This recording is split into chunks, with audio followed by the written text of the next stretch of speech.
Good evening, my dear KCET warriors. Welcome to the Namma Karnataka channel. And many students were asking, sir, you're doing a wonderful job in conducting the lectures for PU boards.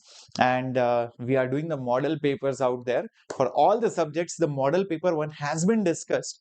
And many of you are probably also simultaneously preparing for KCET even right now. Hats off, kudos to you. You are already a step ahead. Congratulations. So, why not discuss the top 100 questions? Challenge yourself. How many questions were you actually able to solve? So, let's get started with your Captain Shreyas. And today we're going to have all the subjects, 100 questions together, for KCT 2025, which are must do. Okay, so we'll start off with physics, then you have biology, then chemistry, and of course, mathematics. Welcome, Abhishek. Hi, Akash. Hi, Ankush. Welcome aboard, Indumati. ಹೇಗಿದ್ದೀರಾ ಎಲ್ಲರೂ? Yes, welcome. Yes, uh, I hope your school is over, college is over, and you are all pretty much excited to start the class. Okay, so I am your captain Shreyas, your physics master teacher.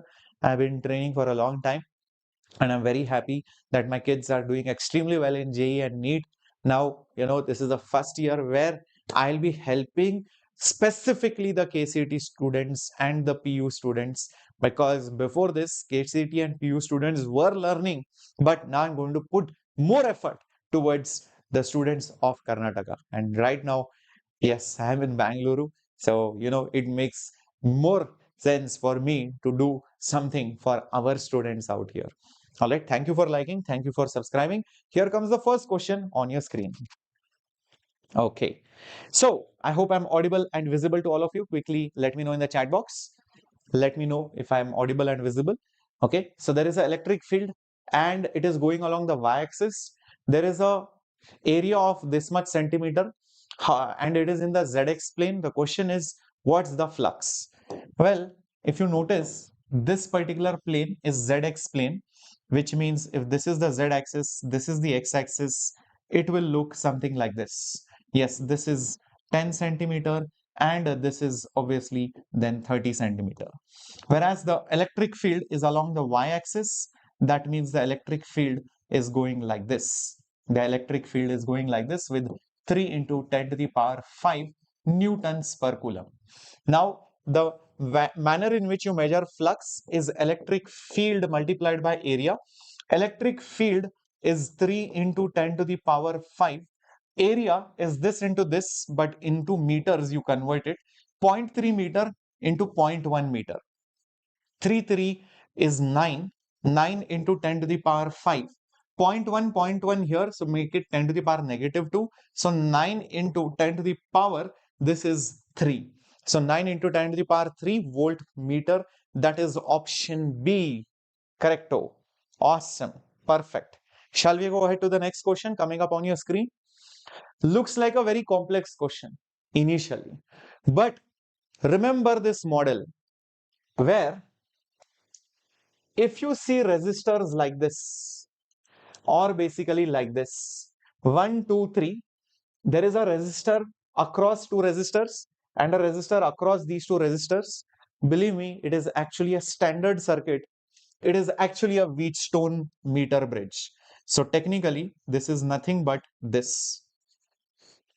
This is nothing but this. With this resistance, which you can see over here, in between is actually this resistance. Nothing more, nothing less. Now, what happens if the Wheatstone bridge is balanced? And you can see it is definitely balanced. R1, R1, R1, R1. Everything is the same resistance. So it is a balanced bridge. That means the resistance connected in between is completely useless. The same logic even goes for this guy where the in-between resistance is 2R. So even if you show that resistance, it is meaningless, but I'm just chumma showing it over here. This is completely useless. The other resistances definitely do matter. That's it. It's a balanced Wheatstone bridge. This is 2R, this is 2R, this is 2R, and this is 2R. And the trick is whenever you have a Wheatstone bridge, with all the resistors same, then the equivalent resistance, of this wheatstone exactly becomes R.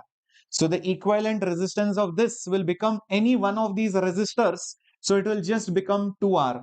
So essentially, using that trick where if all the resistors are same, equivalent is one of those resistances. So this is R and this is 2R.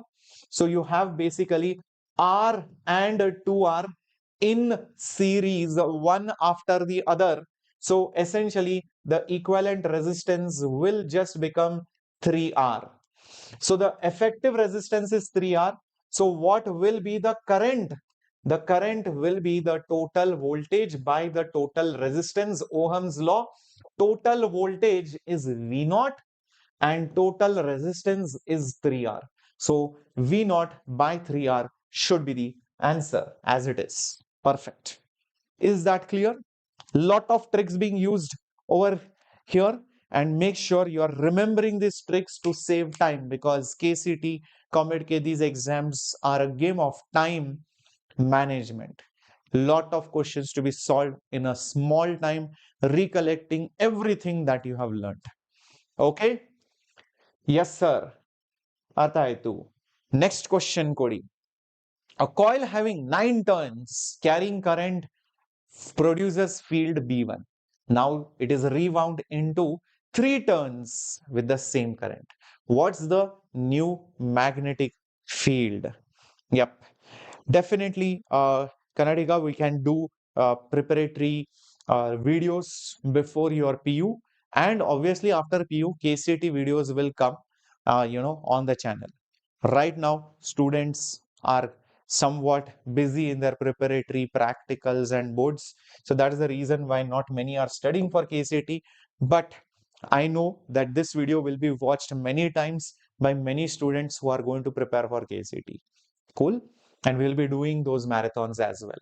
Now, in the first part, okay, when there are 9 turns, so let's say this is that particular coil with 9 number of turns, okay, the magnetic field at the center is given by mu naught I by 2R. Okay, there are 9 turns, so I'll put 9 over here. I'll just put 9 over here. Now this R is the radius of this coil.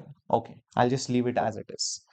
Now, if you unwind this coil, if you unwind this particular coil into one long wire, the length of the wire, will be 2 pi r, of course, or rather I will call it R1, 2 pi R1, but there are 9 turns, so 2 pi R1 into 9. That same coil has been rewound to make only 3 turns. To make only 3 turns, obviously the radius will be different, but the length will be same, which means it will be 2 pi r2 but into 3. 2 pi r, 2 pi r, 2 pi r 3 times will give me the entire length of the wire. Okay. So what is the new magnetic field then? It will be mu naught, same current, divided by 2R2, but this will be into 3. This will be just into 3. Obviously, we can see that we can divide B2 with B1, and that will help us solve the problem. So let's do that. If I do B2 divided by B1, let's see what do we exactly get. B2 by B1, mu naught, I, 2, 2 will cancel. What will not cancel is 9R1 and 3R2. So B2 by B1, that means 3 by R2 is over here, and with B1 you have 9, and below that you had R1. So 3 by 9 is 1 by 3, and here I have R1 by R2. Now observe this part carefully. Observe this part carefully. You will see 2 pi cancels, and from this you will get R1 by R2. R2 bring it below R1. 9 goes there. This will be 3 divided by 9, which is 1 by 3. So why not replace this as 1 by 3? So automatically 1 by 3 into 1 by 3 will make it 1 by 9. So that is B2 by B1. So new field is the old field by 9. So it has become 1/9 of the older field. It is Yes, option A, perfecto, perfecto. Yes, moving on to the next question. The diagram shown over here is of a Zener diode, which is, trying to regulate a voltage. There is a battery. The current will come like this. Part of the current will go through the Zener diode. Other part will go through the resistance. The question is, what is the current through the Zener diode? Now, in order to figure this out, as you can see, the current through the Zener diode, the current through the Zener diode is IZ. But at this junction, only a part of that current which is coming from this particular section, let's say that current is I, is going here, because the remaining part of the current is also going in this resistance, and that current is nothing but IL. That current is nothing but IL, and we all know that by using Kirchhoff's current law at this junction, this current breaks into two components. One is your IZ and the remaining is your IL. IL is given to me. In the options also, I can see IL is there. But I is not given. How do I find out I? Well, this current, think about it, is the voltage across this particular resistor divided by that resistance. But how much is this voltage? Well, this voltage will be this total voltage minus this voltage. How much is this voltage? We can find it out. It is not that difficult. This much voltage over here, voltage is current multiplied by resistance. The current over here is IL, resistance is nothing but RL. So this much voltage is IL RL. So this voltage will be this minus this. So therefore, you will see over here, this particular voltage, which is Vs, will be this, which is V naught, minus this much voltage, which is ILRL. Perfect. So put this over here and see what do we exactly get. This current will be nothing but V naught minus ILRL. This was RL, right? Divided by RS. This is equal to your IZ and plus IL. So IZ will be this whole thing minus IL, which is nothing but exactly option D. Also, you can see ILRL, technically speaking, ILRL is technically speaking the voltage across this particular section is also nothing but the voltage across this particular section. So it is exactly going to be option D. So D option is correct. Yes, perfect. Shall we go ahead to the next question? Yep, ready for it, my dear students? Okay, let's go. Let's go to the next question. Coming up on your screen. 1 mole of an ideal monoatomic gas is taken around the cyclic process, the work done by the gas. Whenever you have a cyclic process and a PV diagram, the work done is given by the area which is enclosed by the cycle. Area which is enclosed by the cycle, which means this particular area, which is half base into the height. That's the area of the triangle. What's the base going to be? This much. 3 minus 1 is basically 2V naught. This minus this is going to be basically 2P naught. So this will be base, which is 2V naught, height, which is 2P naught. So 2 cancels. It will become 2 times P naught V naught. 2 times P naught V naught is the answer. Very good. Awesome. Very straightforward. So that is the answer to this question. I think it was not marked here, so I will mark it myself. Yes, option D is the correct answer. Next one. There is a spherical capacitor of capacitance 1 microfarad, and it is made of a drop, a spherical drop. It is broken down into 8 drops. What is the capacitance of each drop? If you look at that big drop right now of a radius r, the capacitance formula is just 4 pi epsilon into r, and this capacitance is given to be 1 microfarad. Now, when you break it down into 8 parts, into basically 8 parts, each sphere will be of a smaller radius, but the volume will be conserved. So conserve the volume, of course, conserve the volume. 8 drops, each of volume 4 by 3 pi r cube will give me the original volume, which is 4 by 3 pi capital R cube. From this, 4 by 3 pi cancels. So 8 small r cube is capital R cube. Taking cube root on both sides, 2r is capital R. Therefore, small r is r by 2. What is the capacitance of that smaller sphere? It will be 4 pi epsilon naught small r, which is 4 pi epsilon naught r by 2. But what is 4 pi epsilon naught r? It is 1 microfarad. So this is 1 microfarad by 2, which means it is 0.5 microfarad. So 0.5, which is half, is option number 3 or option number C over here. Is this okay? So the formula for capacitance of a sphere should be known. Second thing, whenever you break a sphere, the total volume will be conserved. So 8 times volume of each of these small spheres is the volume of that big sphere. That is the logic which we have used. All right. Moving to the next question. The two equal forces which are acting, okay, of value P each are at an angle of 120. Then the magnitude of the resultant. Well, the resultant is simply given by the formula a square plus b square plus 2ab cos theta, the vector addition formula, direct application. Each of them is having a magnitude p. So p square plus 2pp cos 120. So this will become just p square plus 2p square cos 120 is a negative half. So this will become minus and into half. 2 cancels, p square cancels. I'm just left with p square's root, which is just p. Hence the answer will be option 1 or option A. Initially, people think something has gone wrong, but nothing has gone wrong. Even if you draw the diagram, it is very straightforward.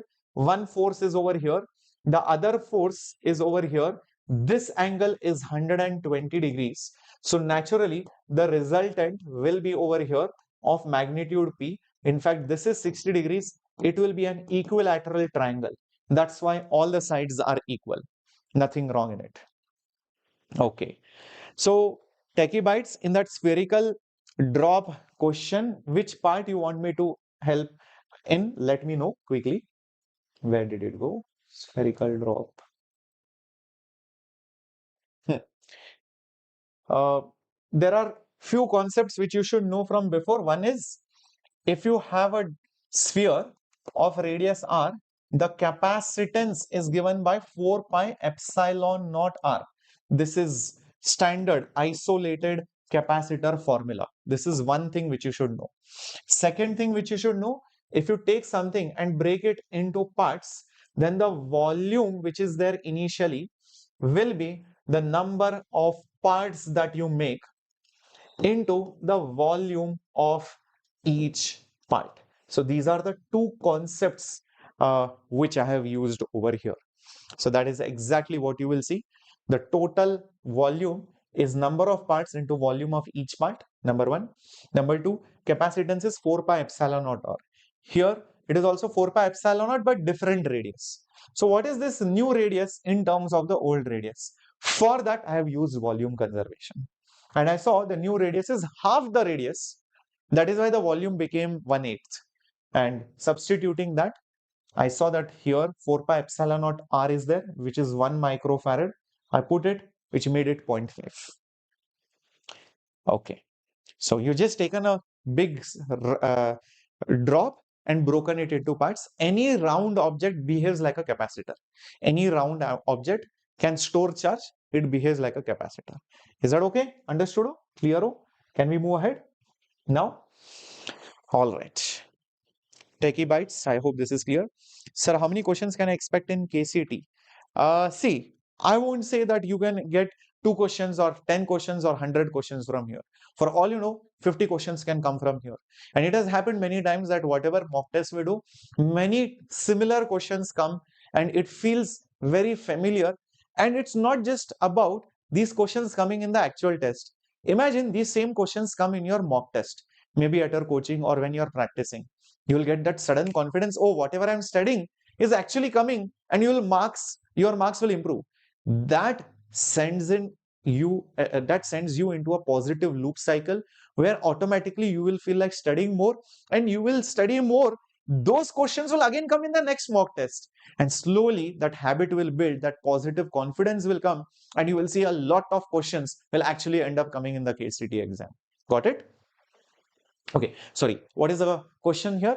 A wire has some resistance. It is cut into two small parts. Both halves are connected back into parallel. So our original wire had some resistance, let's say of 6 ohms. You break it down into two parts.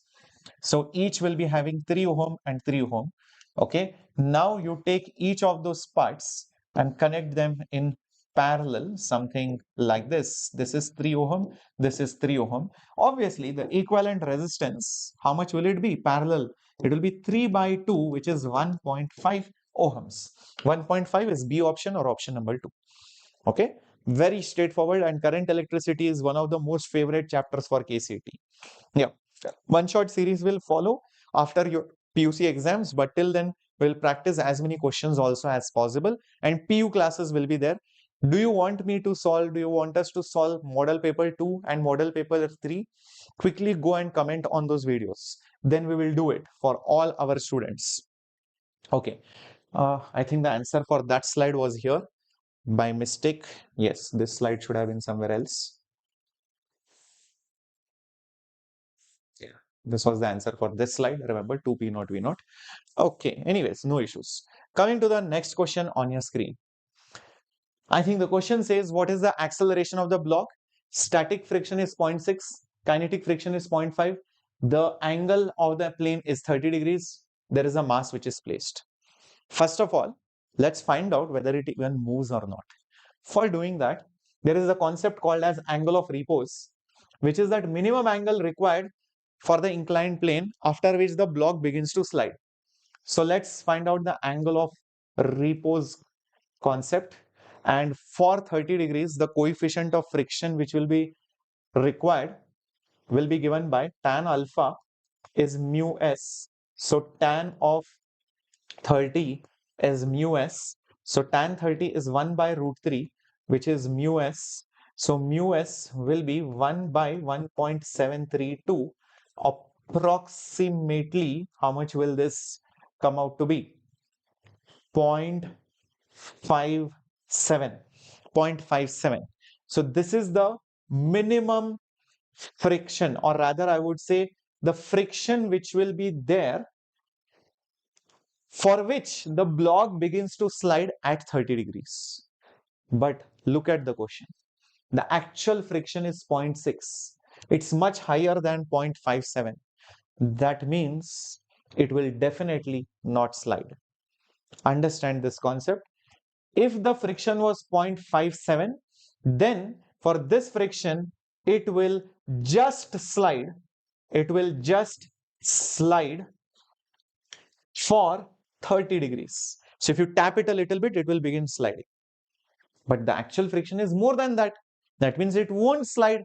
So 100% this question, because of this 0.6 more than 0.57, it won't slide down. If it won't slide down, the answer will be B, that is 0. 0 meters per second square. Yes. Yes, some are getting real benefit. Geeta, thank you so much for that confidence and that positive comment. Yeah. Techie bytes, no. That is the different formula, my dear student. Okay. I understood what your confusion is. That is a parallel type of capacitor.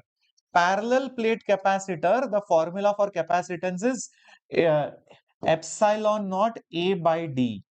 If it is a cylindrical capacitor, the formula is epsilon naught 2 pi into the height divided by log of outer radius by inner radius.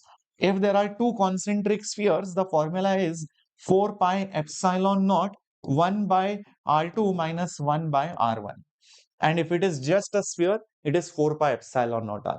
So there are multiple types of capacitor. That formula of capacitance is for a parallel plate. Don't get confused. Okay, I'm pretty sure the number of students will increase as the exam approaches and when you talk more about the channel Gita Gita. Okay, so I would really appreciate you spreading the joy of learning and the names of the teachers, the name of the channel, the link of the channel, the session PDF. Okay, whatever you can do, please talk about this channel because I know many big institutes also are not making much content or hardly anything for our Karnataka students. So please, when Vedantu and your teachers are doing it for you, it is your duty to share it because we are doing it for you. And we want more students to join in. There is no other benefit. The same teaching will go, whether it is for 5 students or 100 students on YouTube. But when I see 100, 200, 300 students, then I will do even more. We'll invest more resources. We'll make sure that, we are coming more frequently on the channel. So I want you to share this. Okay? Correct. Let's move. What is the value of the acceleration due to gravity at a height h equal to half the radius of the Earth from its surface? Okay, let's see. Is there any formula for gravitational acceleration at height h? Yes, it is gm by r plus h whole square. And also, this particular gm value, that is g r square, standard formula. Gm is g r square. And if you are worried how did that happen, because g is acceleration due to gravity on the surface, that is gravitational constant mass of the earth by r square. So instead of gm, I can write it as gr square, and at the bottom I can just write it as r plus height equals the half the radius, r plus r by 2 square.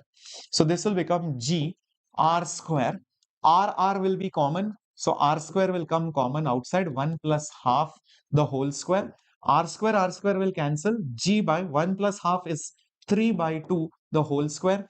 So it will be g by 9 by 4, which will make it 4g by 9.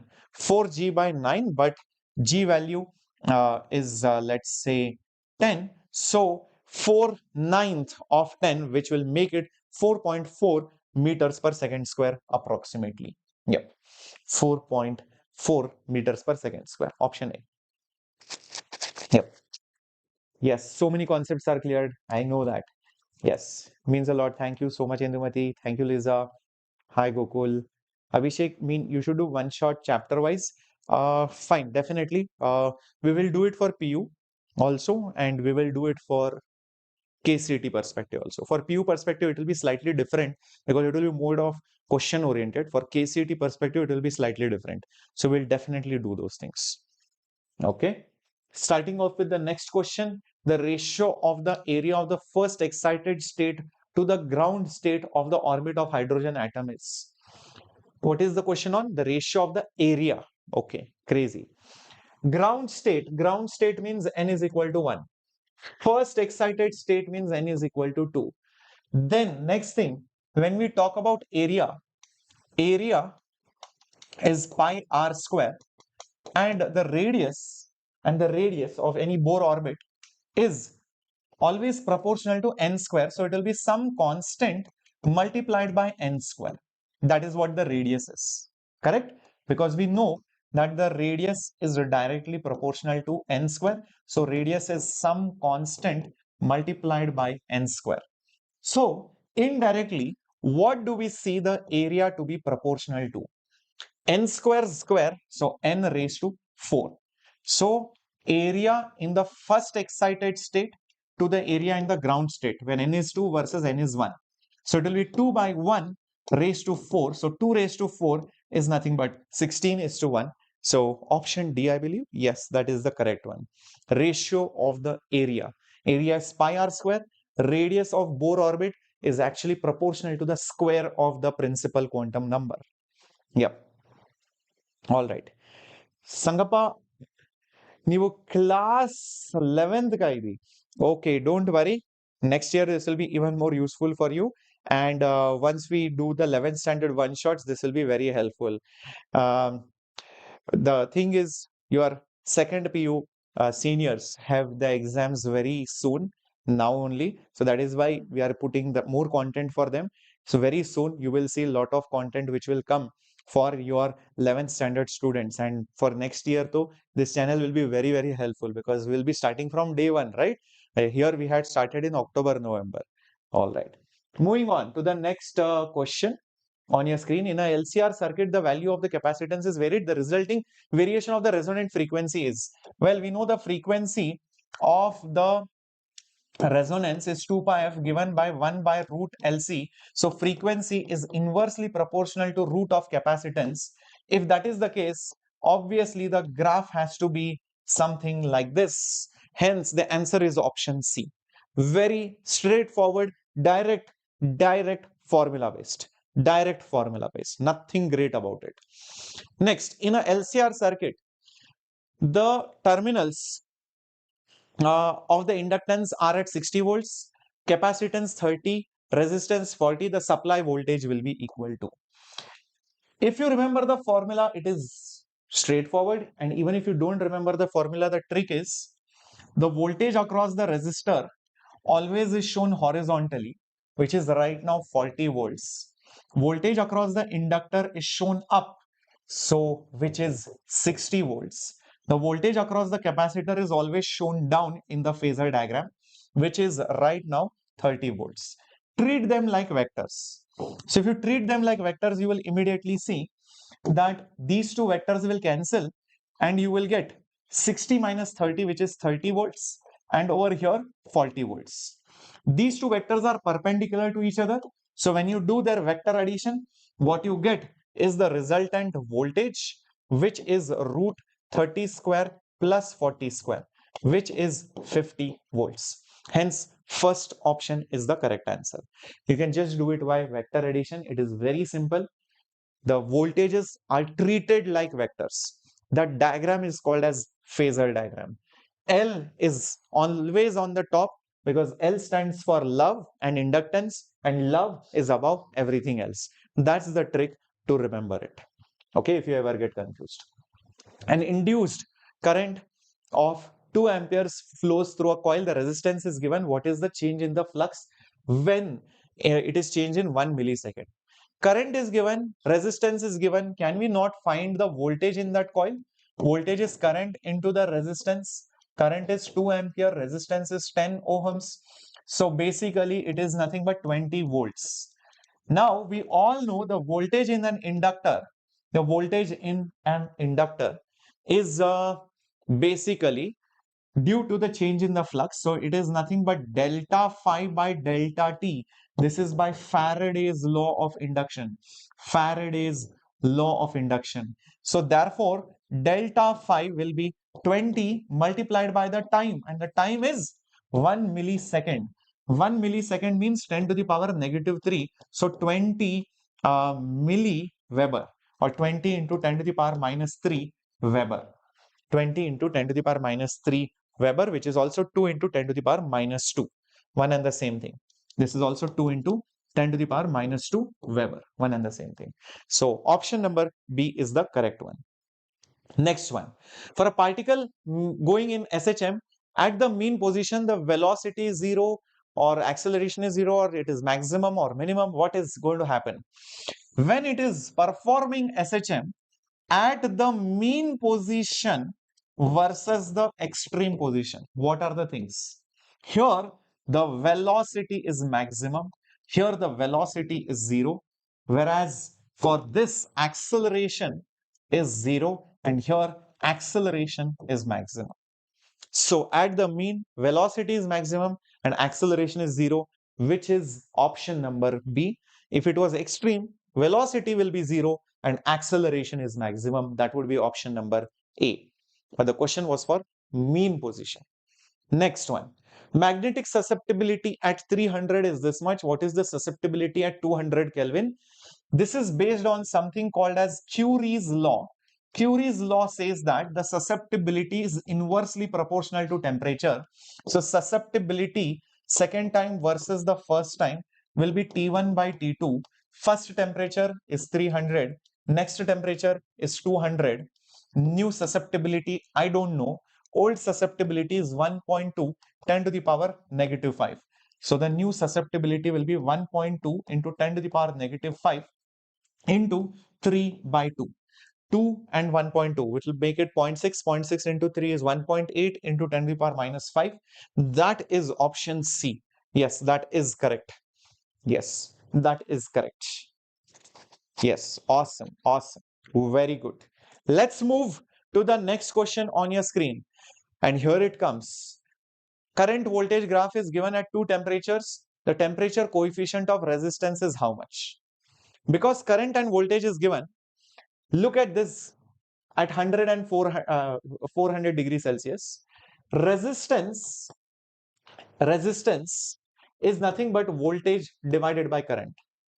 This is current versus voltage. So technically, this is 1 by the slope of current versus voltage graph. Remember, resistance is voltage by current. Here the slope will be y-axis by x-axis, y by x-axis. So it is 1 by slope is the resistance. Got it? So in the case 1, if you talk about the first resistance, it will be nothing but 1 by tan 45. Tan 45 is 1, so it is 1. The second resistance is 1 by tan of 30, which is 1 by root 3. So these are the two resistances. So in order to find the thermal coefficient, just use the formula. The final resistance is initial resistance 1 plus alpha delta T.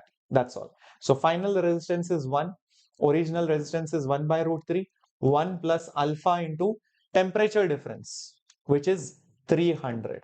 That's it. From this, you will get alpha. From this, you will get alpha. Understood, guys, how to solve this? It's not that difficult, okay? So multiply this by root 3 over here. So root 3 will be 1 plus 300 times alpha.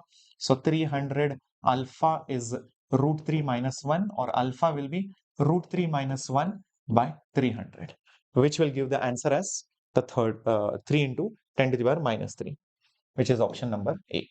Okay, approximately. Awesome. So beautiful concept that you had to take inverse of the slope, only because this was current versus voltage, not voltage versus current. Okay. Next, Polaroids are given and light is coming with some intensity. Each Polaroid is at an angle. I think you have to use nothing but Malu's law. Malu's law. Yep. If this is unpolarized light, yep, pass axes are given. If I naught is the intensity of the unpolarized light, after passing through the polarizer, this light intensity will become I naught by 2. Now the angle made over here is 30 degree. So the intensity over here will be I naught by 2 into cos square 30. Cos 30 is root 3 by 2. Square of it will be 3 by 4, which will make it 3 I naught by 8. That is the intensity in this region. This light will enter here. This axis versus this axis, the angle difference, notice that is 60 degree. So for the next light's intensity, this will be the incident intensity, which is 3 I naught by 8 into cos square 60. Why this 60 came? Because when the light which was unpolarized, it entered here, it became polarized in this direction. Then the light's component goes over here like this. Now that particular light is making an angle of how much? How much with this plane? 60 degrees, because this is already 30, this total is 90, so this much is 60. So that's why cos square 60. So this will become 3 I naught by 8. Cos 60 is half, so half square is 1 by 4. So 3 I naught by 32 should be the answer. 3 I naught by 32. Yes, option number B. Perfect. 3 I naught by 32. Next question. What's the dimensional formula for inductance? Now, don't remember the formula directly, and you should not also. Rather, Geeta, I can't afford management seat. I think I have sufficient time to study. Please guide me, sir. Yes, definitely. You can you can definitely crack the KCT exam, and you also have the Comet K. But ideally, you should crack KCT because the fees are lower in KCT. And please do the 12th portion thoroughly for your second PU. Properly you do it, and simultaneously keep solving some KCT questions also, because anyways you have objective questions in second PU also. So practice, make your 12th standard thorough, and after your 12th exam, then whatever topics are high weightage and important and you do not know much, let's do that after your PU. You will be able to easily catch up, and simultaneously continue with your 12th standard portion revision for KCT. That should be the plan. So to solve this particular question, I can use the formula U is equal to half Li square. Easily I can get it. L will be 2U divided by I square. Now, the dimensional formula of inductance. The dimensional formula of inductance will be 2 is a dimensionless number. Dimension of energy upon the dimension of, basically in the bottom you have current square. What is the dimension of energy? Mass raised to 1, L raised to 2, T raised to minus 2. What is the dimension of current? It is ampere raised to 1, so ampere square. So this will become M raised to 1, L raised to 2, T raised to minus 2, A raised to minus 2. So that is the answer, which is nothing but option number 3, of course. Is that okay? Directly you can see it is option number 3. All right. Next, light of energy falls on a metal. Work function is E by 3. What is the kinetic energy? This is the last question, I believe. Yes, I think 43rd slide. Yep, this should be the last question. So what is the kinetic energy of the photoelectron? We know energy of the photon is work function plus maximum kinetic energy. Energy of the photon is E. Work function is E by 3. So therefore, how much will K max be? K max will be E minus E by 3. E by 3, which is 2 times E by 3. This is the maximum kinetic energy. What's the minimum kinetic energy? It will be 0 when there is no speed at all. The luckiest electron will have 2E by 3, the maximum energy. So there will be a range of values. There will be a range. There will be a range of kinetic energies starting from 0 to 2E by 3. So 0 to 2E by 3 should be the answer. So that is C option, as you can see. 0 to 2E by 3 is the range of the kinetic energies. Perfect. All right. So I think this was not supposed to be there, but yeah, that's it. I want everybody to comment below after this session 100 questions done for KCET. Okay, I want to see that comment. Now, the next lecture is going to start in the same stream. Don't go anywhere. Yes, biology, chemistry, mathematics, everything. Gopika ma'am, Baswa sir, Diksha ma'am, Namrata ma'am, everyone are coming with the best questions for all of you. So don't go anywhere starting right now. Let me just get in touch. I think, yes, Baswa sir, Gopika ma'am are already ready. I know, waiting for their turn. All right, Baswa sir, Gopika ma'am, on to you. I'm ending the session from my side. You can start it. Thank you so much. So hello students, welcome to V Karnataka. This is Baswaraj sir, your biology master teacher. Quickly let me know in the chat right now if I am audible and visible to all of you. Quickly let me know in the chat, students, if I am audible and visible to all of you.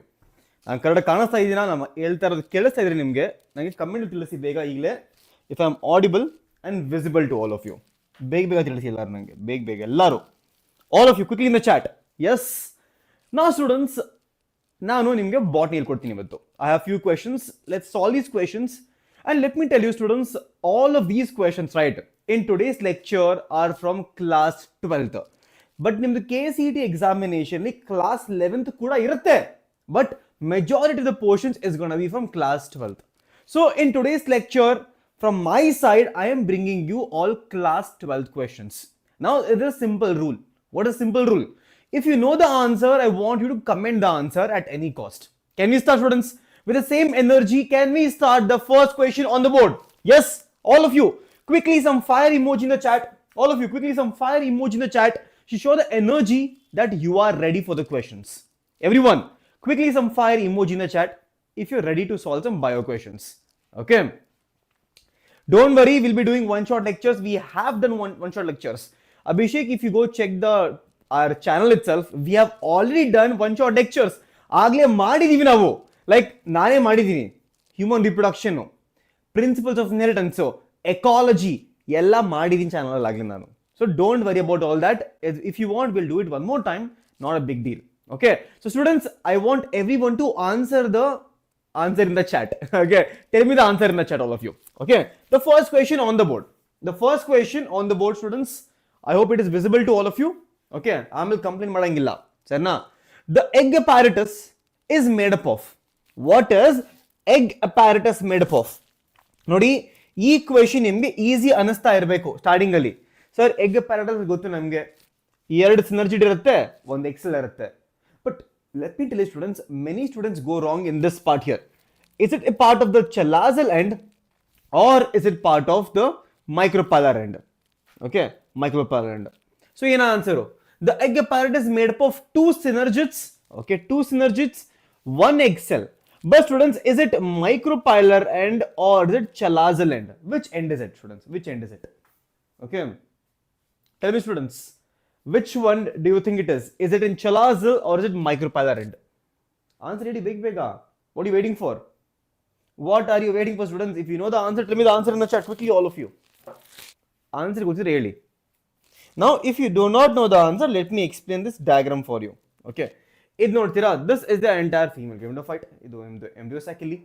Now here, if you see, this part is the egg apparatus. ಕಾಣಿಸ್ತಿದೆಯಾ ಇಲ್ಲಿ? Egg apparatus mainly has 2 synergids. ನೋಡಿ, ಇದು ಸಿನರ್ಜಿಡ್ಸ್, 2 ಸಿನರ್ಜಿಡ್ ಇದೆಯಾ? ಇದೆ. ಅದು ಬಿಟ್ಟು 1 Excel ಇದೆಯಾ? 1 Excel ಇದೆ. ನಾವು ಇದು ಯಾವ ಪಾರ್ಟ್ ಅಲ್ಲಿ ಇದೆ? Now students, this entire thing is towards the micropylar end. Okay, so ನೆನಪಿರಲಿ, micropylar end ಯಾವತ್ತು ತಡೆ ಇರುತ್ತೆ, chalazal end ಮೇಲೆ ಇರುತ್ತೆ. Now is there any trick to this? Remember this. ಒಂದು ಸ್ಮಾಲ್ ಟ್ರಿಕ್ ಇದೆ, ರಿಮೆಂಬರ್ ಮಾಡ್ಕೊಳ್ಳಿ. ಯಾವತ್ತು ಎ ಬರುತ್ತೆ ಆಲ್ಫಾಬೆಟಿಕ್ ಆರ್ಡರ್ಲಿ, ಫಸ್ಟ್ ಬರುತ್ತಾ ಎ ಬರುತ್ತೆ, ಸಿ ಕೂಡ ಬರುತ್ತಾ ಫಸ್ಟ್ ಆಲ್ಫಾಬೆಟಿಕ್ ಆರ್ಡರ್ಲಿ ಬರುತ್ತೆ. So always remember, A C ಯಾವತ್ತು ಮೇಲೆ ಇರುತ್ತೆ. ಆಂಟಿಪೋಡಲ್ ಸೆಲ್ಸ್ ಚಲಾಸಲ್ ಸೈಡ್ ಅಲ್ಲಿ ಇರುತ್ತೆ ಯಾವತ್ತು, ಎ ಸಿ.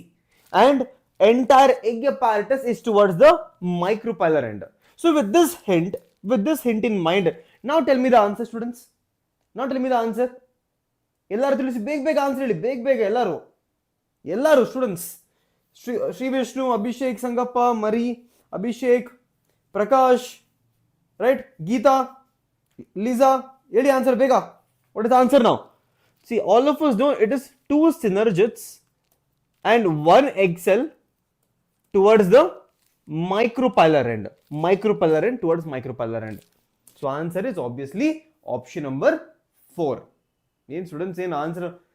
ನೀವು ಚಾಟ್ ಅಲ್ಲಿ ಟೈಪ್ ಮಾಡೋದಕ್ಕೆ ಏನು ರೊಕ್ಕ ಹೋಗಲ್ಲ, ಕಾಸು ಹೋಗಲ್ಲ. ಸೊ ಟೈಪ್ ಮಾಡಿ ಆನ್ಸರ್ನ, ಸ್ವಲ್ಪ ATP ಸ್ವಲ್ಪ ಯೂಸ್ ಮಾಡಿ ಲೈಫಲ್ಲಿ, ಸರಿನಾ? ಟೈಪ್ ಮಾಡಿ ಆನ್ಸರ್ನ ಚಾಟಲ್ಲಿ. Next question, pollen intine is made up of. Now if all of you know, this is a typical pollen grain.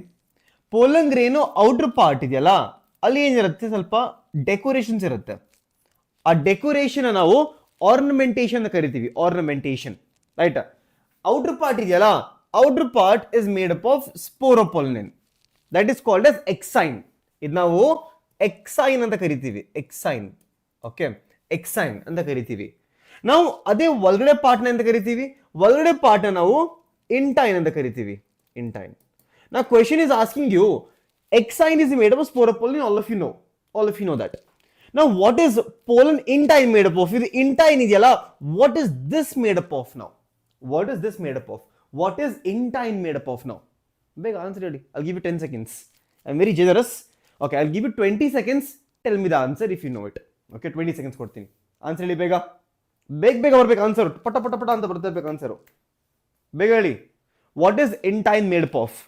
Very simple, students, very simple. Exactly, Sangappa, it is cellulose and pectin. Amazing, nice job. Cellulose and pectin. Now students, ಇನ್ನೊಂದು ಹೇಳ್ತೀನಿ, ಮಾತು ಕೇಳಿಸ್ಕೊಳ್ಳಿ. ಈ ಎಲ್ಲಾ questions ನಿಮ್ದು ಬಯಾಲಜಿಯಲ್ಲಿ 95% of KCET questions are very direct question. NCERT line ತಗೊಂಡು question frame ಮಾಡಿ ನಿಮಗೆ ಪೇಸ್ಟ್ ಮಾಡ್ಬಿಡ್ತಾರೆ, ಅಷ್ಟು ಈಸಿ ಕ್ವೆಶ್ಚನ್ಸ್ ಇರುತ್ತೆ. Now students, all of these questions are not PYQ. Now students, ನಿಮ್ಗೆ ಅನಿಸ್ತಾ ಇರಬೇಕು sir PYQ solve questions solve ಮಾಡಬೇಕಾ? ಮಾಡಬೇಕು. Now students, let us know in the comment section of today's video if you want the future lecture to make where we will be solving only PYQ questions. ನಿಮ್ಗೆ ಅದು ಮಾಡಬೇಕಾ ಹೇಳಿ, ನಾವು ಮಾಡ್ತೀವಿ. ಬರೀ PYQ question ಮಾಡಂಗಿದ್ರೆ ಸರಿನಾ? So don't worry. Next question. In case of codominance, principles of inheritance. So, in the case of codominance, the F1 generation resembles.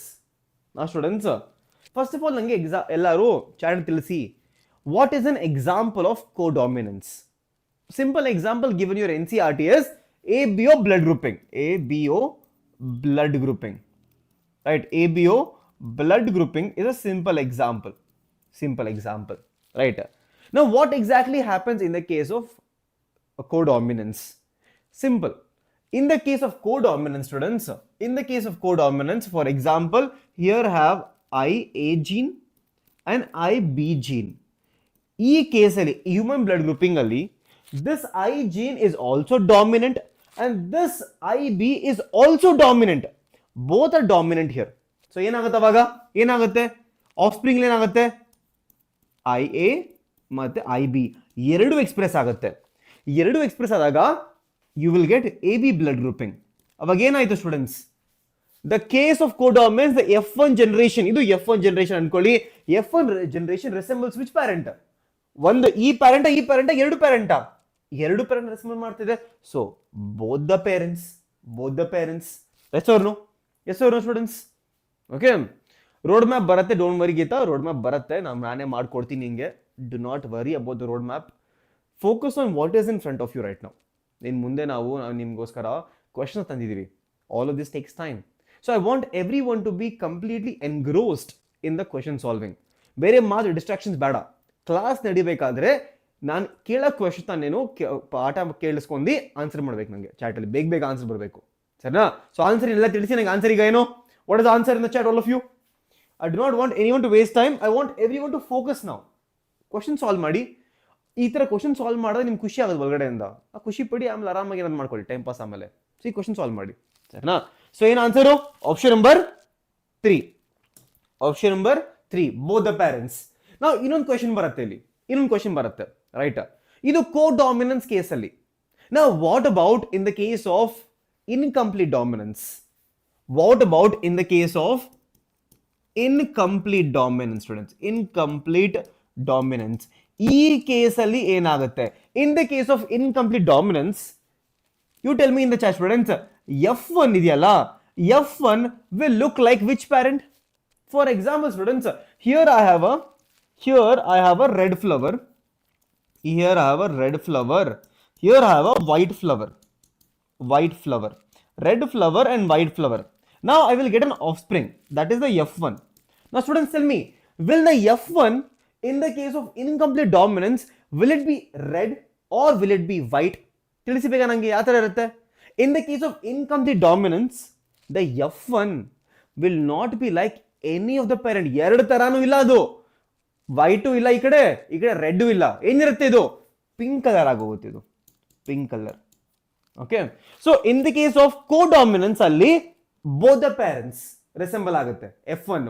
But in the case of incomplete dominance ಎರಡು ತರಾನು ಇರಲ್ಲ. ಆ ಕಡೆನೂ ಇಲ್ಲ, ಈ ಕಡೆನೂ ಇಲ್ಲ, ಮಧ್ಯಲ್ಲ ಅದೊಂದು, ಸರಿನಾ? So it will be pink in colour. It will be pink in color. Very nice all of you are. Now next question. Now students, ಈ ಕ್ವೆಶನ್ ನಿಮಗೆ ಕಾಣಿಸ್ತಾ ಇಲ್ಲ ಅಂತ ಅಂದ್ರೆ ನಾನು ಓದ್ತೀನಿ, ಕೇಳಿಸ್ಕೊಳ್ಳಿ. Now such questions are not direct questions, but you need to know how to solve them. Let me read the question for you, then we'll solve it. Okay, ಕಾಣಿಸ್ತಾ ಇಲ್ದಿರಬಹುದು, ಬಟ್ ಕೇಳಿಸ್ಕೊಳ್ಳಿ. A female whose father was colorblind. A female whose father was colorblind marries a normal male whose father was also colorblind. ಒಬ್ಳು ಹುಡುಗಿ ಇದ್ದಾಳೆ ನಮ್ಮ ಹತ್ರ ಇಲ್ಲಿ, ಅವಳದು ಅವ್ರ ಅಪ್ಪ ಕಲರ್ ಬ್ಲೈಂಡ್ ಆಗಿದ್ರು. She is marrying a man whose father also was colorblind. Okay, now ಏನ್ ಕೇಳ್ತಾರೆ ನೋಡಿ, what is the possibility of their daughter being colorblind? ಕಷ್ಟನಾ ಕ್ವಶನ್ ಇದು ಸ್ಟೂಡೆಂಟ್ಸ್? ಈ ತರ ಕ್ವಶನ್ ಬಂದಾಗ ನಿಮ್ಗೆ ಕಷ್ಟ ಅನ್ಸುತ್ತಾ ಅಂತಂದ್ರೆ ಕೈನ ಮೇಲೆ ಎತ್ತಿ ಬೇಗ. All of you raise your hands if you think such questions are difficult to solve. Especially hemophilia questions ಬರ್ತಿತ್ತಾರ, ಕಲರ್ ಬ್ಲೈಂಡ್ನೆಸ್ ಕ್ವಶನ್ ಬರ್ತಿತ್ತಾರ, KCET ಅಲ್ಲಿ ಬಂದಿದೆ ಮುಂಚೆ. ಸೊ ಈ ಥರ ಕ್ವಶನ್ ನಿಮಗೆ ಕಷ್ಟ ಅನ್ಸಿದ್ರೆ I will make it easy for you in the next exactly 1 minute ಅಲ್ಲಿ ಹೇಳ್ಕೊಡ್ತೀನಿ ಇದನ್ನ. ಸ್ಟಾರ್ಟ್ ಮಾಡದ ಎಸ್, ಕೇಳಿಸ್ಕೊಳ್ಳಿ.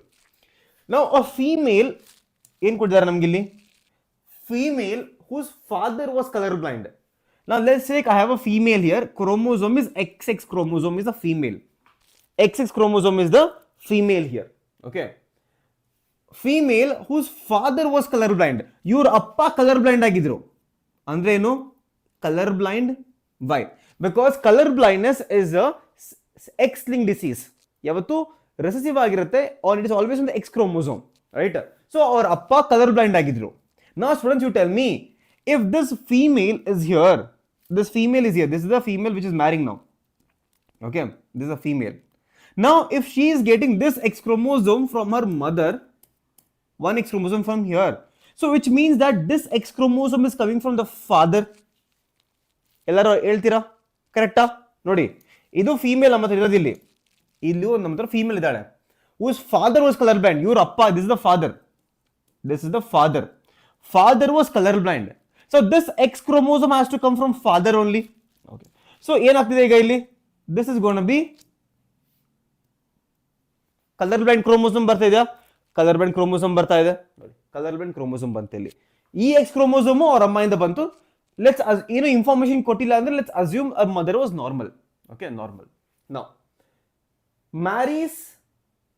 marries a normal male. Now she is marrying a normal male, okay, normal male. So normal male ಅಂದ್ರೆ ಏನು, XY, whose father was also color blind. ಇವರಪ್ಪನೂ ಕೂಡ colour blind ಆಗಿದ್ರು. ಅರ್ಥ ಏನು, ಅವ್ರ ಅಪ್ಪನ ಕಲರ್ ಬ್ಲೈಂಡ್ ಅಂದ್ರೆ ಈ ತರ ಇದ್ರು, ಇವರಪ್ಪನೂ ಕೂಡ ಈ ತರ ಇದ್ರು. But since this is the male, ಇವ್ರ ಅಪ್ಪ ಇಂದ ಇವನ್ಗೆ ವೈ ಕ್ರೋಮೋಸೋಮ್ ಬಂತು. ಸೊ ಇವನ್ಗೆ ಡಿಸೀಸ್ ಇಲ್ಲ, ಡಿಸೀಸೇ ಇಲ್ಲ, ಬಿಕಾಸ್ ವೈ ಕ್ರೋಮೋಸೋಮ್ ಅವ್ರ ಅಪ್ಪ ಇಂದ ಬರ್ತಾ ಇದೆ, ಇವನ್ಗೆ ಡಿಸೀಸ್ ಇಲ್ಲ ಇವನ್ಗೆ. This X chromosome is coming from mother. So normal male, the female is going to be carrier. ಯಾಕೆ carrier, because this X chromosome came from the father, okay.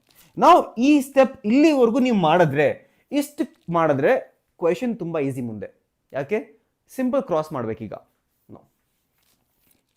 Cross ಮಾಡಿ ಈ ತರ ಏನು, XC, ಈ ಕಡೆದೇನಿದೆ XY. ಏನ್ possibility, female who is normal female ಬರ್ಬೋದು, XC ಬರುತ್ತೆ ಈ ತರ ಒಂದು, that is carrier female. Next a normal mail. This is again XCY. This is going to be color blind male.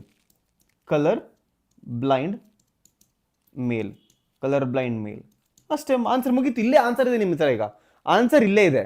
ಈಗೇನು ಕ್ವಶನ್ ಹೇಳ್ತೀನಿ ನಿಮ್ಗೀಗ, what is the probability of their daughter will be colour blind. ನೋಡಿ, daughter is normal, daughter is carrier.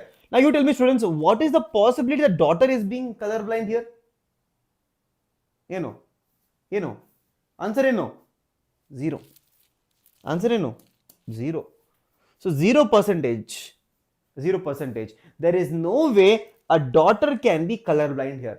One daughter can be normal, one daughter can be carrier. Now ಅದೇ question ನಿಮ್ಗೆ ಕೇಳ್ಬೋದು ಈಗ, what is the percentage of their sons being colour blind. ಅವಾಗ ನೋಡಿ, sons being colour blind ಒಂದಿದೆ ಇಲ್ಲಿ ಅಷ್ಟೇ. But sons ಅಂದ್ರೆ 2 son, so 50% of the sons are colour blind, 50% are normal. ಹತ್ರ ಆಗುತ್ತೆ.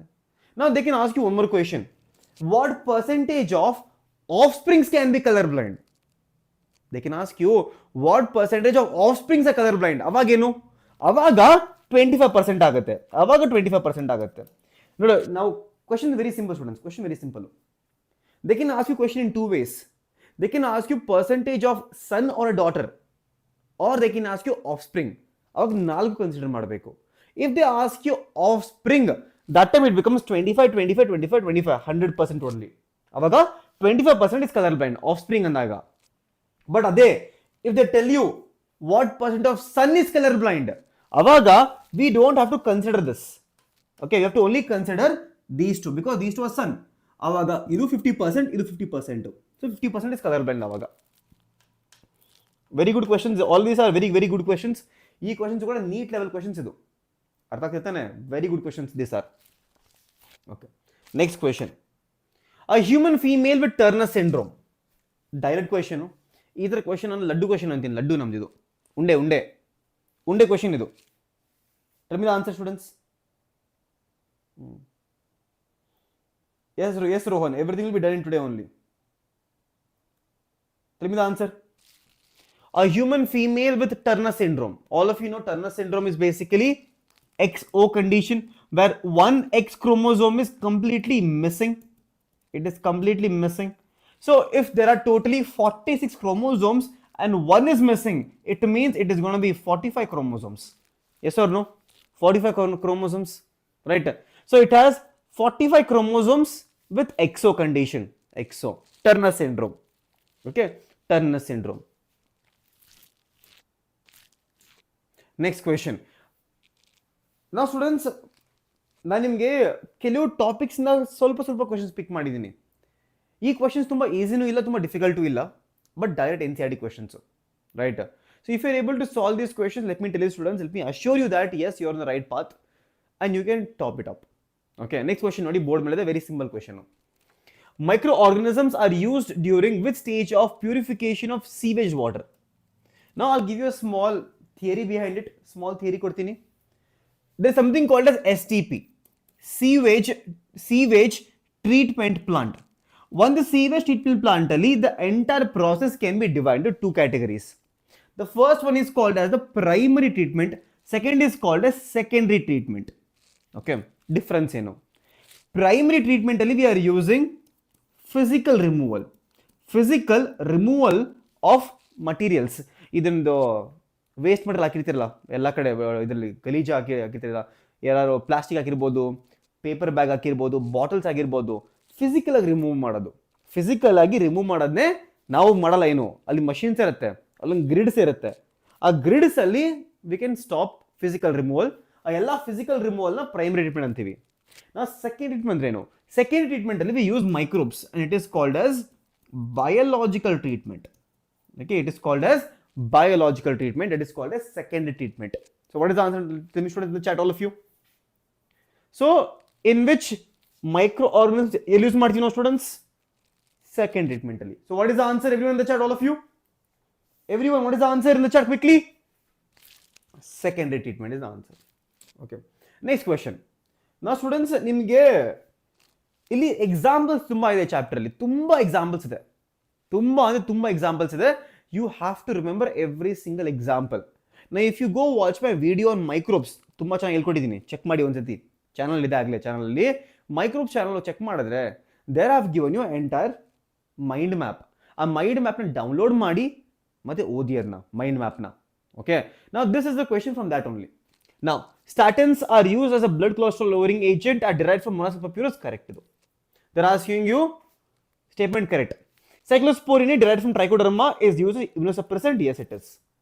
Baculovirus is in the genus Nucleopolyhedrovirus are species specific broad spectrum insecticide. Correct ಇದು? Wrong ಇದು. ಯಾಕೆ wrong ಇದು? Because it is not broad spectrum, it is narrow spectrum. Narrow spectrum. Sarna? So that is a simple thing which is missing here. So what is they asking you? Which is the statements are true? Only 1 and 2 are true. Only 1 and 2 are true. Okay, next question. What gases are produced in anaerobic sludge digester? That is the last step, one of the last steps in the STP. ಅವಾಗ ಏನು ಮಾಡ್ತೀವಿ ಅಂದ್ರೆ we use all the anaerobic microbes to produce biogas, to produce the biogas. Okay, ಈ biogas ಏನೇನಿರುತ್ತೆ? ಈ biogas ಅಲ್ಲಿ what are the different things in the biogas? Okay, for example, does it have methane? It has methane. Does it have hydrogen sulfide? It has hydrogen sulfide. Does it have CO2? Yes, it has CO2. Now students, ಈ question direct line of NCERT. ನೀವು NCERT open ಮಾಡಿ, text book open ಮಾಡಿ, ಒಂದ್ಸತಿ line ಓದಿ, ಇದೇ line ಬರ್ದಿರುತ್ತೆ. Okay, ನೋಡಿ ಇನ್ನೊಂದು question ಈ ತರ, ಈ ತುಂಬಾ ಸತಿ ಕೇಳಿದ್ದಾರೆ ಈ ಕ್ವೆಶನ್. ಮಲ್ಟಿಪಲ್ ಟೈಮ್ಸ್ ಈ ತರ ಕ್ವೆಶನ್ ಬಂದಿದೆ ನಿಮ್ಗೆ. ಏನಿದು? high value of BOD, biochemical oxygen demand, indicates. What is the meaning of high BOD? Okay, now I'll make you very simple way to understand this is, listen to me. Okay, high BOD and artha eno? Okay,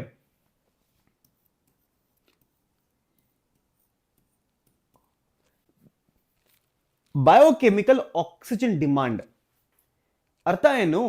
The demand for oxygen is more there. Demand for oxygen is more there for the bacteria to decompose some organic matter. So demand ಜಾಸ್ತಿ ಇದ್ರೆ, can I tell bacteria ಜಾಸ್ತಿ ಇದೆಯಾ ಅಲ್ಲಿ? Bacteria ಜಾಸ್ತಿ ಇದೆಯಾ? Demand for oxygen, biochemical oxygen demand is very high. It means bacteria also is very high there. It is very high there. Okay. If bacteria is also very high there, can I tell ಈ bacteria ಅದು ಊಟ ಜಾಸ್ತಿ ಇರುತ್ತೆ? ಏನದು ಊಟ? Organic matter. ಎಲ್ಲ waste ತುಂಬಾ ಜಾಸ್ತಿ ಇದೆಯಾ? ವೇಸ್ಟ್ ಕೂಡ ತುಂಬಾ ಜಾಸ್ತಿ ಇದೆ. ಅಕಸ್ಮಾತ್ ಅಲ್ಲಿ ವೇಸ್ಟ್ ಕೂಡ ತುಂಬಾ ಜಾಸ್ತಿ ಇದೆ ಅಂತ ಅರ್ಥ ಏನು? ಪೊಲ್ಯೂಷನ್ ಕೂಡ ತುಂಬಾ ಜಾಸ್ತಿ ಇದೆ. ಪೊಲ್ಯೂಷನ್ ಕೂಡ ತುಂಬಾ ಜಾಸ್ತಿ ಇದೆ. So high ಬಿಒಡಿ means what?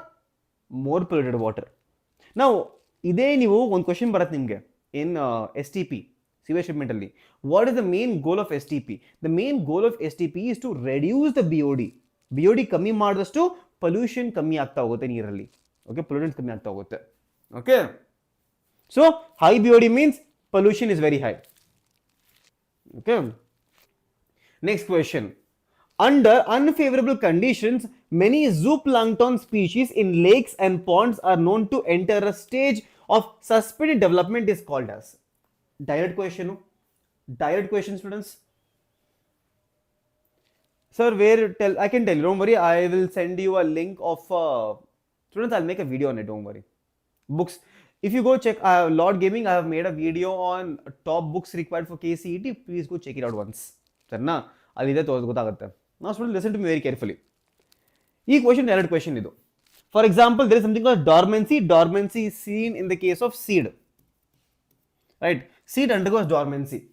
ಯಾವಾಗ ಕೂಡ unfavorable conditions ಆಗುತ್ತಲ್ಲ, everything goes under dormancy that time, seeds ಅಲ್ಲಿ. Okay, next is called as hibernation. Hibernation is called as winter sleep. Winter sleep. ಇನ್ನು ನೋಡಿರತಾನೆ ಇದು ಯಾವುದು ಪೋಲಾರ್ ಬೇರು. ಪೋಲಾರ್ ಬೇರು ಮಲ್ಕೊಂಡ್ಬಿಡುತ್ತಲ್ಲ ಇದು ವಿಂಟರ್ ಅಲ್ಲಿ ಎಸ್ಕೇಪ್ ಆಗೋದಿಕ್ಕೆ, right? That is. Now what is estivation? Estivation is called as summer sleep. Summer sleep. Now this summer sleep is mainly shown by snails. Snails ಎಲ್ಲ ತೋರಿಸುತ್ತೆ summer sleep ನ. Now last one is called as diapause. ಈ diapause is shown by zooplanktons. It is shown by zooplanktons. So what is the answer, students? The answer is option number 4, diapause. Okay, diapause. Okay, next question. A given age pyramid represents. Now what is age pyramid representing? Let me tell you, before you attempt this question, let me teach you the concept only. Okay, concept is nodi, concept is. There are 3 types of age pyramid. Listen to me very carefully now, students. I'll tell you, don't worry, I'll tell you for boards also. Okay, 3 types of age pyramids here. One is called as expanding, one is called as stable, one is called as declining. Okay, now out of these 3 different age pyramids, can you see the bottom part is called as pre-reproductive, chikmaklu, pre-reproductive. Okay, blue part is called as reproductive, which can reproduce, and old people are called as post-reproductive here, post-reproductive. Okay, post-reproductive. Now such different populations are seen in different types of countries. Now here the first one, which is pyramid shape. Okay, which is pyramid shape. It is pyramid shape. It is expanding. It is seen in developing countries. One example ali bega ಒಂದು example India example. Okay, now in this case, can you see pre-reproductive is more than reproductive is more than post-reproductive. So pre-reproductive ತುಂಬಾ ಜಾಸ್ತಿ ಇದೆ, then reproductive, post reproductive ತುಂಬ ಕಮ್ಮಿ ಇದೆ, ತುಂಬ ಕಮ್ಮಿ ಇದೆ. ಓಕೆ, ತುಂಬ ಕಮ್ಮಿ ಇದೆ ಇಲ್ಲಿ. Okay, next one is called A stable. Stable, it is bell shape. It is bell shape. Okay, it is seen in developed countries. Example ಹೇಳಿ, America. Okay, America, USA, developed countries ಕಾಣಿಸುತ್ತಿದ್ದ. In this case, can you see ಈ blue line red blue line ಮತ್ತೆ yellow line almost same ಇದೆ. So can I tell pre-reproductive is equal to reproductive here? Almost ಎರಡು equal ಇದೆ. Okay, ಅದು ಎರಡು ಕೂಡ it is more than post reproductive. Post reproductive ತುಂಬ ಕಮ್ಮಿ ಇಲ್ಲಿ, ಓಲ್ಡ್ ಪೀಪಲ್ ತುಂಬ ಕಮ್ಮಿ ಎಲ್ಲ ಕಡೆನೂ. Now if U see this one, it's called as earn shape. ಇದನ್ನ ನಾವು ಅರ್ನ್ ಶೇಪ್ ಅಂತೀವಿ. Earn shape.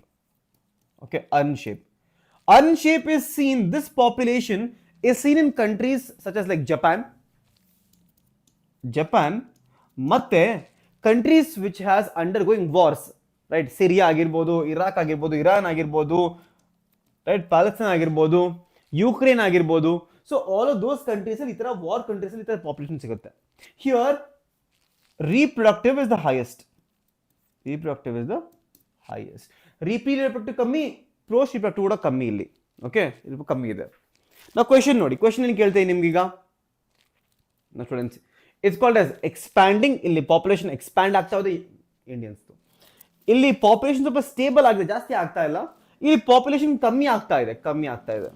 ಓಕೆ, ನಾವು ಕ್ವೆಶನ್ ಏನು ಕೇಳಿದ್ದಾರೆ, given age pyramid represents fast expanding population. ಅಲ್ವೇ ಅಲ್ಲ, ಎಕ್ಸ್ಪ್ಯಾಂಡಿಂಗ್ ಅಲ್ಲ ಇದು. ಯಾಕಂದ್ರೆ ಪ್ರೀ ರಿಪ್ರೊಡಕ್ಟಿವ್ ಮತ್ತೆ ರೀಪ್ರೊಡಕ್ಟಿವ್ ಆಲ್ಮೋಸ್ಟ್ ಈಕ್ವಲ್ ಇದೆ ಇಲ್ಲಿ. Okay, slow expanding population, decline population, is it stable population? ಹೌದು. So answer is stable population. ಅರ್ಥ ಎಲ್ಲರಿಗೂ? Very simple student, very simple. Next question ನೋಡಿ, ಇನ್ ಲಾಜಿಸ್ಟಿಕ್ ಗ್ರೋತ್ ಇದು ಲಾಜಿಕ್ ಇದೆ ಇಲ್ಲಿ, ನಾಟ್ ಎಕ್ಸ್ಪೋನೆನ್ಷಿಯಲ್. ನಾವು ಲೆಟ್ ಮಿ ಟೀಚ್ ಯು, ಹೇಳ್ಕೊಳ್ಳಾ, ಕೇಳಿಸ್ಕೊಳ್ಳಿ. Very simple concept of logistic and exponential growth curve. ಈ ಕ್ವೆಶನ್ ಆಮೇಲೆ ಬರೋದ, just understand what is the difference here. ಏನಿದು difference? One is logistic, one is exponential. ಇದು ಕಾಣಿಸ್ತಿದೆ, ಇದು ಜೆ ಶೇಪು, ಇದು ಜೆ ಶೇಪ್ ಕರ್ವ್, ಇದು J shape. This is because of exponential growth. ಅರ್ಥ ಏನು ಎಕ್ಸ್ಪೋನೆನ್ಷಿಯಲ್ ಗ್ರೋತ್ ಕೇಳಿಸ್ಕೊಳ್ಳಿ. I need one volunteer, let's say Bhoomi as a volunteer. Okay, ನಾನು for example next week ಭೂಮಿದ ಬರ್ಡೇ ಇದೆ ಅನ್ಕೊಳ್ಳಿ, ಬರ್ತ್ಡೇ ಇದೆ next week.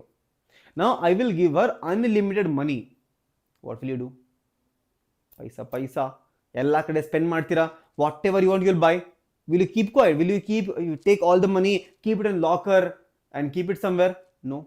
Unlimited money save ಮಾಡೋದ ಬೇಡ. ಅನ್ಲಿಮಿಟೆಡ್ ಮನಿ ಕೊಟ್ರಿ ನಾನು ನಿಮಗೆ, ನೀವು ಫುಲ್ ಮಜಾ ಹೊಡಿಸ್ಬಿಡ್ತೀರಾ. Same thing is happening in the case of exponential growth. ಏನಾಗುತ್ತೆ ಇಲ್ಲಿ? In exponential growth what is happening is an organism is getting unlimited resources, unlimited food, unlimited space. ಏನಾಗುತ್ತೆ ಅವಾಗ? ಯೋಚನೆ ಮಾಡಿ. ಒಂದು ಆರ್ಗನಿಸಮ್ ಇದೆ, ಅದರ ಹತ್ರ ಎಲ್ಲ ಥರದ ಊಟ ಇದೆ, ಎಲ್ಲ ಥರದ ಜಾಗ ಇದೆ ರೀಪ್ರೊಡ್ಯೂಸ್ ಮಾಡೋದಕ್ಕೆ. ಅದರದ್ದು ಪಾಪ್ಯುಲೇಷನ್ ಇನ್ಕ್ರೀಸ್ ಆಗುತ್ತಾ ಡಿಕ್ರೀಸ್ ಆಗುತ್ತಾ? ಹೇಳಿ ನನಗೆ ಬೇಗ ಚಾಟಲ್ಲಿ. ಅದರದ್ದು ಪಾಪ್ಯುಲೇಷನ್ ಜಾಸ್ತಿ ಇನ್ಕ್ರೀಸ್ ಆಗುತ್ತಾ ಡಿಕ್ರೀಸ್ ಆಗುತ್ತಾ? If I am giving unlimited money, unlimited, ನಿಮಗೆ ಅನ್ಲಿಮಿಟೆಡ್ ಫುಲ್ ಖುಷಿ, ನಿಮ್ದು ಖುಷಿಗೆ ನೀವು ಹಿಡಿಯೋಕ್ಕಾಗಲ್ಲ ನಿಮ್ಮನ್ನ ಅವಾಗ ಯಾರು, ಸರಿನಾ? ಸೊ ಪಾಪ್ಯುಲೇಷನ್ ಫುಲ್ ಇನ್ಕ್ರೀಸ್ ಆಗಿ ಹೋಗುತ್ತೆ. ಅದೇ ಆಗ್ತಾ ಇದೆ ನೋಡಿ ಇಲ್ಲಿ. So J shape curve is exponential growth where population will keep on increasing. Okay, increase ಆಗ್ತಾ ಹೋಗುತ್ತೆ population if you give unlimited resources. ನಾವು ಸ್ಟೂಡೆಂಟ್ಸ್ ರಿಯಾಲಿಟಿ ಆಗುತ್ತಾ ಆ ಥರ? Reality is it possible that you will get unlimited money on your birthday? 1 ಕೋಟಿ ಕೊಡ್ತಾರೆ ನಿಮಗೆ birthday treat. ಹೋಗಪ್ಪ ಬರ್ಡೇ ಬರ್ತಿದೆ ನಿಮ್ಮದು, 1 ಕೋಟಿ ತೊಗೊಂಡು ಹೋಗು, ಮಜಾ ಮಾಡು. ಕೊಡ್ತಾರೆ ಅದರ ಥರ? ಕೊಡಲ್ಲ. ಓಕೆ, ಅಂಬಾನಿ ಇದ್ರೆ ಕೊಡ್ತಾರೆ, but is not Ambani. I am taking normal people example. Okay, so reality ಏನು? Reality is that there is a budget kept. 100 ರೂಪಾಯಿ ಪಪ್ಸ್ ಕೊಡಿಸ್ದೆ ಒಂದು, ಪಪ್ಸ್ ಕೊಡಿಸ್ತೀನಿ ಫ್ರೆಂಡ್ಸ್ಗೆ ಹೋಗ್ಬಿಟ್ಟು ವೆಜ್ ಪಪ್ಸು ಎಗ್ ಪಫು ಕೊಡಿಸ್ತೀನಿ. ಓಕೆ, 500 ರೂಪಾಯಿ ಕೊಟ್ಟರು, 500 ರೂಪಾಯಿ ಕೊಟ್ಟರು ಪಿಜ್ಜಾ ಪಾರ್ಟಿ. 1000 ರೂಪಾಯಿ ಕೊಟ್ಟರು, 1000 ರೂಪಾಯಿ ರೈಟ್, 1000 ರೂಪಾಯಿ ಕೊಟ್ಟರು, ಇವ್ರಿಗೂ ನೈಸ್ ಒಂದು ಫ್ರೆಂಡ್ಸ್ಗೆ ಎಲ್ಲರಿಗೂ ಒಂದು ಕಡೆ ಕರ್ಕೊಂಡು ಹೋಗಿ ತಿನ್ನಿಸಿ ಊಟ ಮಾಡಿಸಿ ಕರ್ಕೊಂಡು ಬರ್ತೀನಿ ರೈಟ್. ಸೊ ಅಲ್ಲಿ ಒಂದು ಲಿಮಿಟ್ ಸೆಟ್ ಆಗಿದೆ, ನಿಮ್ಮೆಲ್ಲರಿಗೂ ಲಿಮಿಟ್ ಸೆಟ್ ಆಯ್ತಾ? ಲಿಮಿಟು, ಆ ಲಿಮಿಟ್ಗಿಂತ ಜಾಸ್ತಿ ಹೋಗೋಕ್ಕಾಗತ್ತಾ ನೀವು? ಯೋಚನೆ ಮಾಡಿ ಫ್ರೆಂಡ್ಸ್, ನೀವು 5 ಸ್ಟಾರ್ ಹೋಟೆಲ್ ಹೋಗ್ಬಿಟ್ರಿ, ಅಲ್ಲಿ ಬಿಲ್ ಒಂದು 20,000 ಬಂದ್ಬಿಡ್ತು, ನಿಮ್ಮ ಹತ್ರ ಇರೋದೇ 1000 ರೂಪಾಯಿ, ಏನು ಮಾಡ್ತೀರಾ ಅವಾಗ? ಏನು ಮಾಡೋಕ್ಕಲ್ಲ, ಪಾತ್ರೆ ತುಳಿಬೇಕಾಗುತ್ತೆ ತಾನೇ, ಪಾತ್ರೆ ತುಳಿಸಲ್ಲ ನಿಮ್ಮ ಹತ್ರ ಅವರಲ್ಲಿ. ಸೊ ಆ ಲಿಮಿಟ್ ಸೆಟ್ ಮಾಡ್ತಿರಲ್ಲ, ಲಿಮಿಟು, ಆ ಲಿಮಿಟ್ ಸೆಟ್ ಮಾಡೋದನ್ನೇ ಇಲ್ಲಿ ಈ ಕೆ ವ್ಯಾಲ್ಯೂ ಅನ್ನೋದು. ಕೆ ಏನೊಂದು K is called as carrying capacity. It is called as carrying capacity. Carrying capacity ನಮ್ದು ನೇಚರ್ಲು ಕೂಡ ಒಂದು ಕೆಪಾಸಿಟಿ ಇದೆ. ಲೈಕ್ ನಿಮ್ಗೆ ಹೆಂಗ್ ಕೆಪಾಸಿಟಿ ಇರ್ತಾನೆ, ಎಷ್ಟು ಜನ ಕರ್ಕೊಂಡು ಹೋಗ್ಬೋದು ನೀನು ಅಂತ, ಕರ್ಕೊಂಡು ಹೋಗ್ಬೋದು ಅಂತ, ಸೇಮ್ ತರ ನೇಚರ್ಲು ಕೂಡ ಕೆಪಾಸಿಟಿ ಇದೆ ರೈಟ್. ಆ nature can tolerate only the growth of organisms only at a certain limit. ಆ ಲಿಮಿಟ್ ಕ್ರಾಸ್ ಆಗ್ಬಿಟ್ರೆ ಆರ್ಗನಿಸಮ್ಸ್ ಹೋಗುತ್ತೆ, ಪಾಪ್ಯುಲೇಷನ್ ಬೆಳೆಯೋಕ್ಕಾಗಲ್ಲ. ಹೇಳ್ತಾರೆ COVID also was one of the instances. Human population ತುಂಬ ಜಾಸ್ತಿ ಆಗೋಯ್ತು, ಕೋವಿಡ್ ಆಗೋಯ್ತು, ಪಾಪ್ಯುಲೇಷನ್ ಕಮ್ಮಿ. Drought, tsunami, earthquake, all of these are different natural method. Nature is telling you population ಸ್ವಲ್ಪ ಕಮ್ಮಿ ಮಾಡಿ ಅಂತ. Okay, no that is K is called as carrying capacity and this is called as logical ಇದೆಲ್ಲ logistic growth. Logistic growth. So ಇದು logistic growth, ಇದು exponential growth. J shape, this is sigmoid shape. dn by dt is equal to rn k minus n by k. What is k? K is the carrying capacity. Question ಇತರ ಬರುತ್ತೆ. In logistic ಅಂದ್ರೆ ಏನು? Limited resources ತಾನೆ logistic ಅಂದ್ರೆ, limited resources. The carrying capacity is represented by, ಬೇಗ answer ಹೇಳ್ಬಿಡಿ ನನ್ನ chat ಅಲ್ಲಿ, ನಾನು ಮುಂದೆ ಕ್ವಶನ್ ಹೋಗ್ಬೇಕು ನಾನೀಗ. What is K? What is the carrying capacity here? Answer ಹೇಳ್ಬಿಟ್ಟಿದ್ದಾರೆ. Carrying capacity is K here. K is the carrying capacity.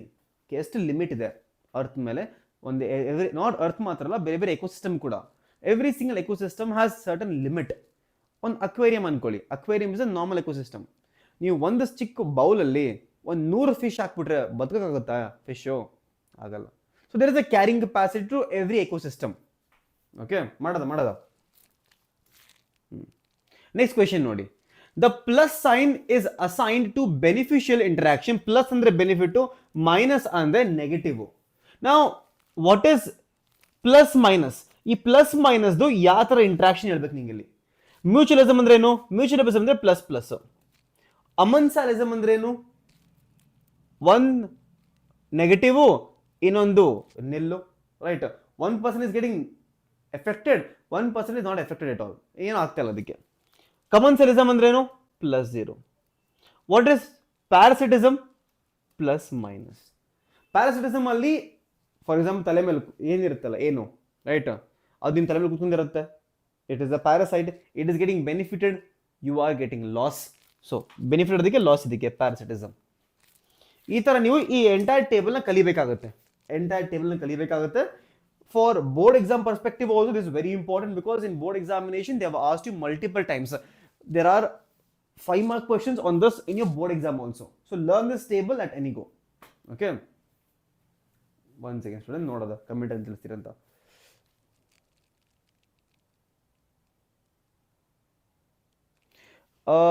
Manikantha, ನಾನು ಟೆಲಿಗ್ರಾಮ್ ಚಾನಲ್ ಹಾಕಿದ್ದೀನಿ, ಚೆಕ್ ಮಾಡು. ಟೆಲಿಗ್ರಾಮ್ ಚಾನಲ್ ನಾನು ಸೆಂಡ್ ಮಾಡಿದ್ದೀನಿ ಆಗಲೇ. ಟೆಲಿಗ್ರಾಮ್ ಚಾನಲ್ ನೀವು ಓಪನ್ ಮಾಡಿದ್ರೆ that is we Karnataka Telegram channel, ಅದರಲ್ಲಿ ಆಗಲೇ PDF ಆಗಲೇ ಅವೈಲೇಬಲ್ ಇದೆ ಅವತ್ತೇ. ನನ್ನ ಟೆಲಿಗ್ರಾಮಲ್ಲೂ ಕೂಡ ಹಾಕಿದ್ದೆ ನಾನು, but it's a different story. But ಟೆಲಿಗ್ರಾಮಲ್ಲಿ ಹಾಕಿದ್ದೀನಿ ಆಗಲೇ. So go take it out from there. Okay students, ನಿಮ್ಮದು ಪ್ರೀ ಬೋರ್ಡ್ ಎಕ್ಸಾಮ್ ಯಾವಾಗಿದೆ ಅಂತ ಒಂದು ಕಮೆಂಟಲ್ಲಿ ತಿಳಿಸ್ಬಿಡ್ತೀರಾ ನಮಗೆ. ಇವತ್ತು ಕಮೆಂಟಲ್ಲಿ tell me what are the days, time table of pre board. ಒಂದ್ಸರಿ ಕಮೆಂಟ್ ತಿಳಿಸ್ಬಿಡಿ ನಮಗೆ ಆಫ್ ಪ್ರೀ ಬೋರ್ಡ್ಸ್. ಕಮೆಂಟ್ ತಿಳಿಸಿ ನಮಗೆ, ಟೈಮ್ ಟೇಬಲ್ ತಿಳಿಸಿ ಕಮೆಂಟ್ಸ್ ಅಲ್ಲಿ, ಸರ್ನಾ? ನೆಕ್ಸ್ಟ್ ಕ್ವೆಶ್ಚನ್ ನೋಡಿ. What is net prime productivity? Productivity is gross productivity minus. Students, very simple question. What is GPP? First ಅರ್ಥ ಮಾಡ್ಕೊಳ್ಳಿ. GPP is called as gross primary productivity. Gross prime productivity is a productivity produce by the plants ಇದನ್ನ produce ಮಾಡ್ತಾ ಇದೆ. But plants ಅದನ್ನ use ಮಾಡ್ತಾ ಇದೆಯಾ? Plants ಕೂಡ use ಮಾಡ್ತಾ. Obviously if plants are making the food, they will use the food for themself. ಅದು ತಿನ್ಬಿಟ್ಟೆ ಕೊಡುತ್ತೆ, ನಿಮ್ಗೆ ಬೇರೆದು ಕೊಡೋದು ಅದು. So gross prime productivity is prime productivity made by the plants. Minus R is the respiration loss. Plants ಬೆಳೆಗೆ use ಮಾಡುತ್ತೆ, plants ಬೇರೆ ಬೇರೆ ರಿಯಾಕ್ಷನ್ಸ್ ಯೂಸ್ ಮಾಡತ್ತನ್ನ ರೆಸ್ಪಿರೇಷನ್ ಯೂಸ್ ಮಾಡುತ್ತೆ. ಆ ಎಲ್ಲ ಯೂಸ್ ಮಾಡಿದ್ಮೇಲೆ ಮಿಕ್ಕಿದ ಎನರ್ಜಿ ಬರುತ್ತಲ್ಲ, that is called as NPP, net prime productivity. ಈ ನೆಟ್ ಪ್ರೈಮ್ ಪ್ರೊಡಕ್ಟಿವಿಟಿನೇ ನಾವು ತಿನ್ನೋದು. ವಿ ಈಟ್ ದಿಸ್, ನಾವು ತಿನ್ನೋದಿಲ್ಲ NPP. We cannot eat GPP ನಾವು ತಿನ್ನಕ್ಕಾಗಲ್ಲ. GPP can be only be utilized by the plants. ನಾವೇನ್ ತಿನ್ನೋದು NPP ನ, ಆನಿಮಲ್ಸ್ ಏನ್ ತಿನ್ನೋದು NPP ನ, net prime productivity. Okay, net prime productivity is gross productivity minus that is which consumed by the producer in metabolism. See, R is respiration loss. Respiration loss ಯಾವಾಗ ಆಗ್ತಿದೆ? Producers ಇಂದ ಆಗ್ತದೆ, producers ಇಂದ ಆಗ್ತದೆ. Right, producers are using some of amount of it and remaining part ನ ಕೊಡ್ತಾ ಇದೆ. Okay, next question. Which of the following pyramids can never be inverted in natural ecosystem? Students, move pyramid. ಈ question ತುಂಬಾ famous, ಕೇಳಿಸ್ಕೊಂಬಿಡಿ, ಇವತ್ತೇ ಕೇಳಿಸ್ಕೊಂಬಿಡಿ, ಯಾವತ್ತೂ ಮರೆಯಕ್ಕೆ ಹೋಗ್ಬೇಡಿ. Right, 3 type of pyramids: pyramid of number, pyramid of biomass, pyramid of energy. Pyramid of number and biomass, both of them can be inverted. Pyramid of energy is always upright.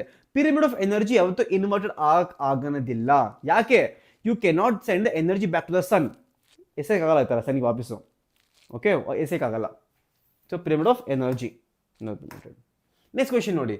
Identify the possible link A in the following food chain: green plant, insect, frog, snake. Obvious students, snake ಬರುತ್ತೆ ಇಲ್ಲಿ. Very easy question. But examinationally, they will not ask you such question, easy question. What they will ask you is, there is something called as 10% law. Yari gottu? Lindman's law called as 10% law. In 10% law andre. For example, insects alli I have around, let's say, 1000 kilojoules of energy is present in insect. How much of energy is given to eagle? Yes, energy eagle ಗೆ ಬರುತ್ತೆ. 10% law ಮಾಡಿ. ಇಲ್ಲಿಂದ ಇಲ್ಲಿಗೆ ಹೋಗೋಷ್ಟರಲ್ಲಿ 10% of energy transferring. ಅಂದ್ರೆ ಏನು? ಇಲ್ಲಿ 100 ಕಿಲೋಜೌಲ್ಸು, ಇಲ್ಲಿ 10 ಕಿಲೋಜೌಲ್ಸು, ಇಲ್ಲಿ 1 ಕಿಲೋಜೌಲ್ಸ್ ಎನರ್ಜಿ ಮಾತ್ರ ಬರ್ತಾ ಇದೆ ಇಲ್ಲಿ ಕಡೆಗೂ. ಇಲ್ಲಿಂದ ಇಲ್ಲಿಗೆ ಹೋಗೋಷ್ಟರಲ್ಲಿ only 10% is being send forward. So 1000 ಇಂದ 100, 100 ಇಂದ 10, 10 ಇಂದ 1. ಓಕೆ, ಈ ಥರ ಕ್ವಶನ್ ಬರುತ್ತೆ. For example, let's say green plants ಅಲ್ಲಿ 100 ಕಿಲೋಜೌಲ್ಸ್ ಇದೆ. ಇಲ್ಲಿ ಎ ಅಲ್ಲಿ ಎಷ್ಟು energy ಇರತ್ತಂತ?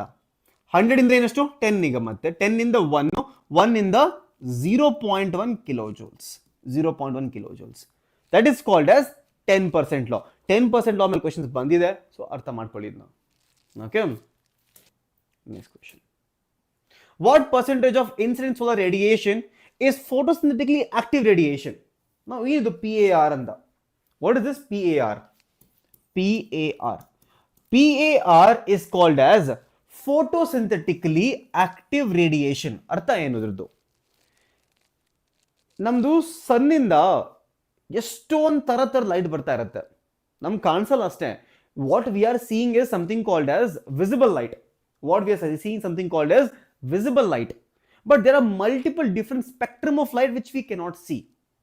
Now there is a spectrum of light between 400 nanometer to 700 nanometer. Okay, this wavelength of light is called as PAR. Plants ಈ wavelength of light ನ ಮಾತ್ರ use ಮಾಡಬಹುದು. ಎದಕ್ಕೆ? photosynthesis ಆಗಿ. So if a plant wants to do photosynthesis, it has to use the light from PAR. That is called as photosynthetically active radiation. Okay, now ಈ wavelength ಅಲ್ಲಿ imagine how much do you think the plant is taking, right?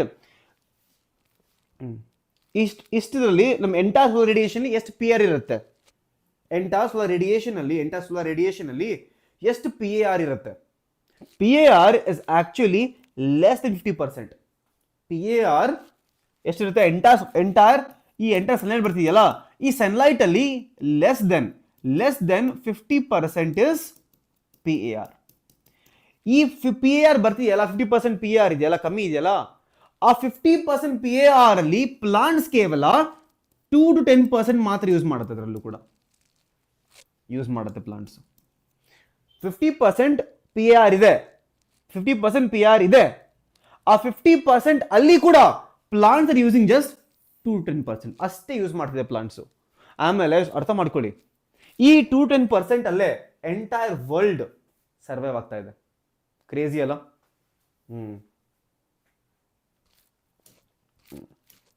Next question ನೋಡಿ. The most important cause of loss is habitat loss and fragmentation. NCERT line ಇದು. These are called as evil quartets. Evil quartets ಇದು board exam ನಲ್ಲಿ question ಬಂದಿದೆ. ಎಲ್ಲ 5 mark question ಇದು, 5 mark question board exam ಅಲ್ಲಿ. But right now ಈ ಎಲ್ಲ ಬೇರೆ ಬೇರೆ ರೀಸನ್ಸ್ ಇಂದ the most main reason for loss of biodiversity is habitat loss and fragmentation. Next question ನೋಡಿ. Alexander von Humboldt describe for the first time. ಏನ್ ಮಾಡ್ತಾ Alexander Humboldt? What did he give us? Alexander Humboldt gave us the species area relationship. He gave us the species area relationship. ಅರ್ಥ ಮಾಡ್ಕೊಳ್ಳಿ ಏನಿದು ಅಂತ. Okay. Students, how many of you play cricket? Raise your hands. How many of you play cricket? Raise your hands. ಎಷ್ಟು ಜನ cricket ಆಡ್ತೀರಾ? ಆಡಿದ್ದೀರಾ ಲೈಫಲ್ಲಿ? Cricket ಆಡಿದ್ದೀರಾ ಯಾರಾದರೂ? Simple example ಹೇಳ್ತೀನಿ, ಕೇಳಿಸ್ಕೊಂಬಿಡಿ. ಎಷ್ಟು ಜನ ಕ್ರಿಕೆಟ್ ಆಡಿದ್ದೀರಾ? ಓಕೆ. ನಾ ಸ್ಟೂಡೆಂಟ್ಸ್, ನೀವು ಕ್ರಿಕೆಟ್ ಆಡಬೇಕಾದ್ರೆ ಯಾವತ್ತಾದರೂ ಬಾಲ್ ಕಳೆದೋಗಿದೆಯಾ? ಇಮ್ಯಾಜಿನ್. ಇಲ್ಲಾಂದ್ರೆ ನಿಮ್ಮ ಮೇಲೆ ಕಾಸು ಇರುತ್ತಾನೆ. Does it ever happen that you lose the money in the house or ball? Example best ಇದು, ನಂಗೆ ಎಕ್ಸ್ಪೀರಿಯನ್ಸ್ನ ಹೇಳ್ತಾ ಇದ್ದೀನಿ. ಅಕಸ್ಮಾತ್ ಬಾಲ್ ಕಳೆದೋದ್ರೆ ಆ ಬಾಲ್ನ ಹುಡ್ಕೋದಿಕ್ಕೆ ನೀವು ಹೋಗ್ತೀರಾ? ಅಕಸ್ಮಾತ್ ಯಾರೋ 6 ಹೊಡೆದ್ರು, ಆ 6 ಹೊಡೆದಾದ್ಮೇಲೆ ನೀವು ಬಾಲ್ ಹುಡ್ಕಕ್ಕೆ ಹೋದ್ರಿ ನೀವು. ಓಕೆ, ಬಾಲ್ನ ಹುಡ್ಕಕ್ಕೆ ಹೋದ್ರಿ. ಓಕೆ, ಆ ಬಾಲ್ನ ಹುಡುಕ್ಬೇಕಾದ್ರೆ is there a chance that you will find one more ball which was previously lost? ಯಾವಾಗೂ ಮುಂಚೆ ಕಳೆದೋಗಿರೋ ಬಾಲು, ಹೋದ್ ತಿಂಗಳು, ಹೋದ್ ವರ್ಷ, ಅವಾಗ ಕಳೆದೋಗಿರೋ ಬಾಲ್ ನಿಮ್ಗೆ ಇವಾಗ ಸಿಕ್ಬಿಡುತ್ತೆ ಮ್ಯಾಜಿಕಲಿ. ಚಾನ್ಸ್ ಇದೆಯಾ? ಆ ಥರ ಆಗ್ಬೋದು? ಆ ಥರ ನಂಗಂತೂ ಆಗಿದೆ. ಲೈಕ್ ನಾನು ಬಾಲ್ ಹುಡ್ಕಕ್ಕೆ ಹೋಗ್ಬೇಕಾದ್ರೆ ಎಕ್ಸ್ಟ್ರಾ ಬಾಲ್ ಸಿಕ್ಬಿಡೋದು. ಯಾರ್ದು ಗೊತ್ತಿಲ್ಲ, ಬಟ್ ಸಿಕ್ತು. ಸರಿನಾ? ಯಾರು ಬೇರೆಯವ್ರು ಆಗಿರ್ಬೋದು, ಬಟ್ ಎಕ್ಸ್ಟ್ರಾ ಬಾಲ್ ಸಿಗುತ್ತೆ, ಅದು ಸಿಗ್ಬೋದು. ನಾವು ಏನು ಅರ್ಥ ಮಾಡ್ಕೊಳ್ಳಿ, ಕಾನ್ಸೆಪ್ಟ್ ಅರ್ಥ ಮಾಡ್ಕೊಳ್ಳಿ. ವೆರಿ ಸಿಂಪಲ್ ಕಾನ್ಸೆಪ್ಟ್ ಇದು, ರೈಟ್? ನಾವು ಸ್ಟೂಡೆಂಟ್ಸ್, ನೀವು ಎಷ್ಟು ಜಾಸ್ತಿ ಸರ್ಚ್ ಮಾಡ್ತೀರಲ್ಲ, is there a chance that you will find more balls? Is there a chance ಇದೆ. ನೀವು ಫುಲ್ ಗಾರ್ಡನ್ನೇ ಸರ್ಚ್ ಮಾಡ್ಬಿಟ್ರಿ, ಫುಲ್ ಫಾರೆಸ್ಟ್ ಸರ್ಚ್ ಮಾಡ್ಬಿಟ್ರಿ, ಒಂದು 10 ಬಾಲ್ ಸಿಕ್ಬಿಡ್ತೀನಿ ನಿಮಗೆ, ಸಿಕ್ಬಿಡ್ತು. So the more you search, more balls you will find. But ಅದಕ್ಕೆ ಲಿಮಿಟ್ ಇದೆಯಾ? ಲಿಮಿಟ್ ಇದೆ. ನೀವು ಹೋಗ್ಬಿಟ್ಟು ಒಂದು ಲಕ್ಷ ಬಾಲ್ ಸಿಗಲ್ಲ ಯಾವತ್ತು ನಿಮಗೆ, ಒಂದು ಲಿಮಿಟ್ ಇದೆ. ಸೇಮ್ ಕಾನ್ಸೆಪ್ಟ್ ಇಲ್ಲಿ ಓದಿ, ಲೈನ್ ಅರ್ಥ ಮಾಡ್ಕೊಳ್ಳಿ. ಈಗ ಆ ಲೈನ್ ಅರ್ಥ ಮಾಡ್ಕೊಂಡ್ರಲ್ಲ ಈ ಕಾನ್ಸೆಪ್ಟ್ನ, ಓದಿ ಲೈನ್ನ. ಈಗ ಬರ್ದಿ ನೋಡಿ ಲೈನ್ನ. ಏನಪ್ಪ ಲೈನಲ್ಲಿ ನೋಡಿ, within a region, okay, within a region, species richness. ಏನ್ ಸ್ಪೀಶೀಸ್ ರಿಚ್ನೆಸ್ ಅಂದ್ರೆ? ಸ್ಪೀಶೀಸ್ ರಿಚ್ನೆಸ್ ಅಂದ್ರೆ ಒಂದು ಏರಿಯಾದಲ್ಲಿ ಎಷ್ಟು ತರದ್ದು ಸ್ಪೀಶೀಸ್ ಇದೆ. ಒಂದು ಕಾಗೆ, ಒಂದು ಪ್ಯಾರೆಟ್, ಒಂದು ಪಿಜನ್ ಎಲ್ಲ ಇದೆ, ಸರಿನಾ? Species richness increased with increasing explored area. ನೀವು ಎಷ್ಟು ಸರ್ಚ್ ಮಾಡ್ತೀರಲ್ಲ ಅಷ್ಟು ಬಾಲ್ಸ್ ನಿಮ್ಗೆ, ಎಷ್ಟು ಸರ್ಚ್ ಮಾಡ್ತೀರಾ ಅಷ್ಟು ಬಾಲ್ ಸಿಗ್ತಾ ಇತ್ತು. ಸೊ ನೀವು ಎಷ್ಟು ಸರ್ಚ್ ಮಾಡ್ತೀರಲ್ಲ ಅಷ್ಟು ಜಾಸ್ತಿ ಸ್ಪೀಶೀಸ್ ಸಿಗುತ್ತೆ ನಿಮಗೆ. Okay, but only up to a limit. That is called as species relationship. The more you search, the more species richness you will find within an area, but only up to a certain limit. Okay, ಇದೊಂದು ನಿಮಗೆ reaction, ಇದೊಂದು equation ಇದೆ. log s is equal to log c plus z log a. What is log s? S is species richness, a is the area, z is the slope, c is the intercept, y intercept. ಎಲ್ಲ ಕಲಿಬೇಕು, ಎಲ್ಲ ಕಲ್ತ್ಕೋಬೇಕಿತ್ತು ನಾವು one by one ಎಲ್ಲರೂ. Okay, next question. Which of the following is an example of ex situ conservation of threatened species on plants? Ex situ conservation, wildlife safari. ಏನು ex situ ಅಂದ್ರೆ? ex situ ಅಂತಂದ್ರೆ you're taking an animal, ಅವ್ರ ಮನೆಯಿಂದ ಕರ್ಕೊಂಡೋಗಿ ಬೇರೆ ಕಡೆ ಹಾಕಿದ್ದೀರಾ ನೀವು. That is ex situ. What is in situ? In situ ಅಂದ್ರೆ ಅವ್ರ ಮನೇಲೆ ಅವ್ರನ್ನ ಲಾಕ್ ಮಾಡಿದ್ದೀರಾ. ex situ ಅಂದ್ರೆ ಮನೆಯಿಂದ ಆಚೆ ಕರ್ಕೊಂಡು ಹೋಗಿ ಬೇರೆ ಕಡೆ ಲಾಕ್ ಮಾಡಿದ್ದೀರಾ. ವೈಲ್ಡ್ ಲೈಫ್ ಸಫಾರಿ ಪಾರ್ಕ್ ಏನ್ ಮಾಡಿದ್ದೀರಾ? ಹೋಗಿದ್ರೆ ಬನ್ನಿರ್ಘಟ್ಟ ಬನ್ನಿರ್ಘಟ್ಟ ಹೋಗಿದ್ರೆ ಏನು ಮಾಡಿದ್ರೆ ಝೂ ಅಲ್ಲಿ ಬೇರೆ ಬೇರೆ ವೈಲ್ಡ್ ಇಂದ ಆನಿಮಲ್ಸ್ ತೊಗೊಂಬಂದು ಪಾರ್ಕ್ ಹಾಕ್ಬಿಟ್ಟಿದ್ದಾರೆ ನಿಮ್ಗಲ್ಲಿ. ಬನ್ನಿರ್ಘಟ್ಟ ಅದು ಸಫಾರಿ ಹೋಗಿ ಒಂದ್ಸತಿ ಸರಿನಾ, ಸಫಾರಿಗೆ ಹೋದ್ರೆ ಸಿಗುತ್ತೆ. Now, each seminiferous tubule is lined on its inside by students. Recent question ಮಾಡಿದ್ವಿ. On the inside it has two type of cells. One is seminiferous tubule ಅಲ್ಲಿ there are two type of cells. One is spermatogonia, second is Sertoli cell. ಎರಡು ಇರುತ್ತೆ ಒಳಗಡೆ. ಆಚೆಗಡೆ ಏನಿರುತ್ತೆ Leydig cell. Now, the division of primary oocyte results in. ಒಂದು primary oocyte divide ಆದ್ರೆ ಏನ್ ಸಿಗುತ್ತೆ ಅಂತ. ಒಂದು ಪ್ರೈಮರಿ oocyte ಡಿವೈಡ್ ಆದ್ರೆ ಏನ್ ಸಿಗುತ್ತೆ ನಮಗೆ ಪ್ರೈಮರಿ oocyte. ರೈಟ್, ಒಂದು ಪ್ರೈಮರಿ oocyte ಡಿವೈಡ್ ಆದ್ರೆ you will get unequal cell ಬರುತ್ತೆ. One large haploid secondary oocyte, primary oocyte ಇಂದ ಸೆಕೆಂಡರಿ oocyte ಬರುತ್ತೆ. But also we will get one small first polar body. The first movement of fetus and appearance of hair on the head are observed during. ನೀವು ಅಂತೀರ ನೋಡಿದಿರಲ್ಲ movies ಅಲ್ಲಿ baby kick ಮಾಡ್ತಾ ಇದೆ, ಹೆಂಗೆ ಕಾಲ್ ಬರ್ತಿದೆ ಅದಕ್ಕೆ. ಯಾವ ಮಂತಲ್ಲಿ ಆಗುತ್ತೆ ಕಿಕ್ ಎಲ್ಲ ಮೂವ್ಮೆಂಟ್ ಆಗೋದು ನಿಮ್ದು 5th month ಅಲ್ಲಿ.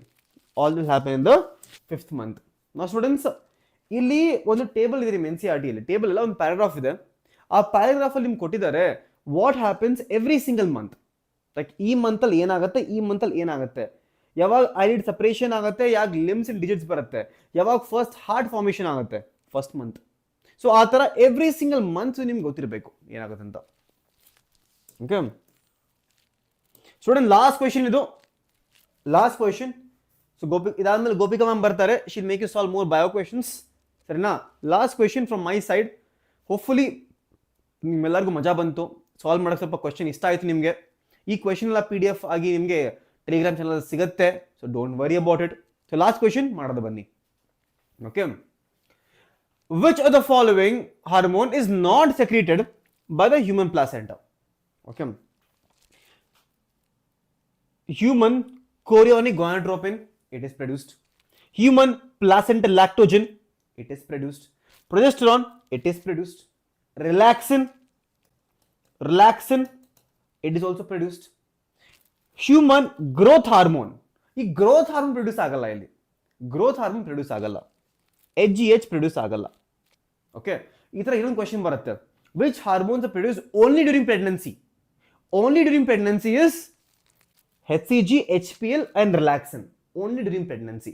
Ili growth hormone is not produced by the placenta, not produced by the placenta. Okay, students, with that I come to the end of my lecture today. Let me just quickly call Gopika ma'am and just give her a heads up that you can start anta. One minute, students.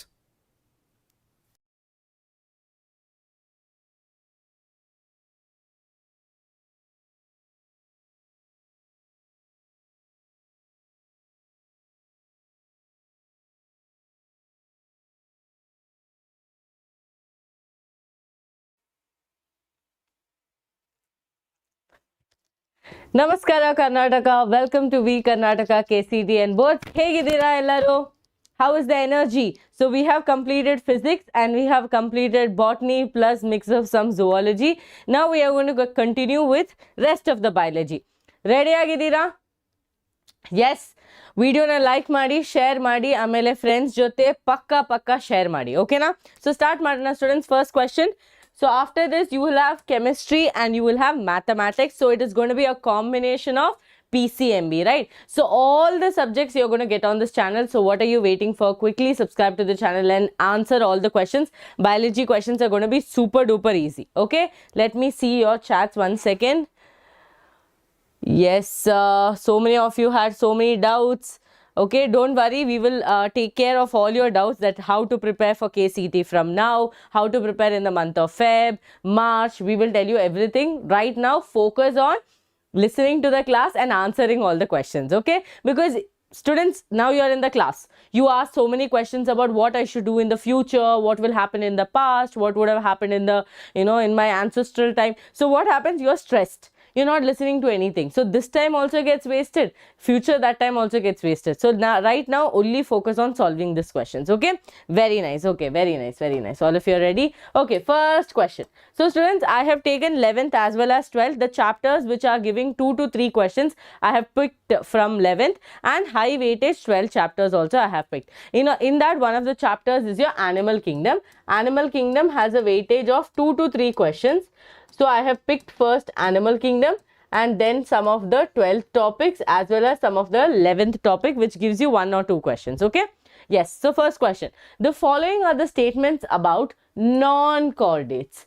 Pharynx is perforated by gill slits. Notochord is absent. Central nervous system is dorsal. Heart is dorsal if present. Post-anal tail is absent. So in this, according to you, there is one box in your NCERT 11th standard, all of you remember. There is a box in your NCERT that says that what is the characteristics of chordates, what is the characteristics of non-chordates. If you know one characteristics, you can automatically write the other characteristics. It's like opposite, no? So very easy, okay? I can see one answer, okay? Think more, and let's see who's going to answer. Pharynx is perforated by gill slits. This is a chordate character, right? It's not a non-chordate character. This is a NC character, non-chordate character. Central nervous system is dorsal. Really? No, this is a chordate character. Heart is dorsal if present. It is a non-chordate character. Postal anal tail is absent. It is a non-chordate character. So what is going to be the answer? In the chat box, all of you tell me. The answer is going to be option number 2, B, D and E. Okay, B, D and sorry, there is no E here. This is the E. Okay, this is the E. So B, D and E. Got it? Yes, very good Manikantan, very good Bhumi. I think you people made one wrong, but the rest is correct. Okay, good job. Now, which of the following pairs is an incorrect match? Again, question from Animal Kingdom. You will get all this PDF on V Karnataka, KCET and boards. PCMB PDF will be sent to you after the class. Okay, so Telegram join ಮಾಡಿ ಮರ್ತೋಗ್ಬೇಡಿ, ಇವಾಗಲೇ ಹೋಗಿ join ಮಾಡಿ, description ಅಲ್ಲಿ link ಇದೆ. Okay na? So annelids and arthropods, bilateral symmetry. Now ma'am, how do I remember what is bilateral symmetry? Students, what I am going to draw, you identify. What is this? What is this? This is a butterfly, right? This is a butterfly. Now, how can I cut the butterfly? Ma'am, you can cut it exactly through the center, right? You will tell me, ma'am, you can cut this exactly through the center. So, this is called as bilateral symmetry. That means from one plane, I'll be able to get 2 equal half as bilateral symmetry. Now, sponges, acoelomate. That means I told you there is a cavity between the gut and the alimentary canal. That is called a coelom. There are a lot of organisms who doesn't have the coelom at all. So now what to do about them? So that is called as sponges, coelomate or acoelomate. Okay. Coelentrates and ctenophores, radial symmetry. Platyhelminthes, they have given diploblastic organization. So, which is going to be the wrong answer among the students? Platyhelminthes, also called as flatworms. I know some of you might be thinking, oh no, it is 11th topic. I don't remember anything. What am I going to do? It's okay, just listen. Okay? 1 second. Live has ended. What happened? Oh my god. It's there now?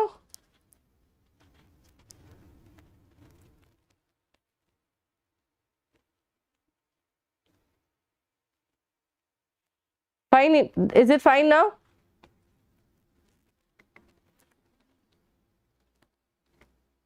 Fine. Is it fine now? I think some glitch happened in YouTube. Okay, something happened on YouTube. Is it fine now, students?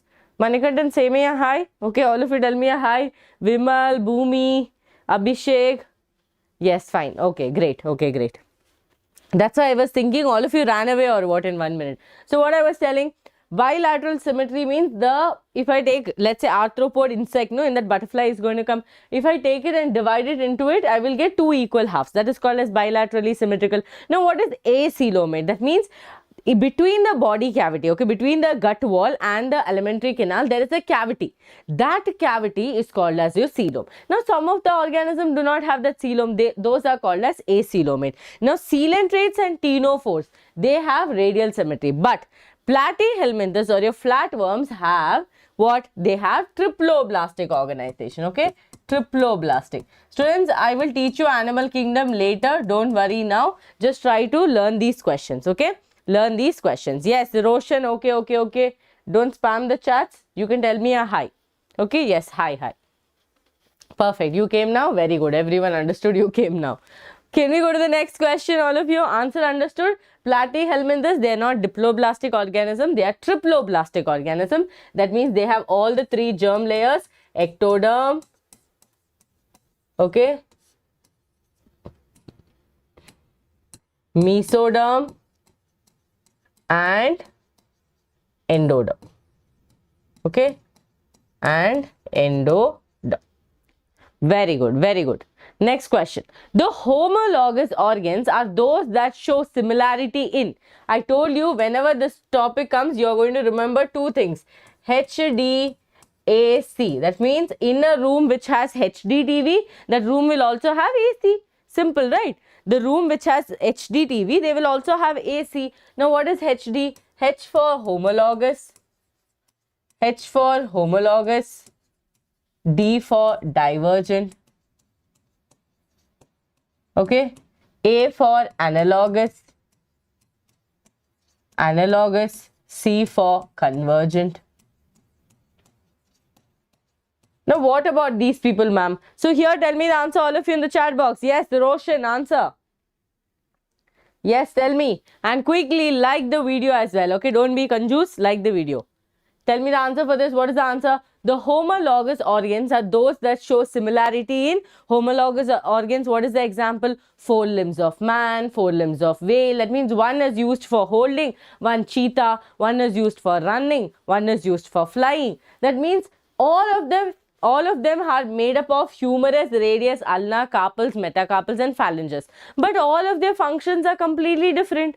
All of their origin is the same. They are made up of same thing. That is, they are made up of humerus, radius, ulna, carpals, metacarpals and phalanges. But their function is different. One is used for running, one is used for flying, one is used for holding something. So here the answer is going to be, they show similarity in origin, not in function. Okay, that means why, students? Let's take example of four limbs.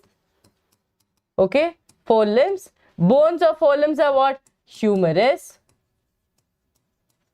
radius, I'm just writing as of now this much only, radius, ulna. This is present, okay, these bones are present in all of them. That is, cheetah also has it.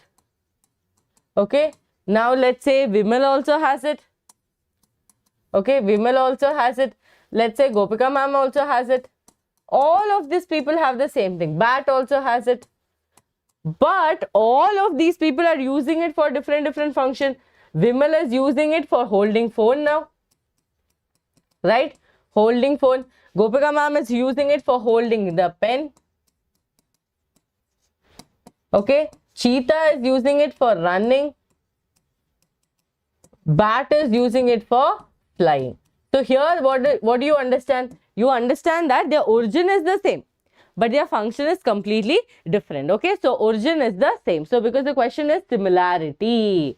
Okay, understood? Now, thorn of bougainvillea and tendril of cucurbita are the example of analogous organs, homologous organs, vestigial organs, retrogressive evolution. Tell me in the chat box, thorns of bougainvillea and tendrils of cucurbitaceae. Again, I will give you a clue. These people are emerging from the axillary branches. Okay, they are emerging from the branches. But one thorn is going to do what? Ma'am, thorn is going to do the protection.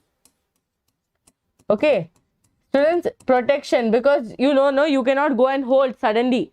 Okay. The life which has ended will be appearing to you once the entire life gets over. Okay, Abhishek? Now you will not be able to see Baswa sir's and Shreyas sir's life. You will only be able to see it once the entire life gets over. After full life gets over, you will be able to see all of our life together. Clear? Okay? Yes? So now don't worry about it. Right now be in this life. Okay. Now, as I told you, they are all emerging from the axillary branches, but thorn of bougainvillea is doing protection and cucurbitaceae, tendril of cucurbitaceae is going for climbing. or let's say support. Okay, support. So here also what? Origin is the same, right? This is the origin. Origin is the same, but function is completely different. So here what will you tell? Yes, very good, Bhumi. Homologous organs. Always remember, homologous organs, origin is the same, but function is different. That's why they are divergent evolution. That means what? Let's say Bhumi, Vimal, Abhishek, Roshan are all from NEET English. Okay, sorry, we Karnataka KCET. So all of you are from one point. Okay, same origin. You all joined here. This okay. This you. Let's say we started a KCET batch and you people all joined the batch. But Vimal joined your engineering college. Okay, Bhumi joined agriculture. Roshan joined for another engineering college somewhere New Horizon, and let's say Abhishek joined some other college. So that means what, students? From one point, from one origin, you're radiating to different place, or you're moving, you're diverging, right? You're diverging. So this is homologous. Clear? Okay, next question. Theory of natural selection dwells on role of environment in evolution, natural selection acting on favorable variation, changes in gene complex resulting in heritable variation, and none of the above. Let me tell you, your KCET questions are not at all difficult, okay? It is just going to be lines of NCERT framed in a different way. That's all. Nothing to get difficult, students. You don't even have to take tension. But prepare your 12th syllabus so thoroughly. If you're a board student, let me tell you, please prepare thoroughly for 12th and then go and write KCET. 11th, you can just do a revision. Okay, yes, tell me the answer for this. Theory of natural selection dwells on. What is theory of natural selection? Let's say one student is continuously answering in the chat box, everything right answer.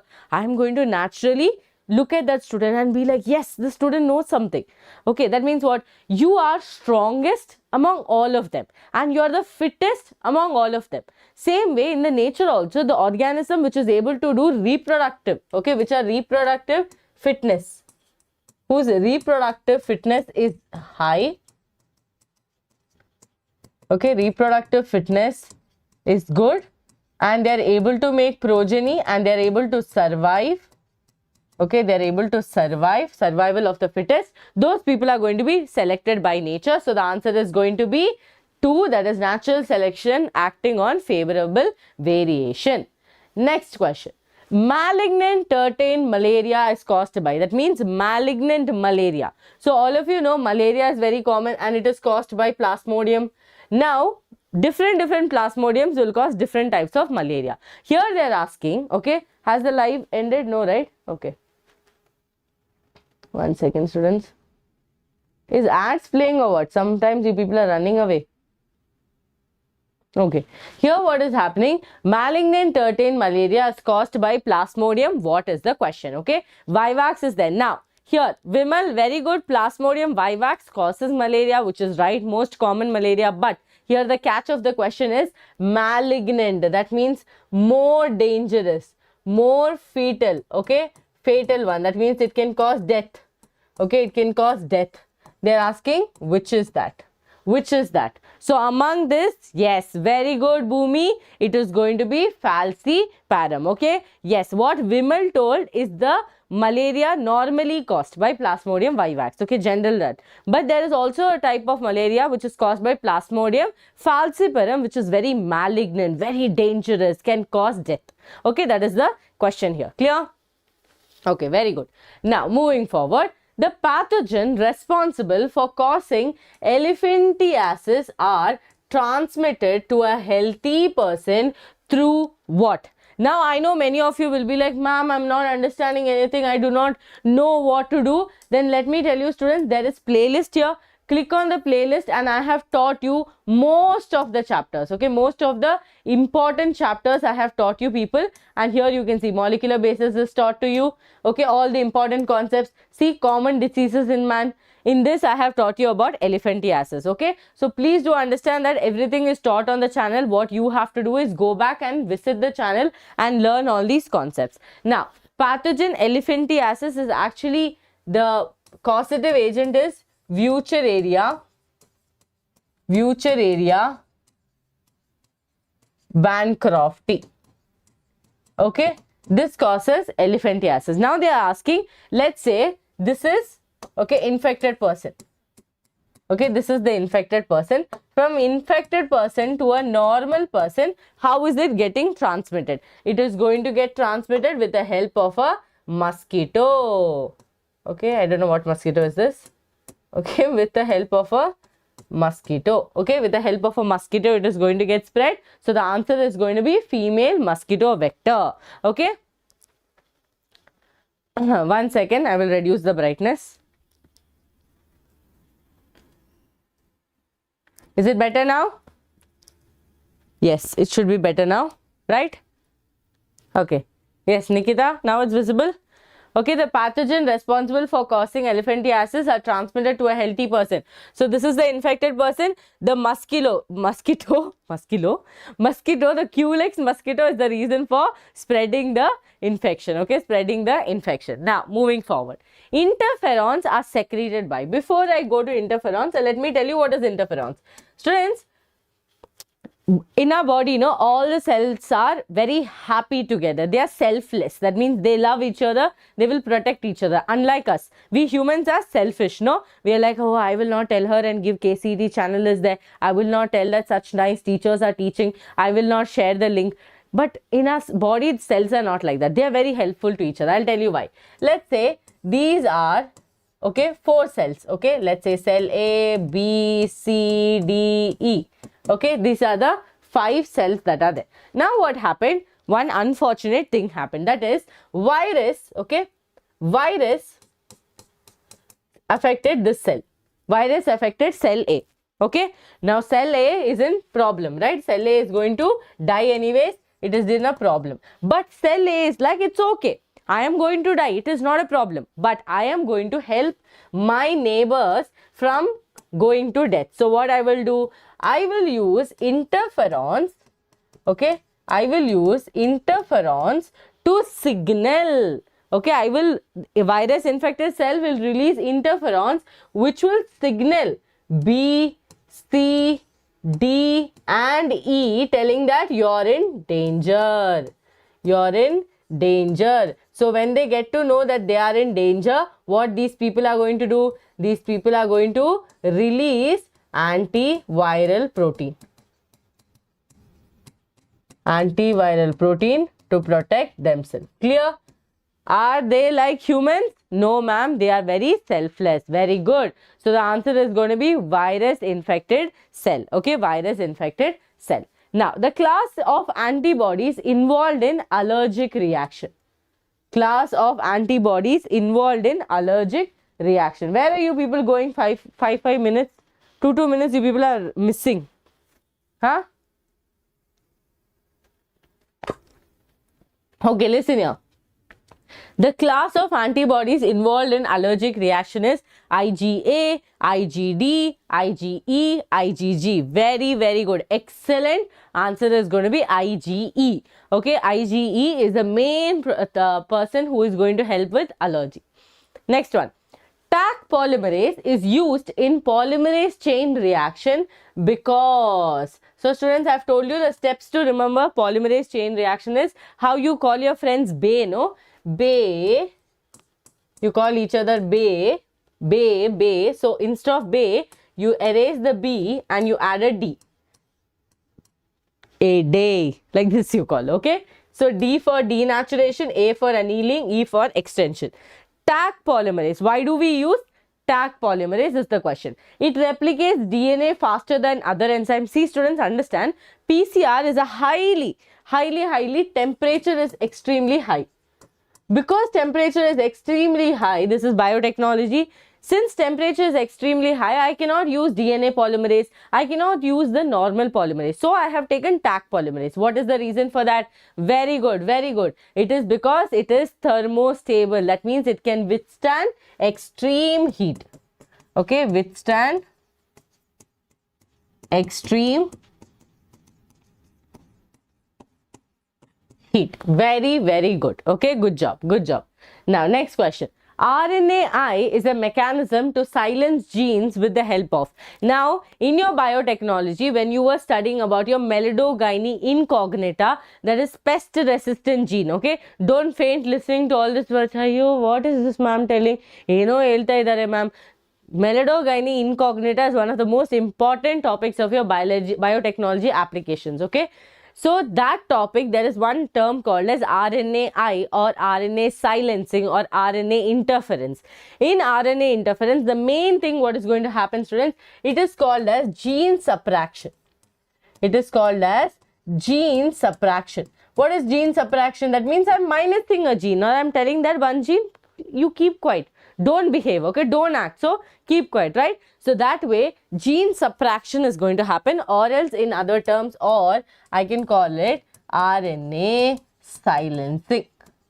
For this entire RNA silencing to happen, why this whole thing happened? Because tobacco, all of you know tobacco, no? Tobacco plant was getting affected. Ma'am, how was they getting affected? Students, they were getting affected because the roots of the tobacco plants were getting knots. Okay, what they were getting? Like this knot was coming. Okay, knot was coming. So because of the knot, this tobacco plant was not able to grow. So they came up with RNA silencing. Very good. Answer is going to be dsRNA. All of you should know the full form of it. They can ask you the full form. Double-stranded RNA. Always you have heard about single-stranded RNA, no? But here you are going to hear about double-stranded RNA, okay? Very good, very good. Good job. Next question. To protect tobacco plants against melidogyny incognita using RNAi, nematode-specific genes were introduced into the plants using. That means they are asking that, okay, you wanted to do all of this, but how did you introduce this?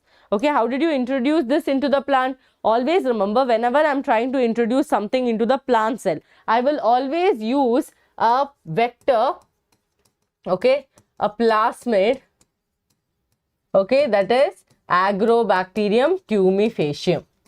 Okay, Agrobacterium tumefacium.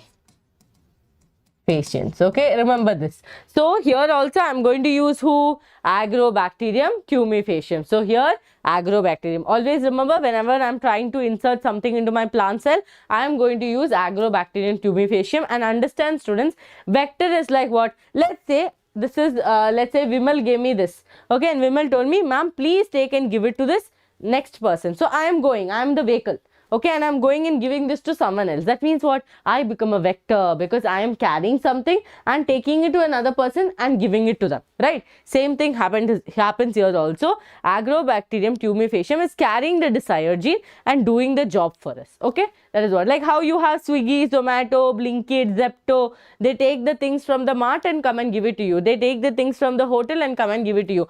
Why do we why are they responsible? Because we are giving them, yes, we are giving them the money, and they are a company that works with reliability, that I can tell them that the delivery did not reach me. So like that only these people are vectors, okay? Yes, Agrobacterium, very good. Which of the following is not consistent with base pairing in a double-stranded DNA molecule? Here molecular basis, okay, one of the highest weightage chapter, MBI, molecular basis of inheritance. The number, yes, it is like a vehicle, very good. The number of C equals the number of G. The number of A, students, here question should be very important. Now what happens, when you're writing exam, full tension. Ayo ma'am, how ಇನ್ನೊಂದು paper ಎತ್ಕೊಂಡಿದ್ದಾರೆ ma'am, tension ಆಗ್ತಾ ಇದೆ. In tension, you will not read not or yes. So here see, which is not consistent. That means you have to tell which is wrong among the statements, okay? So here, the number of A equals to number of T. The amount of purine is equal to the amount of pyrimidine. The ratio of G plus C to A plus T is same for each. Okay? Listen carefully. Answer the question. The question is, which of the following is not consistent? They're not asking what is Chargaff rule. They're not asking what is consistent. They're asking what is not consistent. Okay? Yes. Think once again, think once again. Some of you are wrong. So I told you that if you want to remember base pairing, you should always remember my name. Okay? At Gopika Ma'am's class. Okay, but ma'am, you keep it inside. Okay, keep it in your heart because I know you people will respect. Okay, at Gopika's class. Okay, at Gopika's class. Ma'am, what does at Gopika's class have to do? Let me tell you. See, A is adenine. So adenine will always bind with thymine.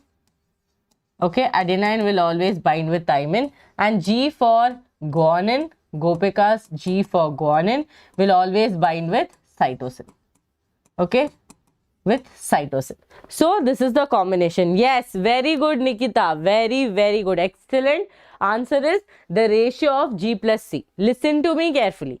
What did they ask? What is not consistent? See, I told you that A will always be equal to T and G will always be equal to C. This is to pakka.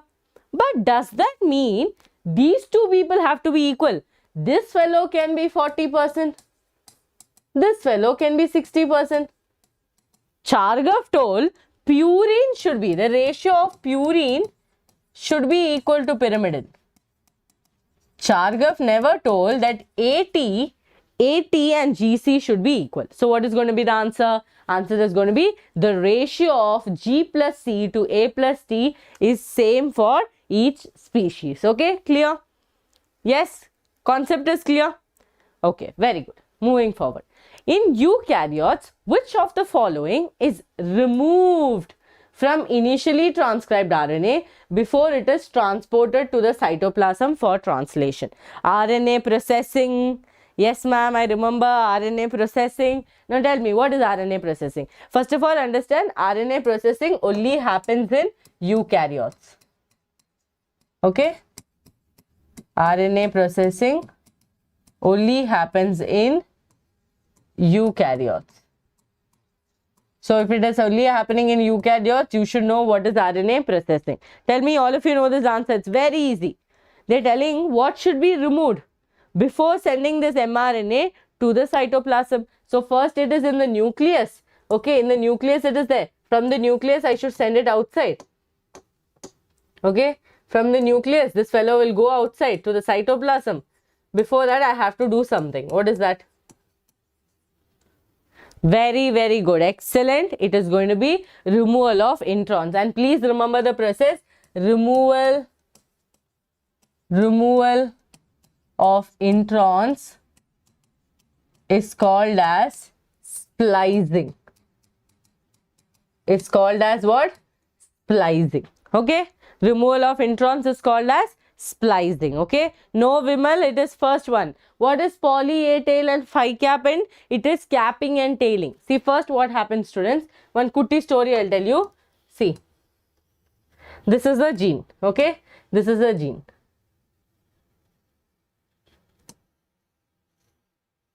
Can you see the blue color portion? Okay. It's not that visible. No. 1 second. Let me give another color. Okay. One kutti story I'll tell, then you will understand the concept.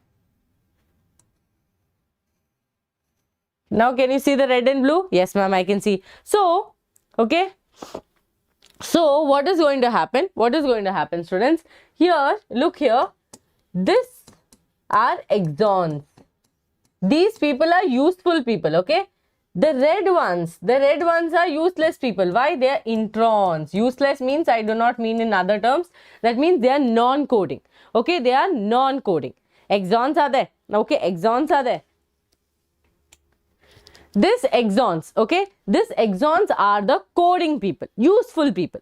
Introns are the non-coding people. Now students, problem. Why? Because I want the fellow who is useful. No, why will you take a useless fellow? I want only this fellow. So I am going to do one process where I will remove these people. Okay. I will remove these people from the strand and I will get a new strand. I will get a new strand which has only exons. Okay. Exons. This is called, I'm so sorry. Yeah. This is called as capping. Okay. This is called as capping. Please increase your quality, Nikita. I think other people don't have an issue. I can also see the question. Even in my phone, it is very clearly visible. So please increase the resolution. Okay, yeah. So this is going to be exon. Very good. Splicing. Now to that, what Vimal asked, no? To that, what I will do, students? I will add one cap and I have to add one tail. That is done by poly A tail and methyl guanosine triphosphate. Okay, next question. In prokaryotes, the predominant site for control of gene expression is predominant site for control of gene expression. That is when gene decides to switch off or on. When gene decides to switch off or on. Okay, what is going to happen? Tell me in the chat box.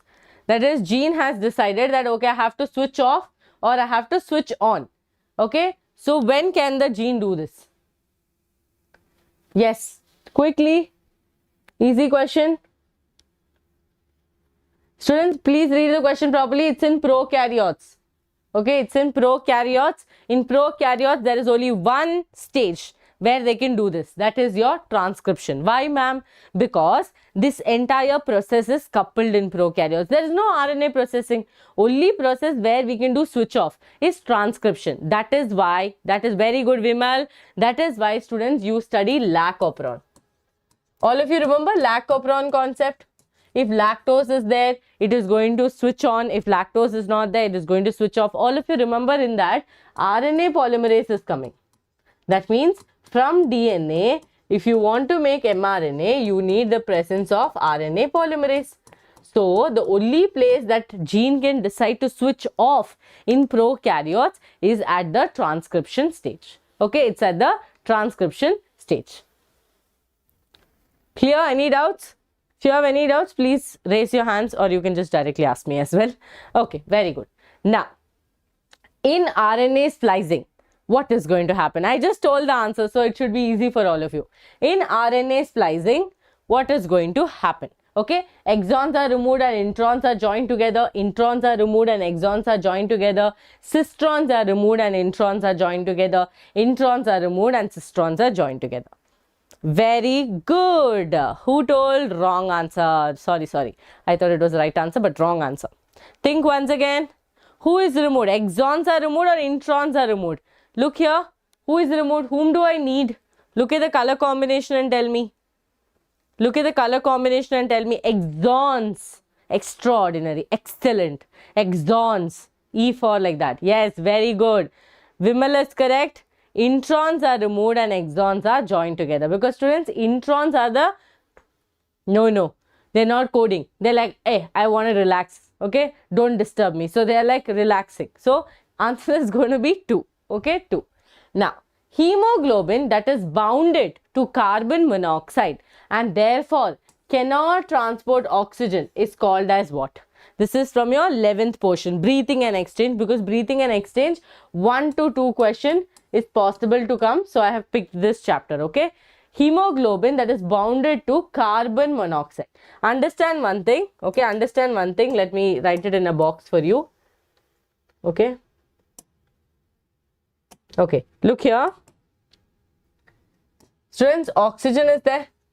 But hemoglobin likes carbon dioxide and carbon monoxide more. That is, oxygen's, like hemoglobin's affinity towards oxygen and carbon dioxide is going to be different. Why? Hemoglobin has 20 to 25 times more affinity to carbon dioxide compared to oxygen.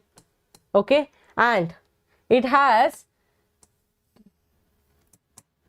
200 to 250 times more affinity to carbon monoxide. This you please remember. Yes, very good. Carboxyhemoglobin. And this is what? Hemoglobin's affinity. Hemoglobin's affinity. Okay. Very good. Carboxyhemoglobin. Good job. Okay. No. Carbaminohemoglobin. Okay. Carbaminohemoglobin is when carbon dioxide plus hemoglobin is going to give you carbaminohemoglobin. I know many students have this doubt. When I was studying in PU also, I had this doubt. Carbon dioxide plus hemoglobin is carbaminohemoglobin. Carbon monoxide plus hemoglobin is carboxyhemoglobin. Okay? Yes. Keep this in mind. Okay? I'm teaching you the concept as well so that you do not have to worry. Oh, what will I do for exam? Okay? This is the concept. Yes. Good job. Now, moving forward. Which of the following is entirely made of cartilage? Which of the following is entirely made of your cartilage? In your entire, you say from your nostrils up to your alveoli, which is the portion that is entirely made up of cartilage? It is discussed in your NCERT. It is discussed in your NCERT.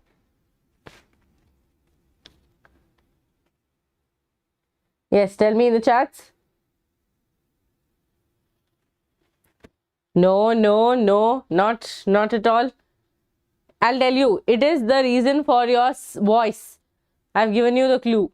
The reason for your voice. Okay, those who haven't liked the video, quickly like the video.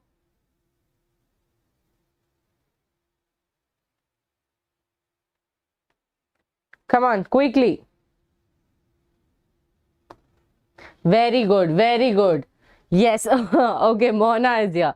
Okay, Mona is my past NEET student, okay? Yes, very good. It is going to be larynx. So, students, remember, larynx is made up of 9 cartilaginous rings, okay? 9 cartilaginous rings. So, this you should remember because it is highlighted in your NCERT. It is highlighted in your NCERT. Yes. Now, which is the basic structural and functional unit of neural system? Which is the structural and functional unit of neural system? Tell me.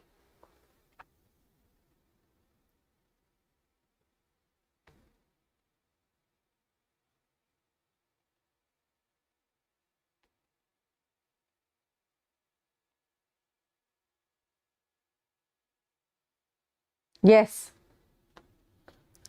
Very, very good. Yes, perfect, perfect. Who can go wrong in this? Can there be any student who goes wrong in this? Neuron.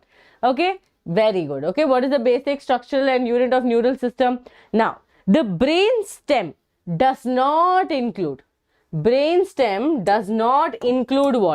Midbrain, medulla oblongata, pons varoli, cerebellum.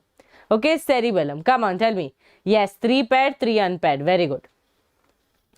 Where the brain stem does not include what? Tell me in the chat box. And those who haven't liked, quickly like and do let us know in the comments if you enjoyed, because a lot of you were asking us KCET questions.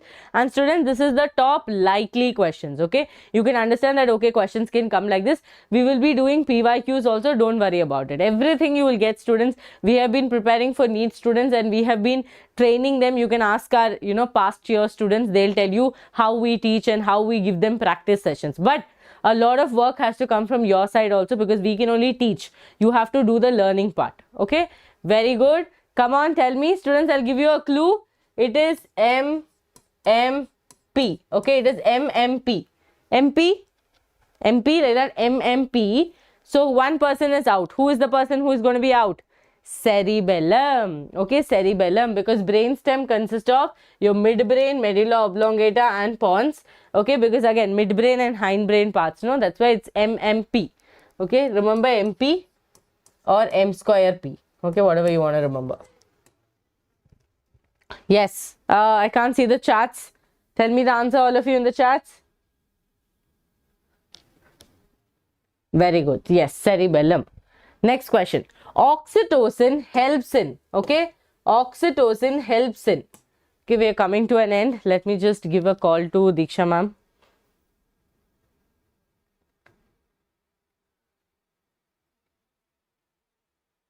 Helps with childbirth as well as even stress regulation. Okay, stress regulation. Students, I'm just informing ma'am as well.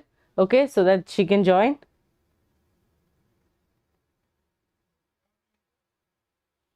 Okay, move. Okay. Childbirth. Oh. Okay. It helps this one. Okay, this went wrong. So let's not go for this answer. Okay, this is the one. I'm so sorry. I just saw it now. Okay, yes. Okay.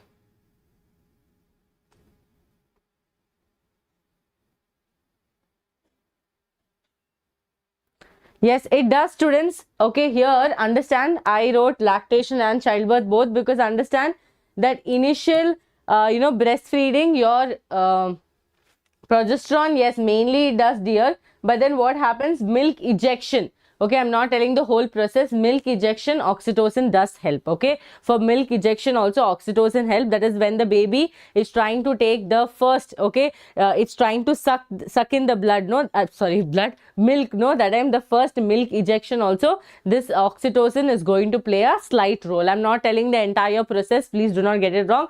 But it does help for childbirth as well as lactation. That is for milk ejection. For milk ejection. Here they did not give that. If they would have given milk ejection, it would be the right one. Okay, fine. Yes, so students, as I told you, all the lectures are there. What you have to do, just go to the channel. Okay, go to the channel. First of all, subscribe to the channel, and if you go to the live or if you go to the playlist, okay, if you go to the playlist here, if you go to the playlist, you will be able to see complete zoology, complete chemistry, botany, as well as physics, as well as mathematics videos. Here you will also get PUC, zoology, maths, as well as physics, most important chemistry and botany things. Okay, right? So these things are there. What you have to do is you have to please open the video and watch the video. Okay, I can't watch it for you, students. You have to only watch, right? You have to only watch. Fine. Okay, let me just ask ma'am if she's ready and I will end the stream.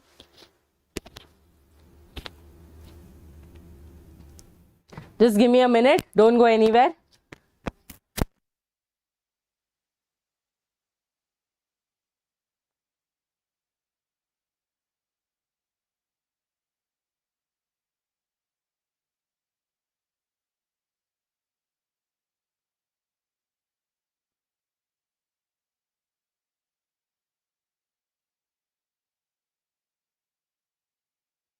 Yes, students, so maths is going to start now. Don't go anywhere. I'm going to see you all in next class.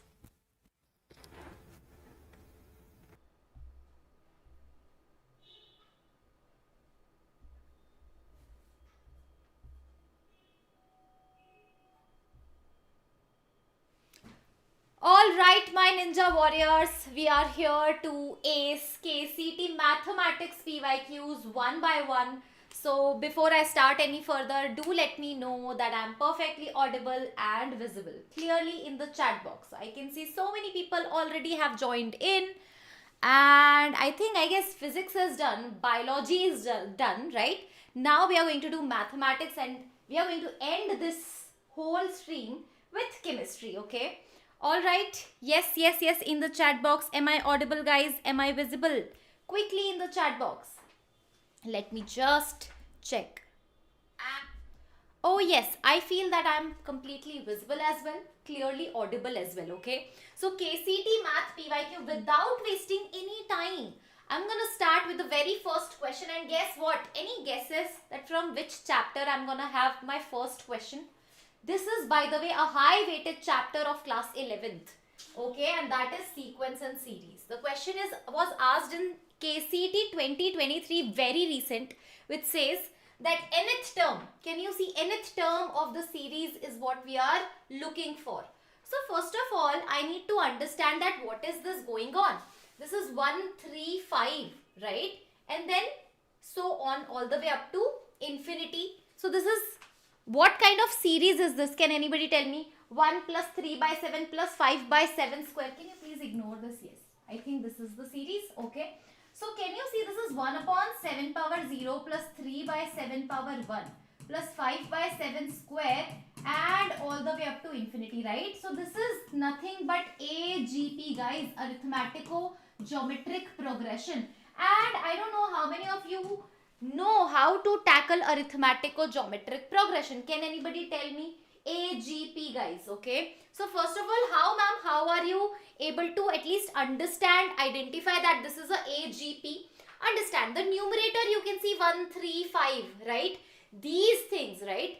Or you can say, oh, this is 1 by 7 square. The next term would be what? Can anybody tell me? The next term would be 135. So 7, because see, the numerator is arithmetic progression with difference 2, correct or not? Denominator is 7, 7 power 1, 7 power 2. This is 7 cube. So this is actually going to be 1 by 7 square. Can you see? So this is actually an arithmetic or geometric progression. Now we are going to apply the algorithm, the technique to solve infinite AGP. So what do? We just write the whole complete series just like this. S is equals to this. And now what we are going to do is S upon 7.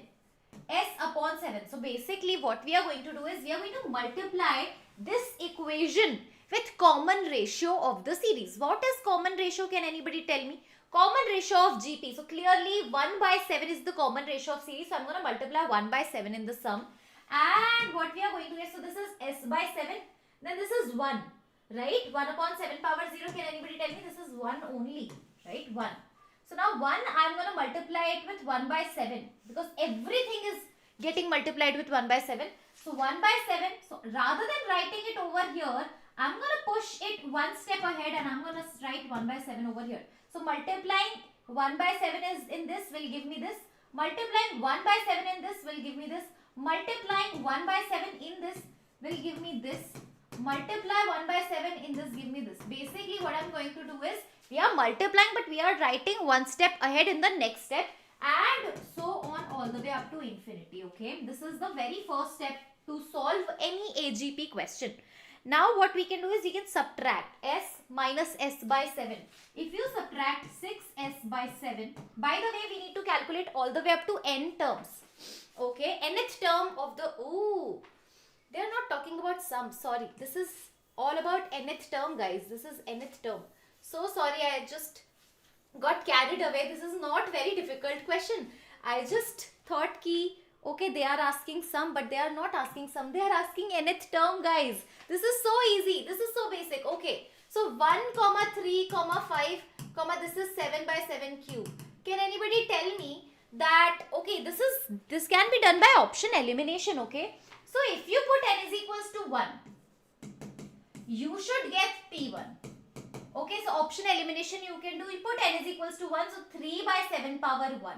Okay, so this is not the correct answer. You should get 1. So if you put n is equals to 1 right here, clearly, so 7 power 1. No. So the answer would be what? If you put n is equals to 1, what do you get? Tell me from here. So n is equals to 1, so 2 minus 1, 1 upon 7 power 0. That means only option which is correct is option D. Okay, 2n minus 1 upon 7 power n minus 1, right? So Tn general term will be 2n minus 1 upon 7 power n minus 1. Now you calculate T1, it is going to be 1. T2 is going to be 3 upon 7. T3 is going to be 5 upon 7 square. That means this only formula is giving me all the terms. Okay, got it? Clear? So first question very easy. I feel that I got clearly carried away. Now the next question, KCET 2022 problem. Yes, Srinivas, are you here?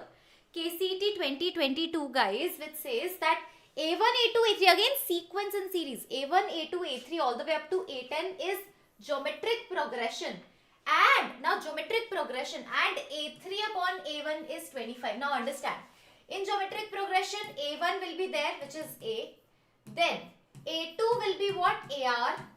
A3 will be what? AR square. And so on. Yes or no? So A3 is AR square. Upon A1 is A is equals to 25. So R square is 25. This is first thing which we have got. The common ratio of geometric progression. Okay or not? Now what is this, ma'am? A9 upon A5. What will be A9? Can you see? The first term is A, second term is AR power 1, third term is AR square. AR power 9 is AR power 8 upon AR power 4. So this is what going to be R power 4, and R power 4 is nothing but 25 square. Correct? So the correct answer is 25 square, which is matching with option B. Yes or no? Option B, guys. Alright. So do let me know your answers in the chat box. Otherwise, we won't be able to do it. Now the next question is from the world of probability, guys. Okay. which says that A and B are events such that PA is 1 by 4. Probability of A is given as 1 by 4. And now what is this? Can anybody tell me? This is the conditional probability. Probability of A given that B has already occurred. Conditional probability, what is the direct formula for conditional probability? Probability of A given that B has already occurred. So this is probability of A intersection B upon probability of B. Correct? This is the formula. You all should know conditional probability. Now probability of A intersection B. This is probability of A slash B. One more thing which is given to you is this. Can you see PB slash A? Probability of B given that A has already occurred. So this is probability of A intersection B upon probability of A. Correct? And this is, by the way, this is 1 by 2. This is 2 by 3. Okay? Now what we can do is, we can, and also they have given probability of A is 1 by 4. We can actually equate this. See, from here, can I write probability of A intersection B is 1 by 2 into PB? And from here, can I say that probability of A intersection B is 2 by 3 P of A? And obviously, these two will be equal.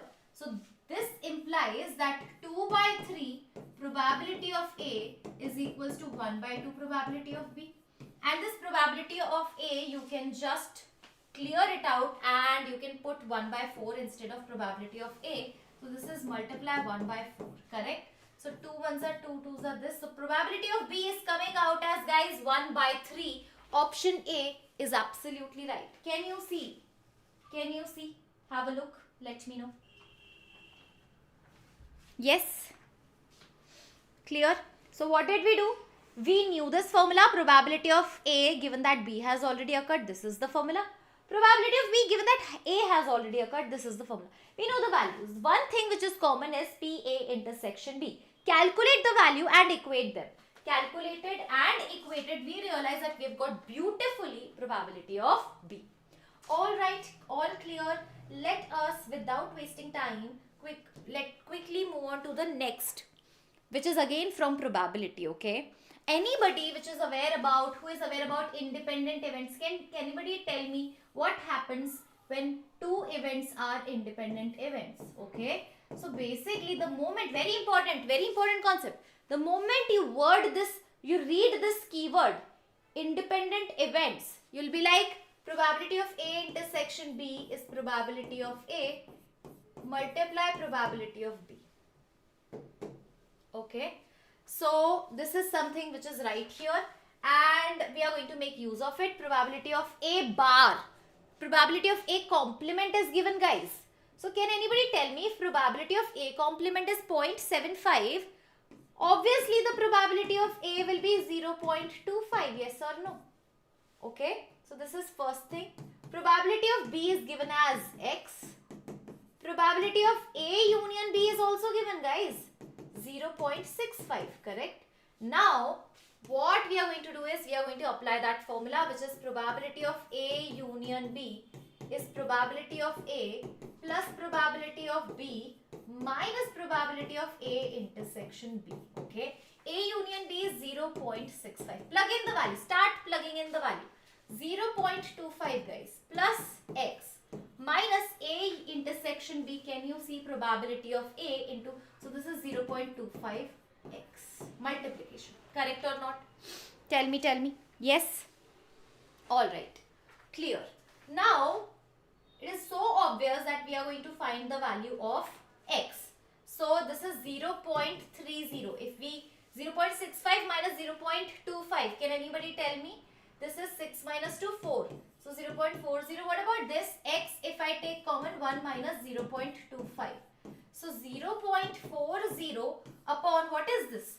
0.75 is nothing but your X. 0, 0 cancel.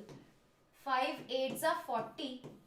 5 1s are 5. 5 2s are 5 1s are 5. 5 5s are 25. 8 by 15, option B is absolutely right. Okay. Yes, Vimal? Yes? Okay.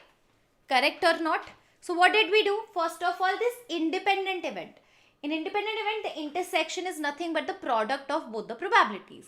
Now, probability of A bar is given, so we can easily calculate the probability of A. How come? Which formula? See, probability of A bar and probability of A, the sum should be 1. So, if this is 0.75, the remaining will be 0.25. Okay, that is one thing. Then we have this formula. You all should remember this formula.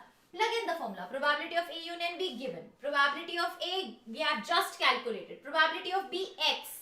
Probability of A intersection B is probability of A into probability of B. Now just solve and you are good to go. Yes. Shall we move on to the next problem? Alright. Next is from the world of vector. Vector. Specifically Lagrange's identity. What does Lagrange say? Lagrange, mathematician, said something. He said that okay, the cross product of two vectors whole square plus dot product of two vectors whole square is nothing but their magnitude square. Very easy, very popular, and within seconds you can just get the answers. Okay, A cross B plus A dot B is equals to what? So basically if this is given, that means this 144 is nothing but A square B square, that's it. Or you can say that AB whole square is 144. So AB will be what? 12. Because the magnitude cannot be negative, so I can't write plus minus 12. Yes or no? AB is 12. A is already given 4. B is something which you have to understand. Magnitude of B is 3. Option A is absolutely right. Okay, clear? Perfect. Any doubts? Any confusion?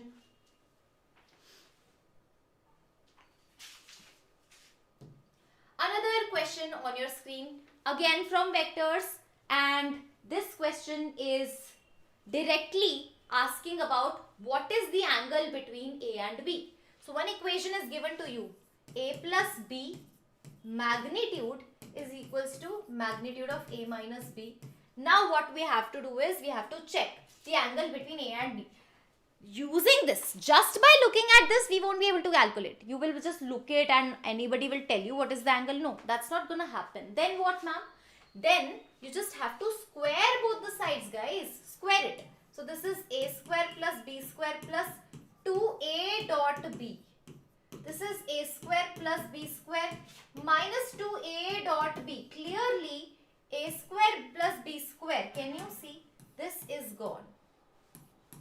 So what we are left with is 4A dot B is equals to 0. That means A dot B is equals to 0. This means AB cos theta is equals to 0.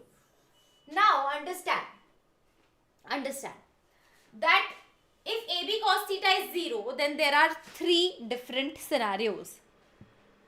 Either your A is 0, that means A is a 0 vector, but which is not given to you. Options doesn't suggest that. So that means A and B are non-zero. That means only cos theta is something which can be 0. Or you can say that dot product becomes 0 when A and B are perpendicular. Okay, so theta is 90 degree and A and B are perpendicular, option D. Basically the dot product is becoming 0. That means both the vectors are perpendicular. Got it? Getting it? Understanding it? KCET 2023 question, guys. Quickly move on to the next problem, which is 3D geometry. Okay, very easy question again. This is again a KCET PYQ, guys. If a line makes an angle of pi by 3, that is 60 degree with x-axis, that means their alpha is pi by 3 with each x and y. Beta is also pi by 3, right? And the acute angle made by z-axis is something which you have to understand. Now this is directly related to one relation, which is relation between direction cosines of a line, and you know that cos square alpha, can anybody tell me, plus cos square beta plus cos square gamma is equals to 1, guys. Yes? We can't see option D. You can't see option D kya? Sorry. I think now you can see. Now you can see. Okay. Alright. So cos square alpha, that is cos square pi by 3. Pi by 3 is 60 degree. So cos square pi by 3 plus cos square pi by 3 plus cos square gamma is equals to 1. Cos square pi by 3, 60 degree. Cos 60 degree is half. Half ka square plus half square plus cos square gamma is equals to 1. 1 by 4 plus 1 by 4 is 1 by 2 plus cos square gamma is equals to 1. So cos square gamma is half.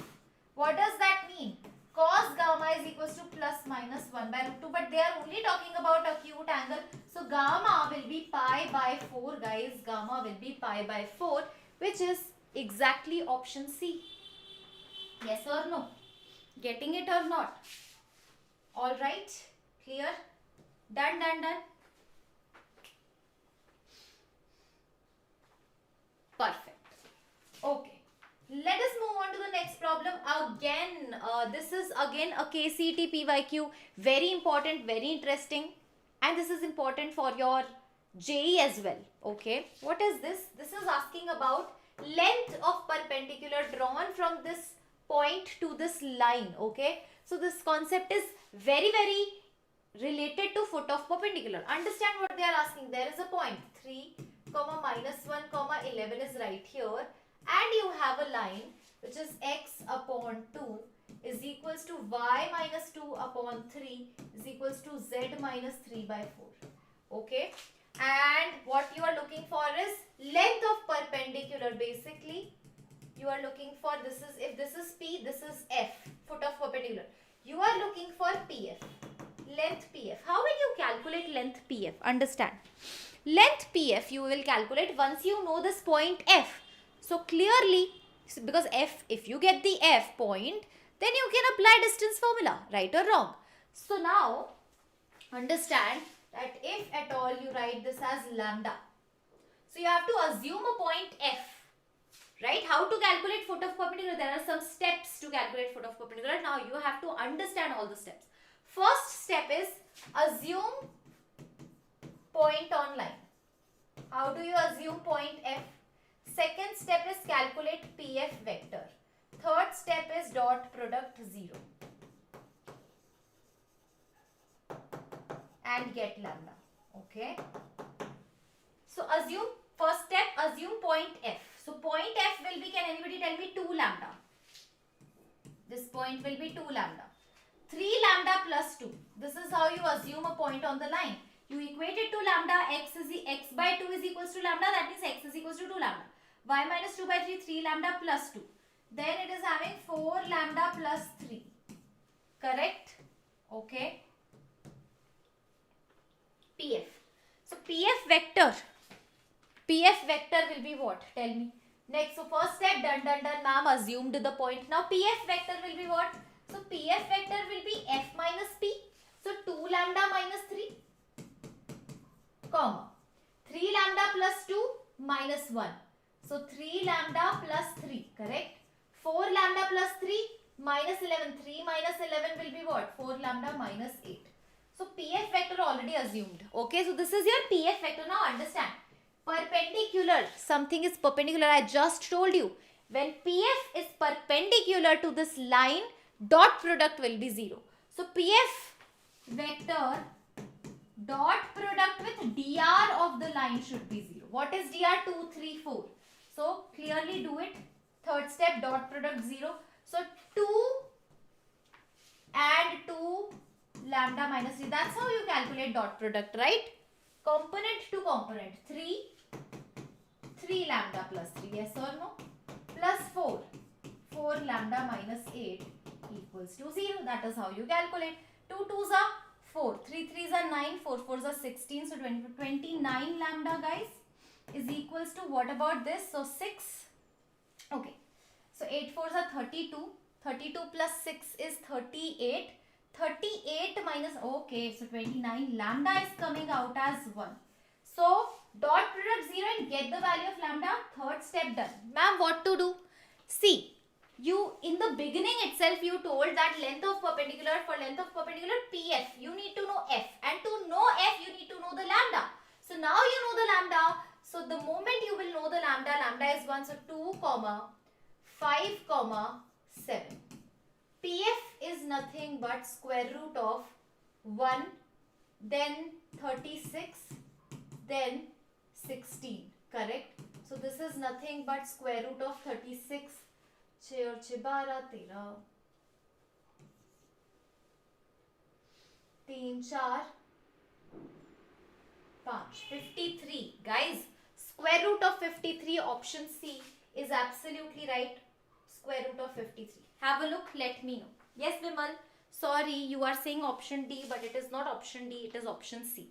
So this I feel that this is a little bit difficult question, right? It happens. Every question will not be easy. So I feel that as far as KCET concerned, this question is something which is on a difficult level, okay? Alright. Next question on your screen from the world of matrices, guys. KCET 2022 question.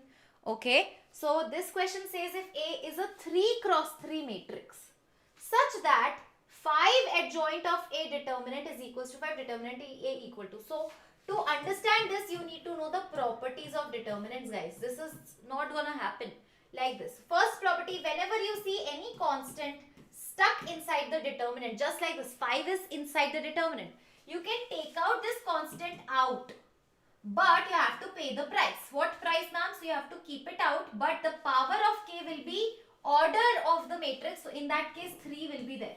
So this is the very first property which we can apply, okay? So what I'm going to do is 5 I can take common, and since this is a 3 cross 3 matrix, 5 cube will be happening. 5 cube adjoint of A is equals to 5. This is the very first step by applying the very first property. Okay.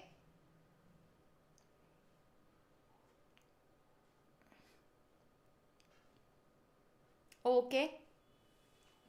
Alright, now understand that this will be 5 square adjoint of A is equals to 1. Correct? Because I have cancelled out 1 5. Second property, very basic property, determinant of adjoint of A is equals to determinant A power n minus 1. So if at all your A is a 3 cross 3 matrix, if n is equals to 3, then directly adjoint A determinant or determinant of adjoint A, guys, you have to remember it, is nothing but determinant A square. So this is 5 square, determinant A square is equals to 1. Determinant A square is equals to 1 by 5 square. So determinant A is nothing but plus minus 1 by 5. Clearly option C is absolutely right. Yes, Geeta. Sincerely request you to give or upload a roadmap video, please. I really cannot afford a management seat, but if I have a good plan, I'll study. What do you want?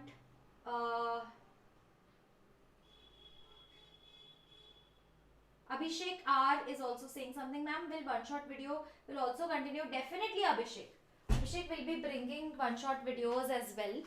Do not worry about that. Geeta is saying that roadmap of KCET you are saying? Are you saying roadmap of KCET? Is this you are saying? Again, another question from the world of functions, guys. Functions, okay. Function f is given and g is given. Fx is given and gx is given. What you are looking for is f of g. See, so basically you are looking for, first of all, to check option A, you are looking for f of g of x. How will you do that? So to get f of g of x, composite function, understand that fx is there. In this, you have to replace x by g of x. Replace x by g of x. If you do that, what will you get? F of this x is gone, g of x is right here, is equals to g of x's square. Now put the value of g of x. So g of x is right here, square is right here, and this is nothing but x. So f of g of x is nothing but clearly mod x, right? F of g of x is square root of x whole square is mod x, guys. X is always positive, understand? Okay, x can never be negative. That is why mod x. Now, which of the following is not true? Okay, so understand that if at all they are saying that put the value of x is equals to minus 4, right? So f of g of minus 4, can anybody tell me is mod of minus 4? So this is 4. That means this thing is true, guys. Which of the following is not true? Again, f of g of 2 will be 2. Yes. Okay. So this is also true. Now f of g of x, a and b are different. Now we need to calculate g of f of x. To calculate g of f of x, what I am going to do is in this, replace x by fx, guys. Replace x by fx. So g of f of x is equals to root f of x. Okay, root f of x. Root f of square root of fx, x square. Again, square root of x square is nothing but, see,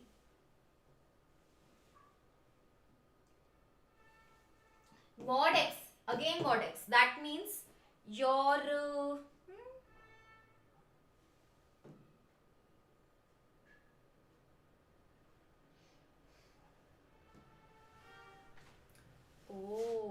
g of x. All right. One thing we should understand over here. One thing we should understand over here is, see,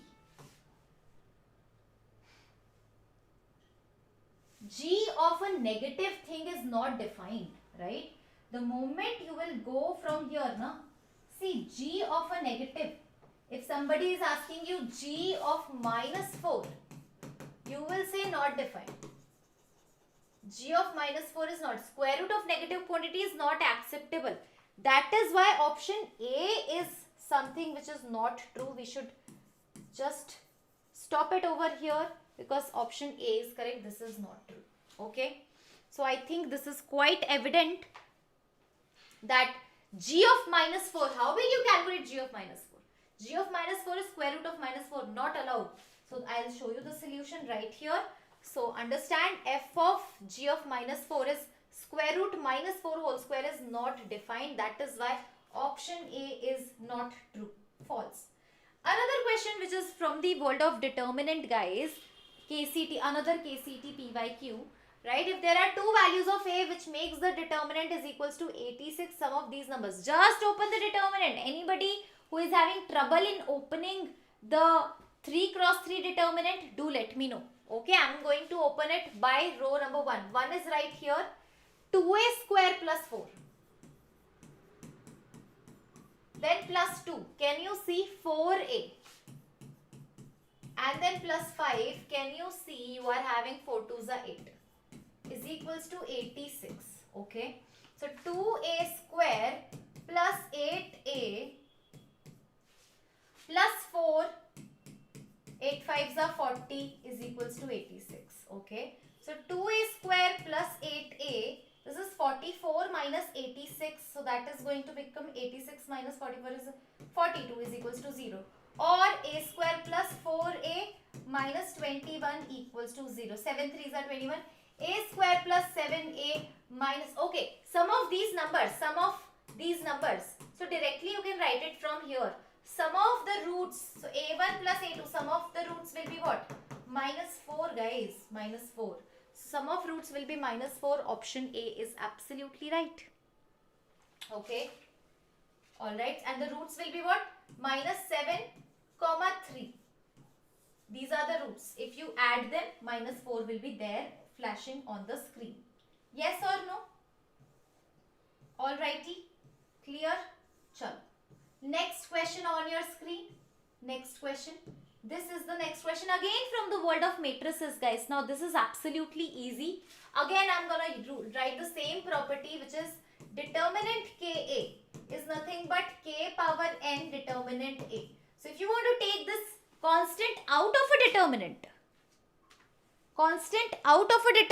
take it out. Constant will be gone out of a determinant. So this is 3 cube because order is 3. Determinant AB. And one more property, 3 cube, determinant A, determinant B. Okay. So now 3 cube into determinant A 5, determinant B 3. So 3 9 is 81 into 5. So 405 is matching with option B. Tick, tick, tick. Very quick, very quick. Yes. All good, all clear. Next question, are we ready for it? Are we up for it? Okay, dokie. Now we are waiting for calculus, right? Calculus, okay. Fx is given, piecewise definition is given. Now, what you are looking for, quadratic equation whose roots are. Now, limit of a function where x is tending towards 2 minus. That means left hand side of 2, less than 2. 2 minus means what? Less than 2. So, if something which is less than 2, so we have to go for here, this branch. So, this is nothing but value of function at x equals to 2 right here. Not here. 2 minus, okay. Not exactly at 2. Because x equals to 2 pe to we will refer this. But 2 minus, that means, so this is 2 square minus 1, 4 minus 1, that is 3. What about this 2 plus? Ahead of 2. Ahead of 2, that means x greater than 2. 2 into 2 plus 3. Yes or no? Very easy. So 2 2s are 4. 4 plus 3 is what? 7. So 7 and 3 are the roots. 7 and 3 are the roots. So x minus 3, x minus 7 is equals to 0. So clearly the option which is correct is option B, guys. Option B. Yes. Yes, yes, yes. Okay. Clear.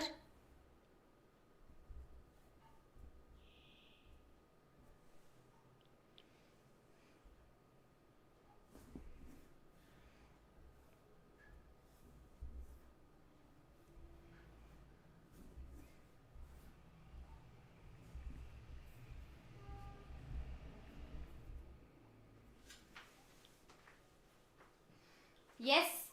Shall I move on to the next question now quickly? Easy question, right? Okay. So we are having a question which is, by the way, from inverse trigonometric functions. Okay. U is sin inverse 2x upon 1 plus x square. V is tan inverse 2x upon 1 minus x square. Obviously, one thing which we are going to do is x equals to tan theta. Okay. So U will be what? Sin inverse 2 tan theta upon 1 plus tan square theta. And do you know 2 tan theta upon 1 plus tan square theta? Who is going to tell me? Who is going to tell me this formula? So this is nothing but sine 2 theta, guys. The formula for sine 2 theta is 2 tan theta upon 1 plus tan square theta. Now U is equals to sine inverse sine 2 theta is 2 theta. So U will be 2 theta. What is theta, by the way? Theta is tan inverse x. This is your U, guys. This is your U. Okay, what about this? So this is tan inverse. Again, same thing. X is equals to tan theta you are going to put. So V will be tan inverse 2 tan theta upon 1 minus tan square theta. Okay, so V will be equals to tan inverse 2 tan theta upon 1 minus tan square theta. Anybody in the chat box, huh? This is actually tan 2 theta, guys. Tan 2 theta. So now V is equals to nothing but 2 theta, which is again 2 tan inverse x. Oh, V is also this, U is also this. So du by dv. Now tell me, derivative of U with respect to x. Can anybody tell me? 2 by 1 plus x square. Yes or no? Derivative of V also with respect to dx. 2 by 1 plus x square. So now du by dv will be what? Du by dx upon dv by dx. Yes or no? So this is going to be what? 2 by 1 plus x square. 2 by 1 plus. It is so obvious, right? So this is 1. Clearly the correct option is 1. Okay.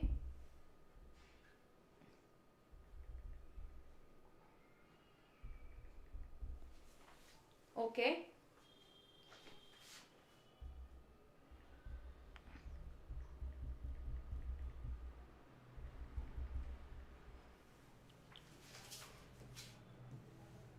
All right, clear.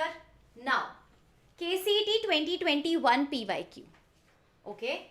So this is something which is again indefinite integration. It looks like it is a tough thing, but it is, trust me, not a very tough thing. Okay. What I'm going to do is I am going to put something t. tan inverse x power 4. Can I put it as t? If I differentiate, if this is your t, right? If I differentiate, what you're going to get is, so tan inverse derivative is 1 upon 1 plus x square. So this time 1 upon 1 plus x power 4 whole square, okay, whole square, multiply, understand, because chain rule is applicable, so x power 4 derivative is 4x cube dx is going to become dt, right? So what we are going to do is, we are going to multiply 4 and divide by 4, so that you can clearly see that x cube, 4x cube, so 4x cube upon 1 plus this is nothing but dt, guys. So let me just write it this way, just this. So 4x, 1 by 4 will be left out because 4x cube 1 upon this will become dt, right? Then sign is already there, and tan inverse x power 4 is t, integral. Can you see the whole integral has been reduced? Integration of sign, you know that, minus cos t by 4, which is plus constant c, which is minus cos, and this is going to become tan inverse x power 4 upon 4 plus constant c. So minus cos, tan inverse, minus cos will be the answer. This is also wrong. This is also wrong. Clearly option A is absolutely right. Yes or no? In the chat box. Okay, clear? Any doubts? Any confusion? Alright, the last question on your screen is a homework question, by the way, huh? Homework question, okay? Let me ask Diksha Ma'am that, is she ready?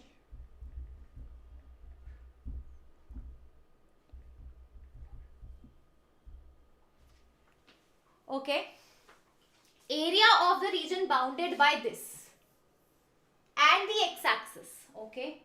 Now understand that y is the negative of square root. If you actually understand what is this figure, square both the sides, you will realize y square is equals to 16 minus x square plus y square is equals to 16. So this is a circle but not a complete circle. Understand, because y is never ever positive, the graph will always stay below x-axis. Okay, y is always negative.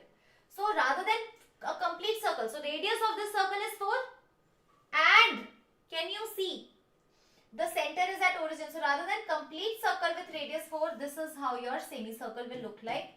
This is how your graph will look like. Area between x-axis and this graph, you are going to tell me. Comment below.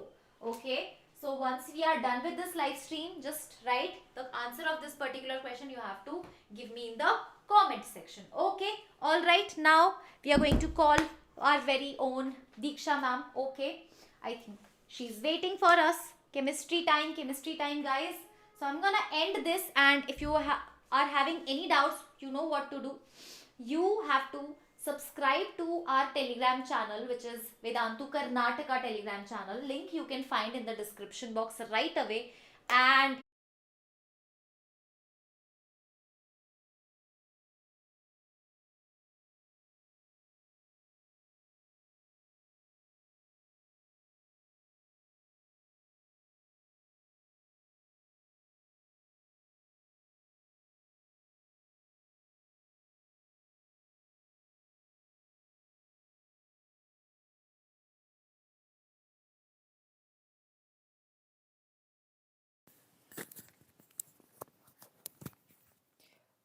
Hello.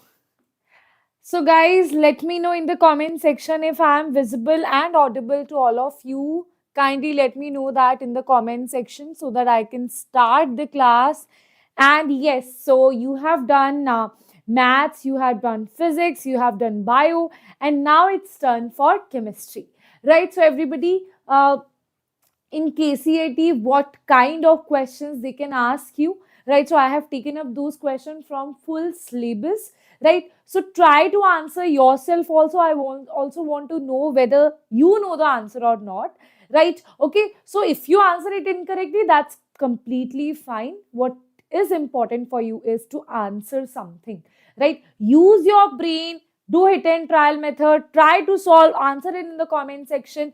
If it goes wrong, your mind will tell you in the exam that yes, ma'am had corrected me in the live section. I texted ma'am, but I was wrong. But now ma'am has corrected me. Then your mind will be able to remember those things in the time when it is needed. Okay, so let us start. Everybody. I can't see your comments in the comment section. Yes, everybody, if I am visible, audible.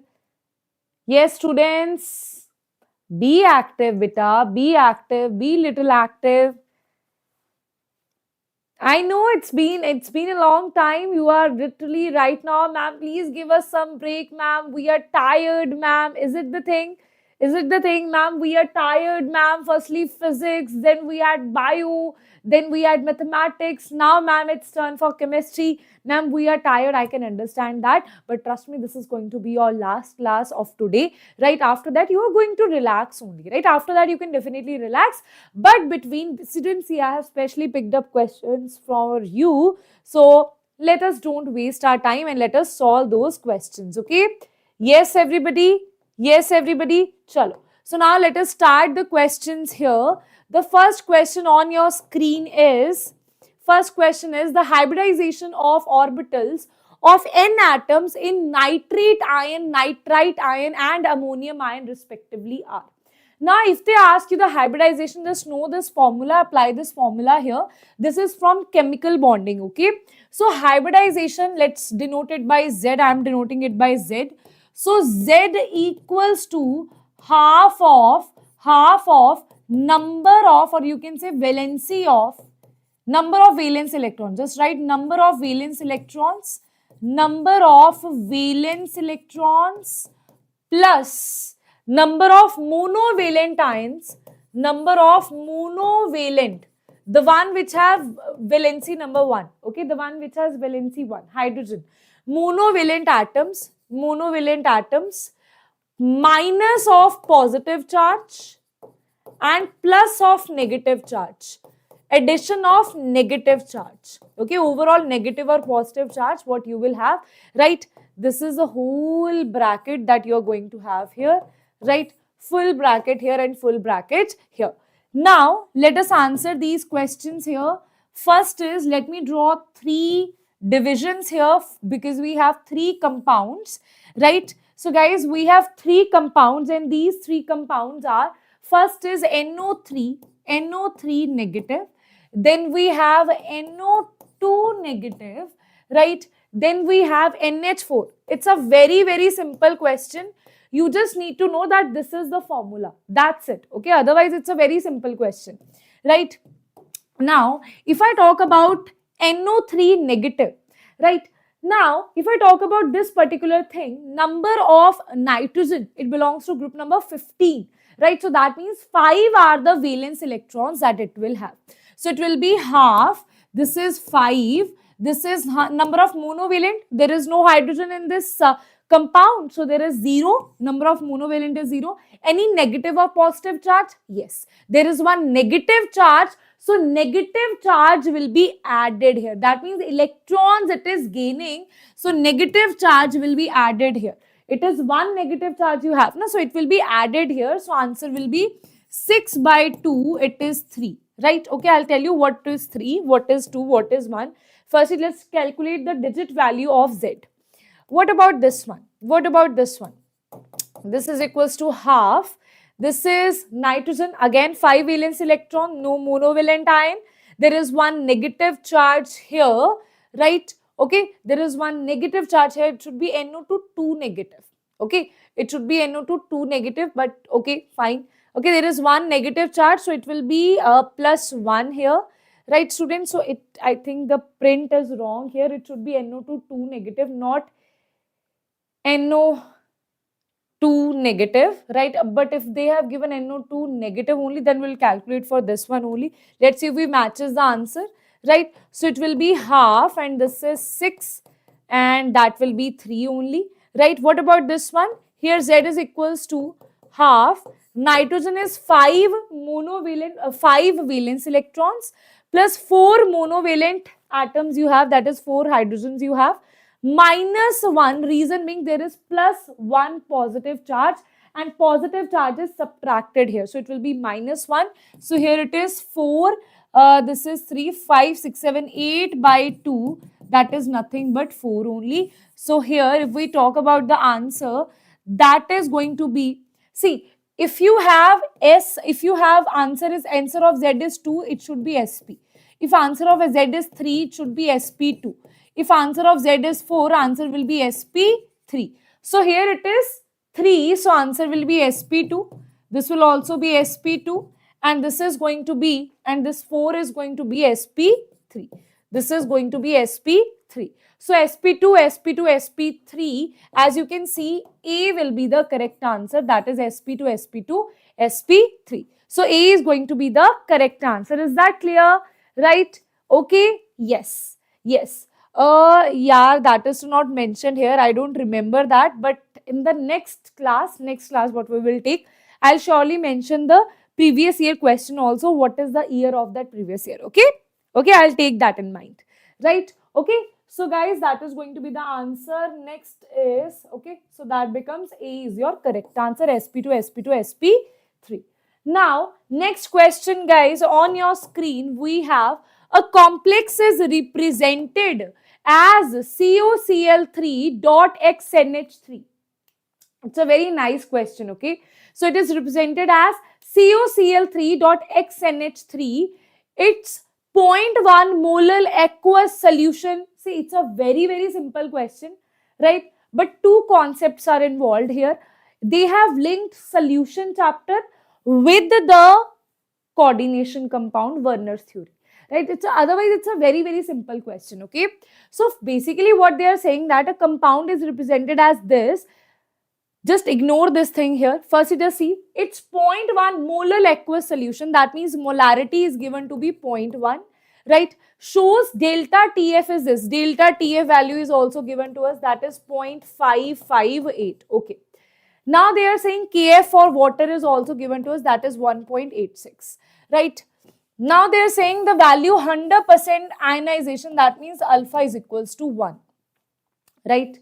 Now, can I say that means if I talk about delta TF, that is equals to Van Hoff factor, right? And when alpha is equals to 1, then Van Hoff factor is equals to number of ions that it will form. When dissociation is equals to 1, that Van Hoff factor will be equal to the number of ions dissociated, right? Number of ions that will be dissociated, right? So that means we just have to calculate the value of I firstly, because they have given us I, M and Kf, that is the formula. Kf and M, that is the formula. From here, I is equals to delta TF divided by Kf into molality. So, I will be equals to delta TF. What is the value of delta TF? So, it will be 0.55 and this is molality is 0.1 and this is 1.86. Okay, 1.86. 1.86. So, that will be approximately equals to 2 and this is 5. So just guess the value. So it will be approximately equal to 1 by point will be cancelled, right? Okay. So it will be 55 by 186. Okay. So everybody, what is going to be the answer? Everybody, 1.8, this I, let us see. So this is going to 55 boy. 55.8, 1.86, right? 55, 1.86 and also there is 110 here, right? This will be 10. So it will be something around 180, 200, right? 200, approximately it is going to be 3, right? Approximately, see, approximate value only we need to know. We don't need to have this, we have to calculate this you don't have to do. So you need to have the approximate value. I know that if I take this as 200, if I take this as 200, if I take this as 600, it will be approximately 3, right? So I have just taken the approximate value here. Approximate value will be 3 here. If approximate value is 3, I is equals to 3, beta. I is equals to 3. Now we have taken out the value of I. That means, it means N is also equals to 3. That means the formula will be, the formula of the complex is this one. This is COCl NH3X, and this is Z, and this is Y. They are asking you the value of X here. That means they are asking you the NH3 that you will have. Full formula is this, COCl3.XNH3, right? Formula of X they are asking you. So guys, we know that cobalt has a coordination number of 6, right? Cobalt will always have a coordination number of 6. If cobalt has a coordination number 6 here, now if I am saying that it has only 3 chlorines here, so beta, can I say that if it has only 3 chlorines here, can I say that if it has a total 3, so wait a minute. If this is 5, if this is 5, this is 1, and this is 2. Can I say then it can be the correct answer? Because here you need to assemble 3 chlorines here, right? I know that total coordination number is 6. That is only possible if chlorine is 1. There is no other combination that is possible, right? If you have any other combination, then the ions will not be 3. I need to have 3 ions here. 3 ions are only possible. 3 ions are only possible if you here have 2. If here you have 2, that means here you should have 1. That means total it has 3 chlorines, right? So here it should be 1. If total 3 chlorines you have, coordination number should be 6. Already 1 coordination number is occupied by chlorine. That means NH3 should have 5 coordination number. So answer will be D is the correct answer. Is that clear to everybody or not? Is that clear to everybody or not? Yes, students. Abhishek, Srinivas, Akash, Rishabh, Kirti. Yes, students. Is that clear to you or not? It was a very, very nice question. 2 concepts are here, right? So I want you to deal with all these kind of questions as well, right? Okay. Is that clear? Is that clear to everybody? Next question is I2 oxidizes thiosulfate ion into. Yes, everybody. I2 oxidizes thiosulfate ion into. Everybody in the comment section. What is the answer for this one? Everybody, what is the answer for this one? I2 oxidizes thiosulfate ion into which thing? Thiosulfate ion into which thing? Yes, everybody? Yes. I2 oxidizes thiosulfate ions into, if you see this form reaction here, I2, it will itself from 0 to -1, right? Itself it is getting reduced, right? This is a question from redox reactions, okay? This is a question from redox reactions, iodometry, right? So how I2 itself get reduced? It's a very, very important question, that it oxidizes this thiosulfate to S4O62 negative. So answer is going to be C is the correct answer. Okay, C is the correct answer. Now guys, next question on your screen, what we have is this one, right? Everybody, next question is CH3. See guys, here you have triple bond, okay? This is triple bond, right? This is your triple bond. CH3, CH2, CH2, C triple bond, CH. You have BH3. So see, I'll just divide it into 2 parts, or I'll just solve one question first and second question next. So if I have CH3, CH2, CH2, this is C, very, very important question, right? BH3, THF you have, that means hydroboration oxidation reaction is occurring here. So can you tell me hydroboration oxidation? Just remember one thing. Is it anti-Markovnikov or Markovnikov? In hydroboration oxidation, there is anti-Markovnikov addition, right? Anti-Markovnikov. Just remember anti-Markovnikov addition. Okay, so there is anti-Markovnikov addition. What will happen? This pi bond will break here, and you will have the anti-Markovnikov means negative part. That means OH2 more number of hydrogens. So OH will be attached here and H will be attached here. Now students, what is this? What is this? Double bond and OL. Double bond and OH. Double bond and OH. Enol. This is enol, right? So from here we will apply the keto-enol tautomerism, right? Ketoenol tautomerism. So what will happen in ketoenol tautomerism? This is 1, this is 2, this is 3, right? Simple ketoenol tautomerism says that I am telling you a simple trick on that, right? No this and that, simple trick. From 2 and 3, if this is 2 and 3, from this double bond will be shifted here, right? From this double bond will be shifted here. You can just write the same thing here. You can write the same thing here. CH3, CH2, CH2, this is C, double bond C, H, this is OH and this is H. What you will do? Break this double bond, attach the double bond on 1 and 2 position. That means the double bond will be shifted from 2 to 3 to 1 to 2, and the hydrogen here will be shifted to this position.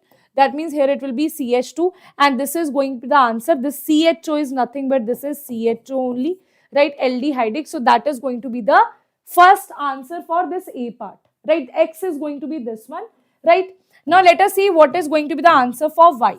Let us see what is going to be the answer for Y. Same way, same thing we are going to do here. Now, this is the hydrolysis of alkynes, right? Hydrolysis of alkyne, again a very, very important reaction, right? Again a very, very important reaction. So, here it will be CH3, CH2, CH2. Acha students, why are you not speaking? Are you like upset about something with me or what? Huh? So, this is triple bond CH. Now, here also, you are adding water, you're adding H and OH, but in this case, you will have the formation of a carbocation. This is acid catalyzed hydration, right? In this case, you have the formation of a carbocation. Which carbocation is more stable? If one pi bond will break, which carbocation will be more stable? This one or this one?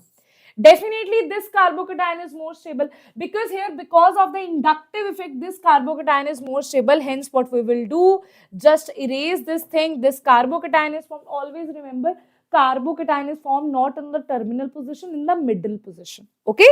Not on the terminal position, on the middle position it will be formed. So hence this will be the positive part. To this positive part, OH will be attached, right? This will be OH here, and this will be 1H2.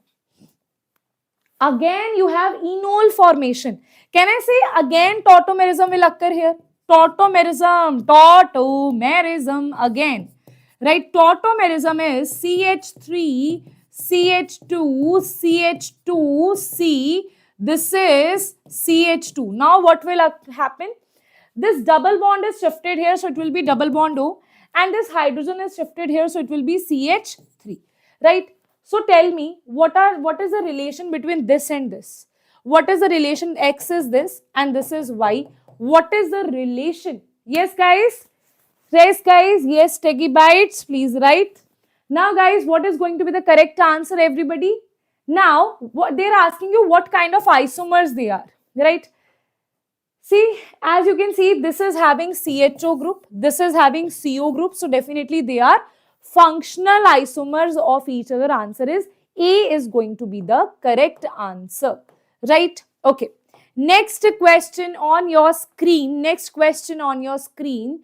That is CH3COH SOCl2. It's a chain reaction, right? 1, 2, 3, 4 things you're adding. Now you need to tell what will happen here, right? Okay. So let us solve this question, right? So first thing is you have added SOCl2 here. Now SOCl2, thionyl chloride, it will replace OH with Cl. So you will have the formation of CH3COCl, right? Then they are saying this, you have one benzene, and on this benzene with the help of AlCl3, benzene and COCl, it is Friedel-Crafts acylation, right? Okay. Okay. Yes, students, definitely that will be continued. Don't worry about that, right? For right now, focus on this thing, right? So this is Friedel-Crafts acylation. What will happen? Acyl group will be attached here. You can say acyl group is attached on this particular position. COCl. This thing will be formed, right? B also done. Now they are saying HCN. When you add HCN here, right? After that, what will happen on adding HCN? On adding HCN to it, what will happen? This is negative part, this is positive part. And this is electrophilic positive, this is negative. Why? Because oxygen is partially negative in nature. Carbon is partially positive in nature because of the electronegativity difference. This negative part will attack here, electrons will jump here, and hence you will have the formation of, just give me a second, you will have the formation of this benzene, and this is C, this is OH, this is Cl, and this will be Cn, right? This thing will be formed here, right? After that, they are saying you are doing the hydrolysis, right? Okay. So what will be the answer that is formed here? OHCCl. So basically, after hydrolysis, what will happen to this Cn, right? What will happen to this Cn? Everybody in the comment section, what will happen to this Cn? Yes, everybody, what will happen to this Cn? Right? You have CH3. Arey, where is the CH? Oops. Why I have taken Cl here? I'm so sorry. Here it should be beta CH3. By mistake. My bad. Here it should be CH3, okay? Because whenever you have Friedel-Crafts acylation, this Cl is taken by the AlCl3 that you will have. This is the Lewis acid. It will take out the Cl and you will be left with COCH3. So COCH3 will be formed here. After that, Cn will attack here. After the hydrolysis, right, what will happen? This Cn will be converted to, Cn is converted to COH. That means oxidation of Cn will occur.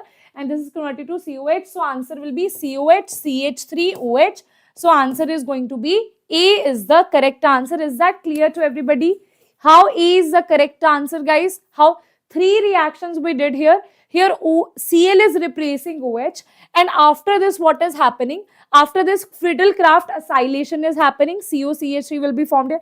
But all these are your NCRT reactions only. Simple direct reactions. It's just that they have combined these reactions. That's why you feel that, okay, ma'am, this is very tough. Otherwise, it's not tough. These are good questions, okay? Good questions. Okay? Now, next guys, we have, next is, as you can see here, now they are saying that options they have given, which of the following is formed. Now, who will tell me what is this reagent? Here you just need to know what is the name, where this reagent is used. Where this reagent is used, guys. Where this reagent is used. Everybody in the comment section, where this reagent is used. Yes, guys, where this reagent is used. Br2NaOH. Where this reagent is used, guys. Yes, everybody. But this is Hoffman bromomide, right? Bromomide degradation, right? Hoffman bromomide degradation. So simply what will happen here, right? This will stay intact. What happens in degradations? RCONH3 NH2, this is converted to RNH2. That means this bond will be eliminated. So everything else will remain the same. The answer will be, I'll just write down the answer here. The answer is going to be the same. Benzene is as it is. This bond is as it is. That is COOCH3. This bond is as it is. Just differences here. It will be CONH2. Right? Now tell me, is this a primary mean? Is this a secondary mean? What kind of, right? So this nitrogen is attached to only one carbon, right? This is just given to scare you, right? Otherwise, we just need to answer this particular thing. That you have CO, this will be eliminated. You have CH2NH2. This is only attached to one carbon. To one carbon, that means it is primary amine. So answer is going to be A is the correct answer. Right? Okay. Yes, guys, everybody. Now, next question is, the number of stereoisomers of 3-pentene, pent 1-ene-2-ol. Okay. So it is pent 1, 2, 3, 4, 5. 1, 2, 3, 4, 5. 3-pentene means you on the third position there will be double bond 1, 2, 3. So double bond should be present here. On the third position, no. 2-ol. On the second position, it should be ol. So I'm saying this is the second position, ol. So 1, 2, 3, it should be, right? So that is going to be the correct answer. CH3, this is nothing but this is CH. This is CH. This is CH. This is CH3. Right? So that is going to be the answer. Now they are asking you the stereoisomer. Stereoisomer, guys, it has geometrical isomer also, it has optical isomer also. A simple way to answer this is, so I'll directly give you a simple trick on this, right? So whenever you have an unsymmetrical molecule, see in KCET, they will only give you the unsymmetrical molecule, right? Okay, only unsymmetrical. They will not give you the symmetrical molecule because that has more complicated formulas it has. So it will only give you, they will only give you unsymmetrical compound, right? So this is unsymmetrical compound. For unsymmetrical compound, the formula is 2 raised to power n. Now, the catch is to know that this n is what? Ma'am, this n is what? Now, if you talk about n for geometrical isomer, you need to calculate the double bond here, which has double bond, which has this 1, 2, 3 and 4. These two groups are different, these two groups are different. That is the double bond that you need to have. That means geometrical, the double bond showing geometrical isomer. So this is the double bond that you have. Here it has on one carbon, you should have different groups. Okay, on the double bond, on each carbon, you should have different groups. So this carbon is one hydrogen, and when this full group, two groups are different. In this carbon also, you have one hydrogen and one methyl. That means these two groups are also different. That means for geometrical isomer, it is 1. For optical isomer, we need to see the chiral center, chiral carbon. Chiral carbon means which has 4 different groups and it is sp3 hybridized. So I can see this is having 3 hydrogen. It is not chiral. It is also not chiral. The double bond is definitely not chiral. So this is the chiral center that I'll have because it is having 1 hydrogen, 1 OH, 1 this group and 1 this group. 4 groups which are different. So answer will be 1 optical. So it will be 2. N is going to be 2. So answer will be 2 raised to power 2. Answer is going to be 4 is the correct answer. So A is going to be the correct answer. Is that clear to everybody? Guys, is that clear to you or not? Guys, is that clear to you or not? Everybody, I can't see. Why this, yaar? Why this? Huh? Only Abhishek here and Sudarshan to is, I think, from, he's not preparing for KCET. But why you guys are not answering anything, not saying anything, as if world has, world has, gone somewhere and everything is just scattered, right? There is no life, as if they're lifeless aliens you are behaving like. Huh? So aromatic compounds among the following is aromatic compound among the following. If you talk about this is 1, 2, 3, 4 pi electrons, right? See, if you have PCC followed, that means planarity, conjugation, and cyclic. Then it is going to be have this. It is going to have the scope of aromatic or anti-aromatic. 4n plus 2 pi are aromatic, and 4n pi are anti-aromatic, right? Okay, so if you talk about this thing here, it is 1, 2, 3, 4 pi electrons. Again, it is anti-aromatic. This is also anti-aromatic. This is also anti-aromatic. They are asking you aromatic. This is 1, 2, 3, 4, 5, 6 pi electrons. If you put 1 here, it will be 4 plus 2 equals to 6 only. That means it is going to be aromatic. What about this one? This is 1, 2, 3, 4, 5, 6.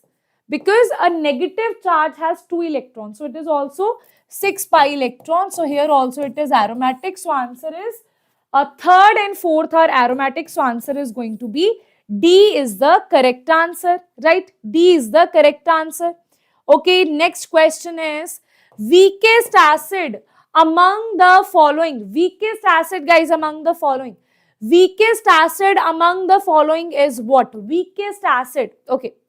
Weakest acid here, it has COH, it has COH, it has COH. Benzoic acid is always stronger acid as compared to phenol. So that is why A is going to be the weakest acid here. So answer is going to be A is the correct answer.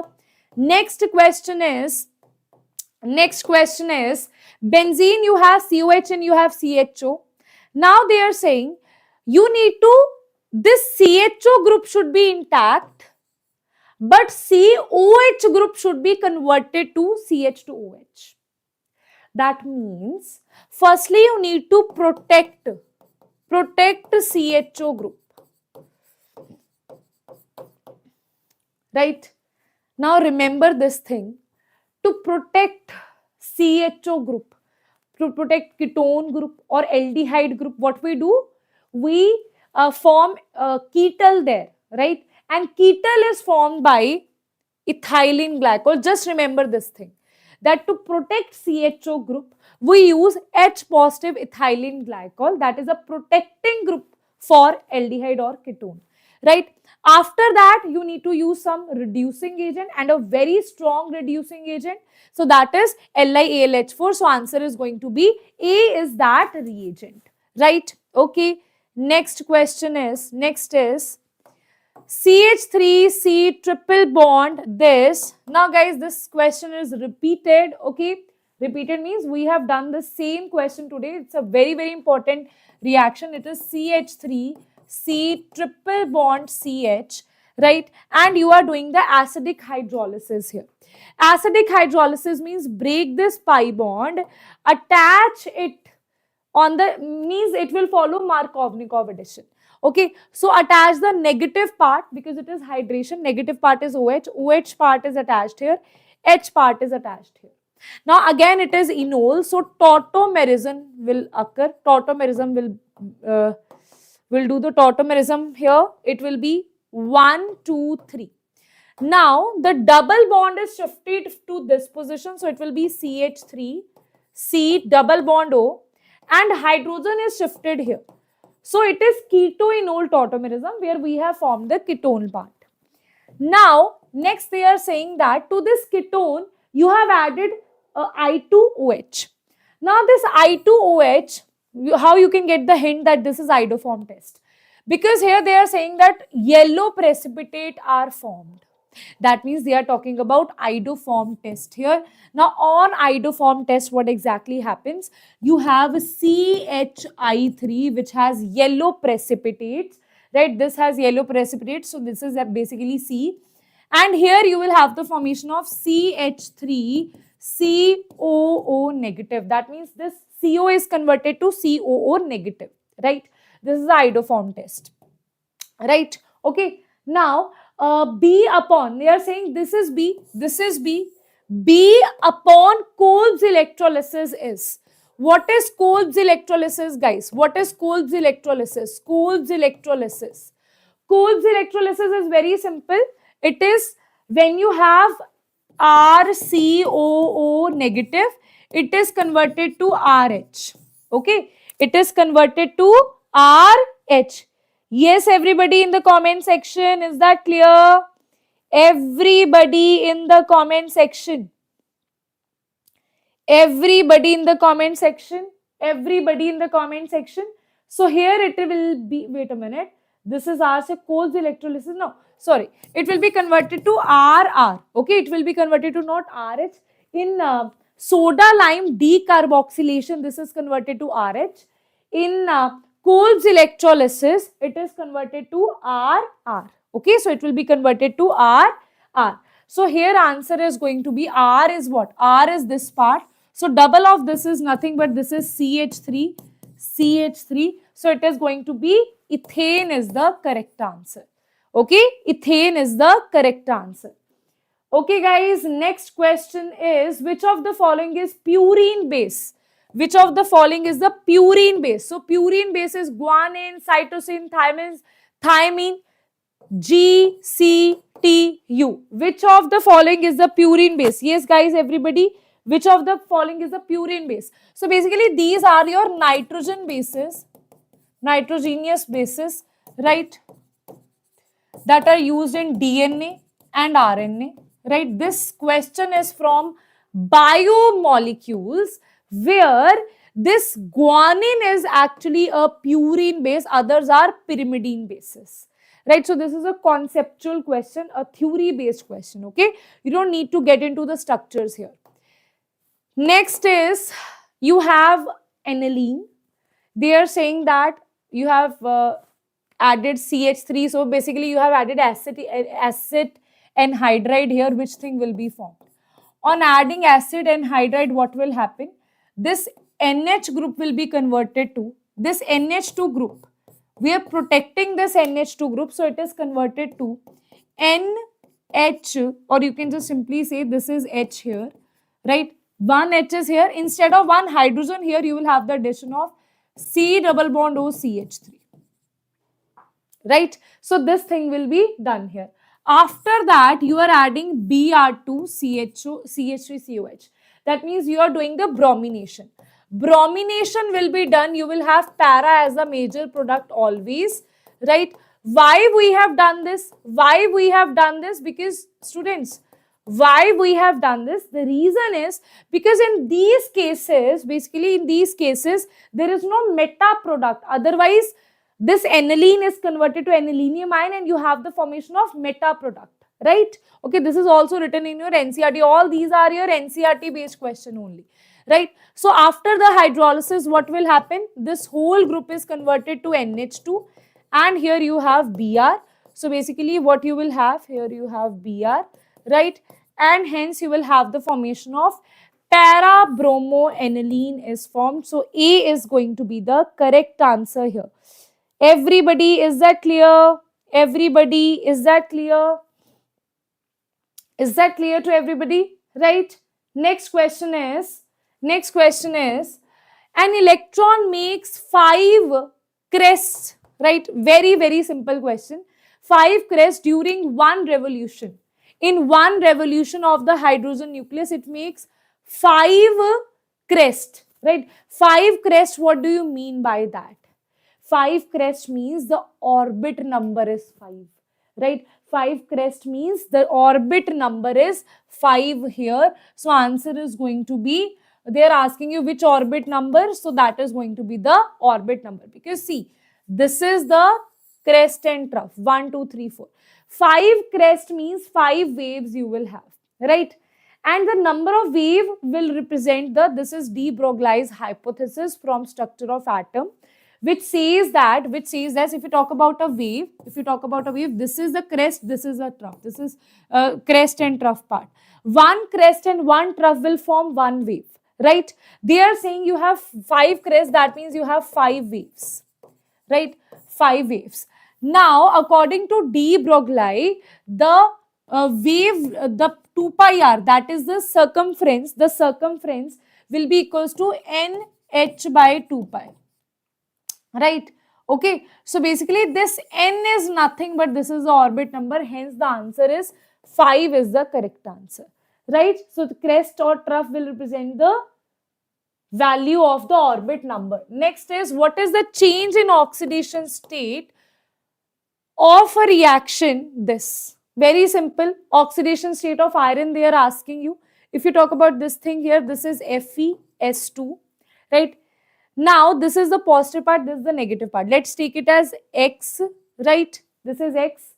Now, sulfide, it is having minus, this is plus 2. See, it's very simple. This will be plus 2, this will be minus 1 here. Sulfide, S is minus 1, right? So, here it is going to be X minus 2 is equals to 0, X is equals to plus 2. So, answer will be plus 2 here, right? Plus 2 is not the answer. Plus 2 is for Fe is plus 2 here. Right? What about this one? What about this one? It is 2x minus 6. Oxygen is having minus 2.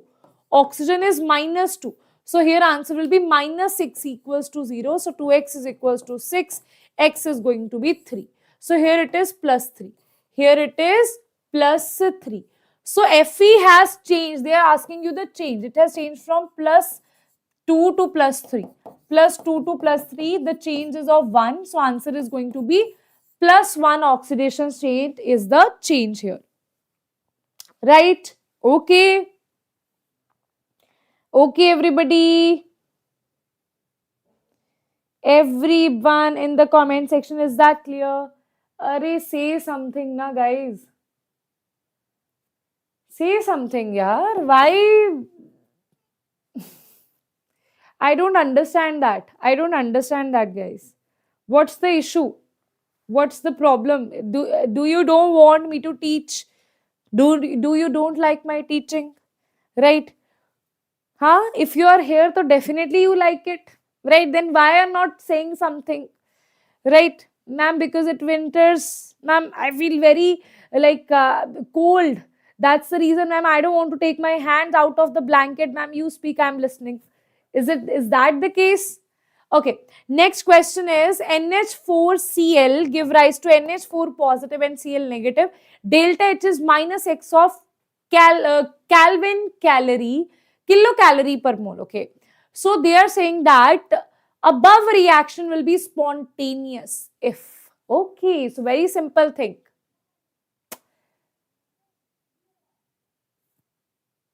Okay. So guys, firstly, so let us see this question here. This is an exothermic process, right? Okay, this is an exothermic process.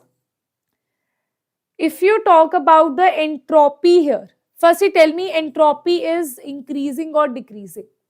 Everybody, let me know in the comment section entropy is increasing or decreasing. It is getting converted into ion. So entropy is definitely increasing here.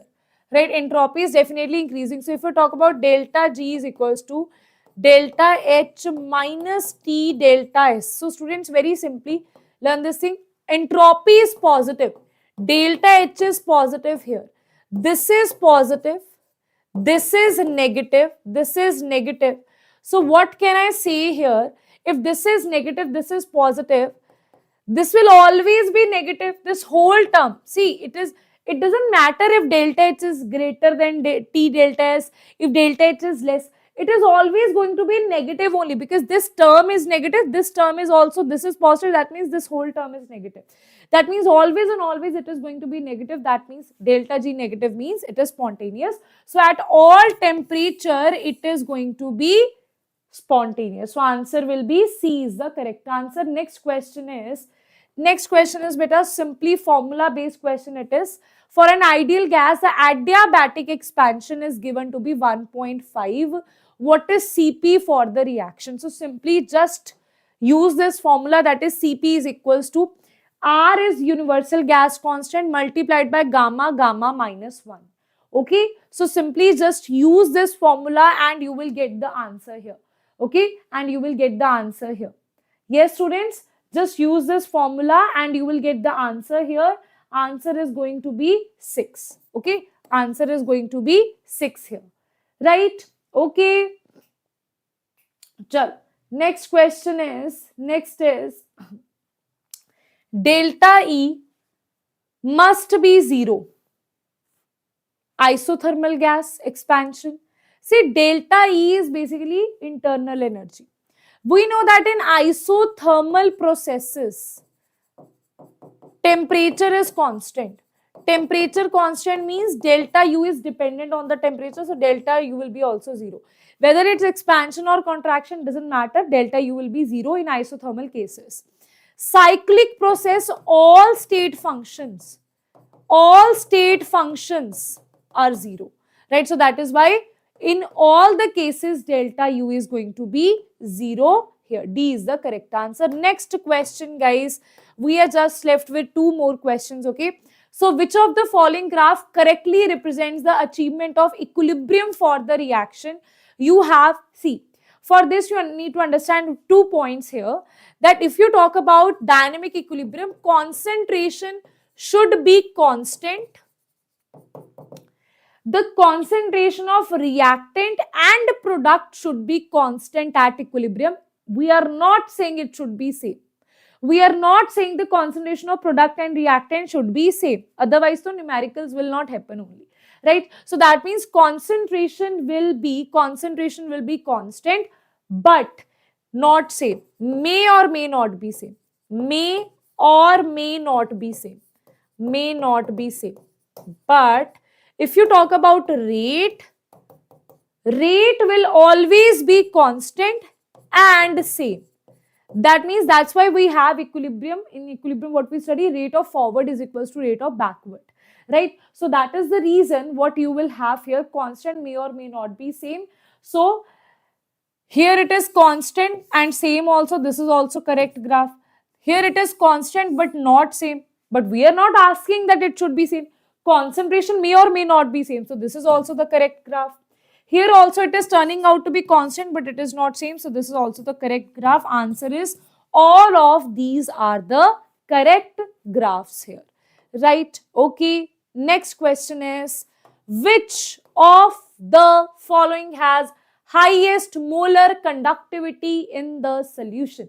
Which of the following has highest molar conductivity in the solution? Highest molar conductivity means maximum number of ions it should give, right? More is the ions, more is the conductivity, right? More the electrolyte ions will move here and there, right? Okay, so it's like more the number of students in the class, more they will talk to each other, speak to each other, this and that, gossip about this and that, right? Less number of students means they will not gossip about anything, right? Like here, I can't see any student speaking anything, right?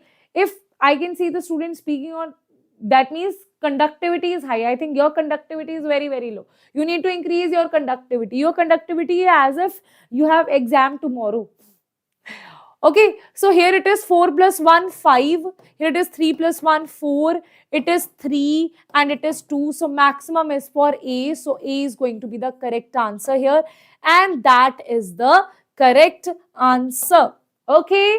So guys, that was about today most top 100 most important questions for KCET, right? For physics, chemistry, bio and mathematics, right? So if you want more such lectures, right? Okay, do write it in the comment section, right? What you are waiting for, what kind of videos you want from us, right? And also what are the problems that you are facing in the preparation of KCET, because it is very, very near, right? You guys are also preparing for your board examination.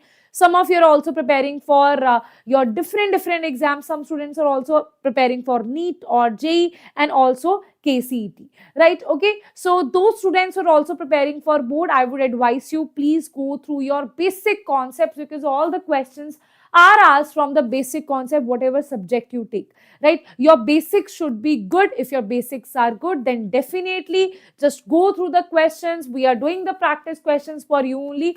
Go through these questions. Even if you feel that, ma'am, I am not able to understand anything, sit in the class and listen to the explanation that we are giving you, right? Okay, that's it for today, guys. Bye-bye. Take care and don't forget to hit the like button and share this channel with your friends, right? Because the more positivity you spread about this channel, more will be able to help different students, right? Who are actually looking for these kind of videos. Okay, guys, then bye-bye. Take care. Tata, bye-bye and good night. Take care. Bye-bye.